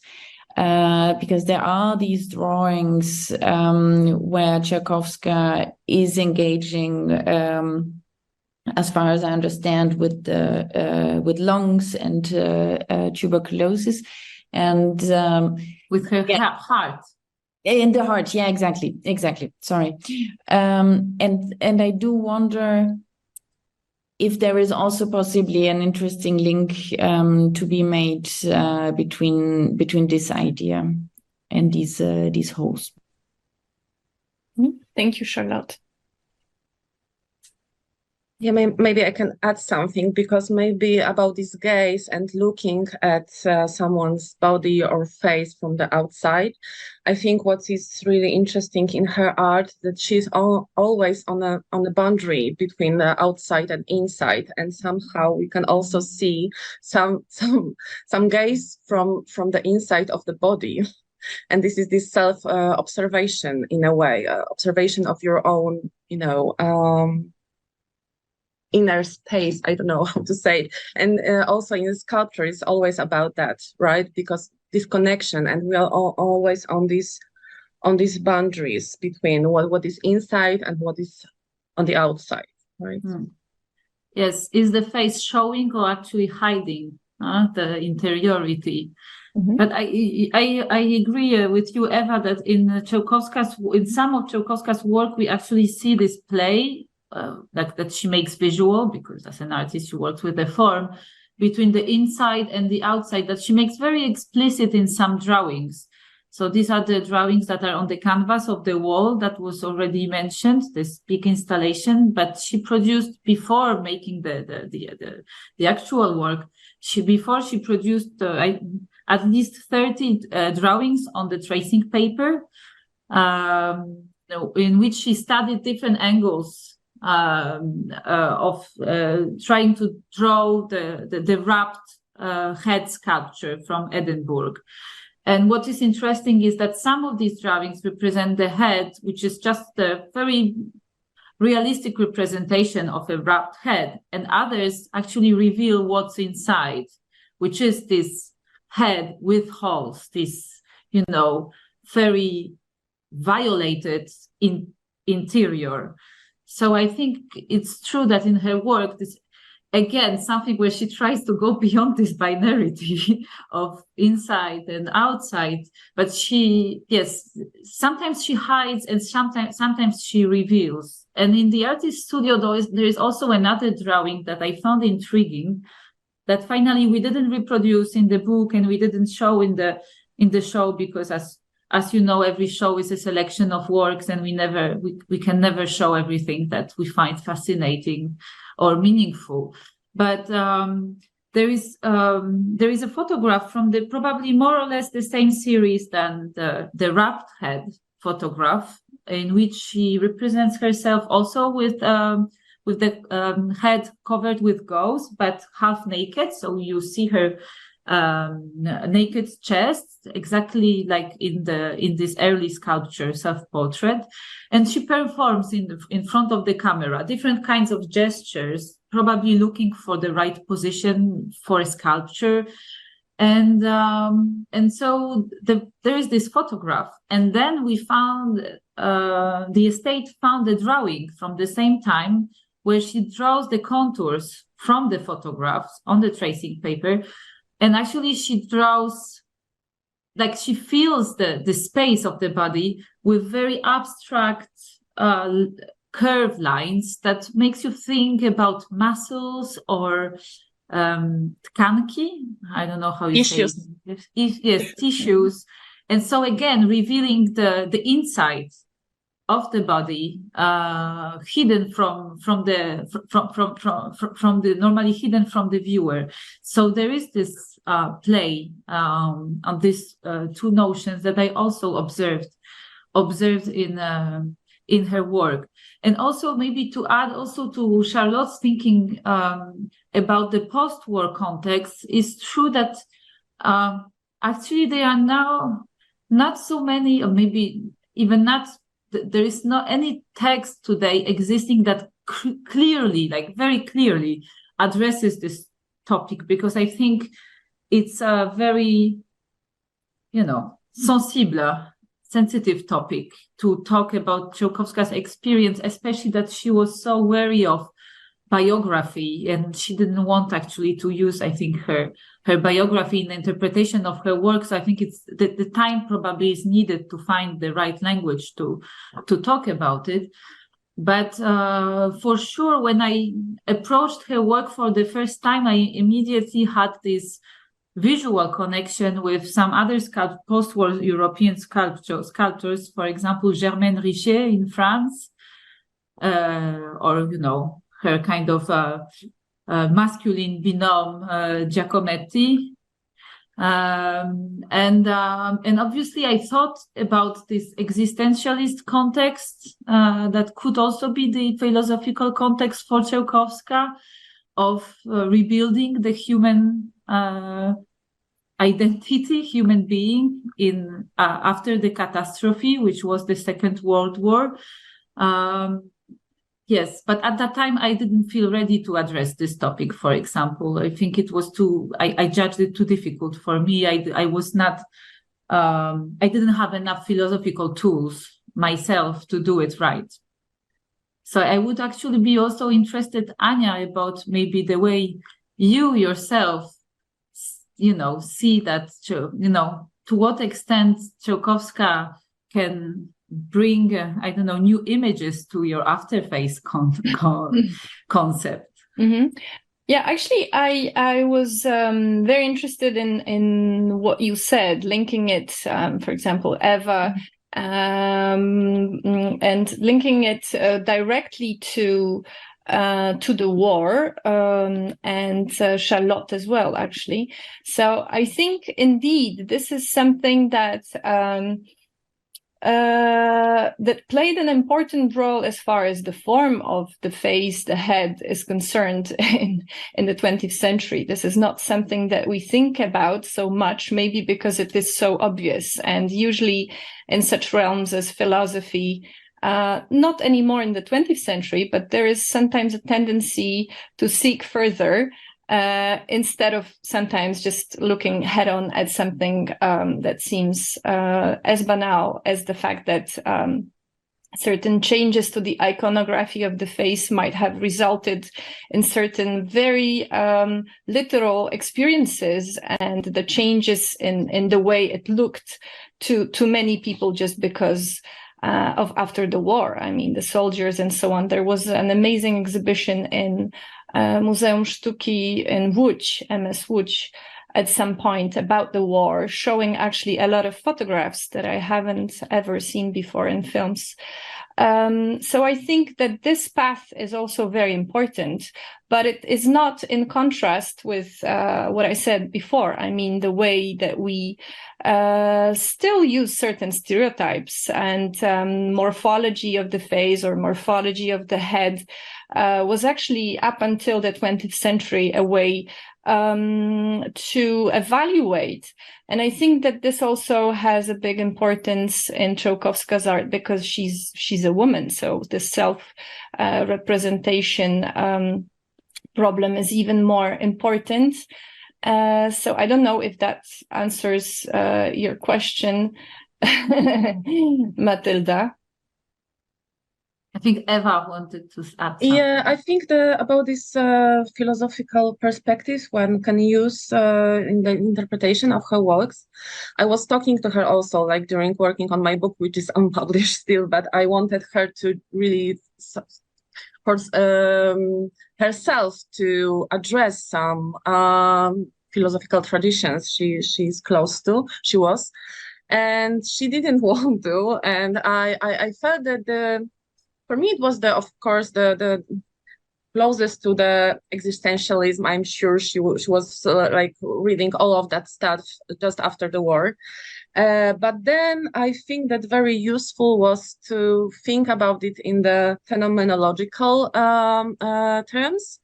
And I think it's also because some of the contemporary feminist proposals of philosophy are mostly based on phenomenology, and I think this is the most useful in terms of this, for example, intersubjectivity. That this is the film researcher also, but with a great philosophical approach, Lilian Sobczak, who wrote that book, Carnal Thoughts. And this carnal thoughts is really like referring very well also to Czełkowska's works. So I think that, from my perspective, this is what I found the most useful. But for herself, she never told me anything. Like she never mentioned any name. Of the philosopher. Yeah. Actually, it was interesting because preparing some questions for you and ideas of how we can, what can be the concept behind our discussion, I had this question to all of you, whether you would call her an artist, philosopher, and so on. I don't feel like asking you that question anymore, because it seems the division again seems blurred, right? Just as many other divisions and dichotomies that we've mentioned so far. So basically, I don't think these were two different things for her. She was actually, she could be philosophizing as she creates, and she could be creating as she thinks. So I don't think the division is actually valid. As for the schools, if that was more of a question, because I was actually attracted to this other way of looking at Afterface, of course. But as for the philosophical schools, I don't think she was like a school type, right? Probably she was interested in certain notions, how they play with each other, how they interact, what's the dynamics. But to what Eva said, I would probably add also philosophies of the other, because I think this is also a very important part of philosophy on which feminist theory can grow. Not always taking everything from it, because, for example, Levinas, that is a big name in terms of the philosophy of otherness. The problem is that there can be some issues with how he saw phenomena connected to women and such. So that's his problem. But still, there's a lot to be taken into feminist theories because of working the concept of otherness, and this concept seems to play a very important role here. So I don't think there's any duty to find like a particular school she loves, but I think it's very visible that she's very close to working on concepts, but I don't think it's a separate thing for her from working on the matter. I think it definitely goes hand in hand. So instead of this question that I already thought is invalid, maybe you could tell me what are her favorite problems, because I think for philosophers and artists, there are certain problems which are their favorite. So what would be the favorite problems of Czełkowska? I think sculpture was her favorite problem in a way. But through sculpture, she addressed many other topics. The topic of, as actually it's a little bit like summing up what we said, but there is the question of self-representation of the body, of the mind in motion, because I also think that these heads often hide something like a mechanism, as if she wanted to get deep into the reality of what actually the creativity and artistic production is. She used to say that art was made in human mind, and I think she deeply believed in it, that it was above all an intellectual activity, but she enjoyed at the same time playing with the matter, as we said. But there is this a little bit later work of her that is shown in Susz. It was also shown in Ewa's exhibition in Królikarnia, a kinetic sequence, head kinetic sequence, where we see this head, always this leitmotif of her work, but this time very much abstractified and geometric, and that makes think a little bit about constructivist paintings from the first half of the 20th century. And when we look at it and the way all the canvases are composed and situated next to each other, we actually realize better why she used the term kinetic, because there is this effect of movement, which is also something that she addressed in her sculptures, also very early sculptures. And so it interacts with the viewer's movement as well, because the viewer has to walk next to this sculpture, painting sculpture, to understand and see actually how it evolves in space and time. And these abstract geometric forms immediately made me think about cogs. These heads look like machines for me. And I really thought this work is from 1981, that in a way, it anticipates post-humanistic thinking, about this link between the human and the machine, because it shows the human mind and brain as a machine in motion. So, yes, go ahead. I think because also in my this lecture, I referred to Donna Haraway Cyborg Manifesto, and I think that some of this thinking is also in Charlotte's article in the catalog, right, about this alien perspective. But I also referred to that somehow in this lecture. So, and as we know in this Cyborg Manifesto, we can see that this juxtaposition of the condition of machine, animal, and female. So this is very intriguing here to see the works by Czełkowska in this perspective.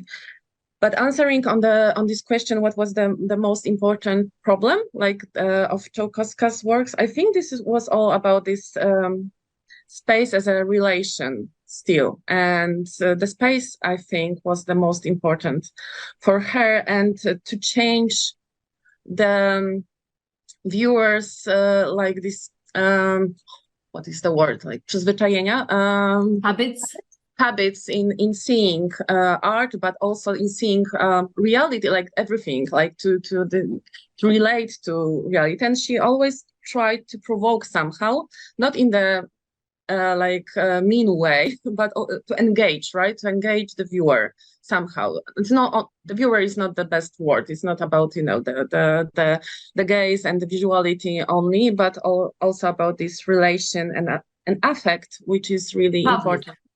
Public is, I think, is the best. So this was, as I remember also, she really was happy when. But also that there was this contradiction still, because during the process of making a show, she was very challenging and she had so many problems. But actually after the opening, she was so happy when a lot of people were coming, visiting the show, and she was really happy about these people she could interact with, etc. So I think these interactions was really, really, really important to her and to be understood. But at the same time, she made it as difficult as possible. Without understood, but without compromise. Yeah, exactly. Charlotte? Yeah, I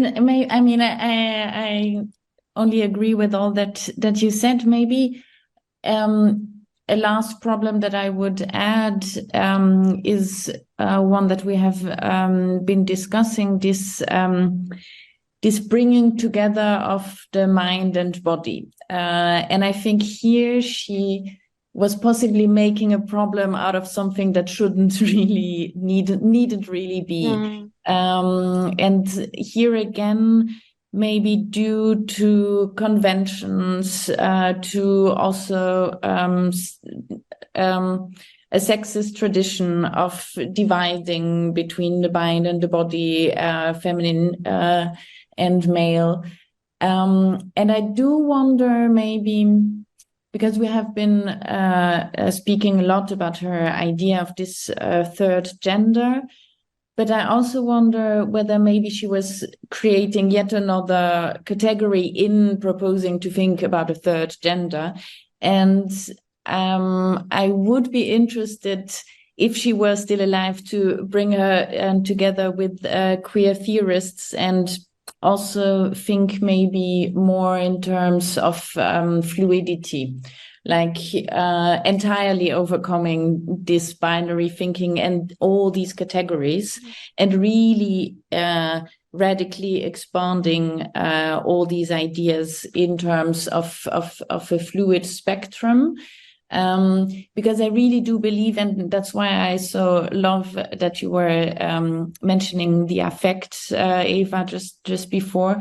I think this is a key component in encountering her works, and I don't see personally any division or any necessary division between mind and body or theory and practice, all these divisions.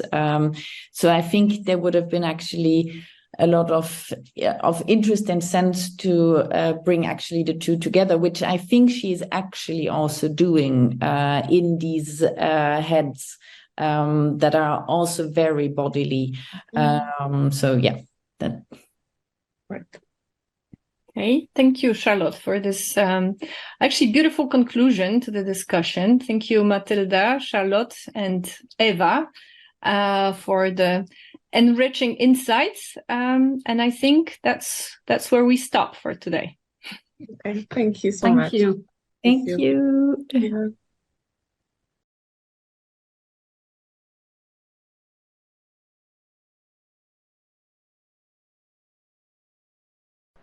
My name is Matylda Taszycka, and I'm the curator of the show Wanda Czełkowska, Artist Not Rest at the Museum Susz. This show is the first monographic exhibition of Wanda Czełkowska outside of her native country. Artist Not Rest is at the same time my curatorial statement and a quote from the artist. Wanda Czełkowska wrote in her notes, "Art is not rest for the viewer." And obviously I wanted this title to be a kind of provocation for the viewer and his expectations towards art. Wanda Czełkowska's art is not easy. It's definitely not an entertainment. In the first room, we can see gracze, players, a sculpture produced by Czełkowska in 1960-1961 for a competition for a sculpture in a public space. Czełkowska won the competition, but the work has never been produced. If it was, the viewer could sit on the table and participate to the gathering of the players. While socialist realist doctrine encouraged production of political monuments representing standing figures, Czełkowska imagined the contrary, a horizontal monument presenting three figures gathered around the table. The motif of the table will be found later in Czełkowska's work. In 1972, after her return from Edinburgh, Wanda Czełkowska created the reduced model of the installation, The Absolute Elimination of Sculpture as Notion of Shape. This work is composed of 66 concrete black and white panels and of 66 light bulbs. Wanda Czełkowska eliminated the sculpture as the form and revealed that the sculpture can be actually the space which she framed by the floor and the ceiling of her installation. Wanda Czełkowska was born in 1930 in Brześć nad Bugiem, today Brest in Belarus. She spent her childhood in Vilnius, today in Lithuania. When she was 9 years old, the Second World War started. At the end of the 1940s and in the second half of the 50s, she studied sculpture at the Art Academy in Krakow. Here is the stool, table, which is one of her most iconic sculptural works, the traditional plinth disappears and is replaced by an over-dimensioned tabletop on which the artist disposed 18 casts of heads. These heads, as you can see, are abstractified. They don't look like a singular person, they look very dramatic. This work marked a significant turning point in the artist's career. Not only it impressed the viewers by its size, it created a debate because it transgressed the way we usually see the sculptural work. One of the most characteristic motifs of Czełkowska's work is that of the head. The artist repeated this motif over and over again in her sculptures, but also in her paintings and her drawings. These works behind me are actually sketches for her sculptural work, Ściana, the wall, that she first showed in 1976. She used as a model the Edinburgh head, Głowa Edynburska, which was a piece she produced for her exhibition in Scotland. Beyond the formal experimentation around this classical motif, the head hides a reflection on the human mind as the creative force of art. Czełkowska was interested in the bust, which is the traditional topic of the Western sculpture. However, she deconstructed this topic, and during the 1960s she produced numerous heads which became more and more abstract and more expressive. This room presents a small retrospective showing how this form evolved over time. This work, for example, is called the Blue Head, and actually behind these abstractified and expressive features it hides the artist's self-portrait. This work, entitled The Kinetic Sequence, was produced in 1982. That year, Czełkowska retired from the official artistic life in Poland. Like many artists of that time, she contested the political situation in Poland, as in 1981, the military coup d'etat introduced the martial law. Over and over again, she comes back to the same motif. This time, these heads are more abstract and more geometric. The sequence represents the movement, and we can see that the blue circle is moving from one picture to another, giving it a very dynamic effect. Czełkowska often plays with the viewer's perception. In this work, for example, what could be seen as the reverse of the work is in fact one of its facades. But this work also reveals another side. The artist represents several sculptural heads that she paints on the surface of the work, and she places the Edinburgh head, one of the sculptures she produced for her exhibition in Edinburgh, in front of it.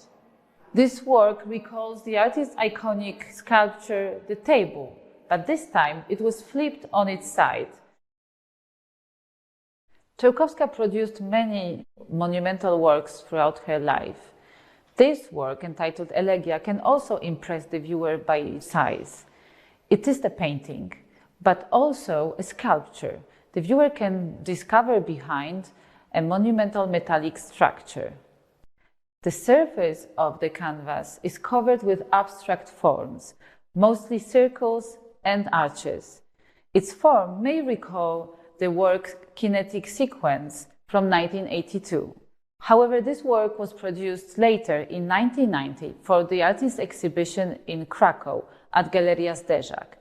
The geometric forms become here more gestural and colors are more sheer. This human-sized figure is entitled Man. This work was produced in 1956, which is the moment when the political situation changed. It can be seen as a transitional piece, as it represents the naked man realized in an almost academic way. And it's covered with green paint, which can make us think about the bronze sculpture. However, its features are more abstract and even grotesque, which could be seen as an ironic comment on the political situation of that time. Her work evolved as the artist started to experiment with more avant-garde artistic language. This is the case of Study 10. This work was produced only 1 year after The Men, and we can see the Cubist influence and formal research in the artist's work. It also contains some funny details, for example, the teeth, which are hidden under the nose of the sculpture. Wanda Czełkowska was a member of the Second Kraków Group, whose members were interested in abstract art and new figuration. She joined the group in 1968, invited by Tadeusz Kantor, one of his most charismatic members. At the same time, she made a series of abstract drawings and paintings on canvas. This series is shown at the Museum Susz for the first time because works has been restored for this occasion. These open work compositions remind us of organic fabrics. Some of them also seem to anticipate the evolution of Czełkowska's works. For example, we can see on them circular forms that we will see on her sculptural heads from 1968. Wanda Czełkowska identified herself with her work. This is something that we can observe especially in her self-portraits. In this self-portrait from 1951, we see the artist who represents herself as an Etruscan bust. Her naked chest was a provocation at that time, and it called for a haptic response from the viewer. The work was shown in 1963 at the Paris Biennale, which allowed the artist to go outside of the communist Poland. Around 1970, she produced her most iconic self-portrait, Temat, which is the photograph that we see behind. The artist covered her face with a gauze and seized her neck with her hands. This gesture may be interpreted as a way of separating the head and the body. The artist insisted a lot on the creative role of the artist's mind. Black Frieze is one of Wanda Czełkowska's most mysterious works. Until the publication of Wanda Czełkowska Artist Not Rest book, there were no critical texts existing on this work. The artist started to work on it in 1968, but the last panel, which is the white Lytton panel, was added in 2021, just before the artist's death. On the side panels, we can see abstract forms which remind us of Czełkowska's head. However, the cosmic dimension of this work creates different proportions, and these heads could be also interpreted as planetoids. The white panel behind me is punctuated with 66 light bulbs, which obviously reminds us of Czełkowska's most important and most monumental installation, the absolute elimination of sculpture as notion of form. In this sense, Black Frieze and the absolute elimination of sculpture as notion of form respond to each other.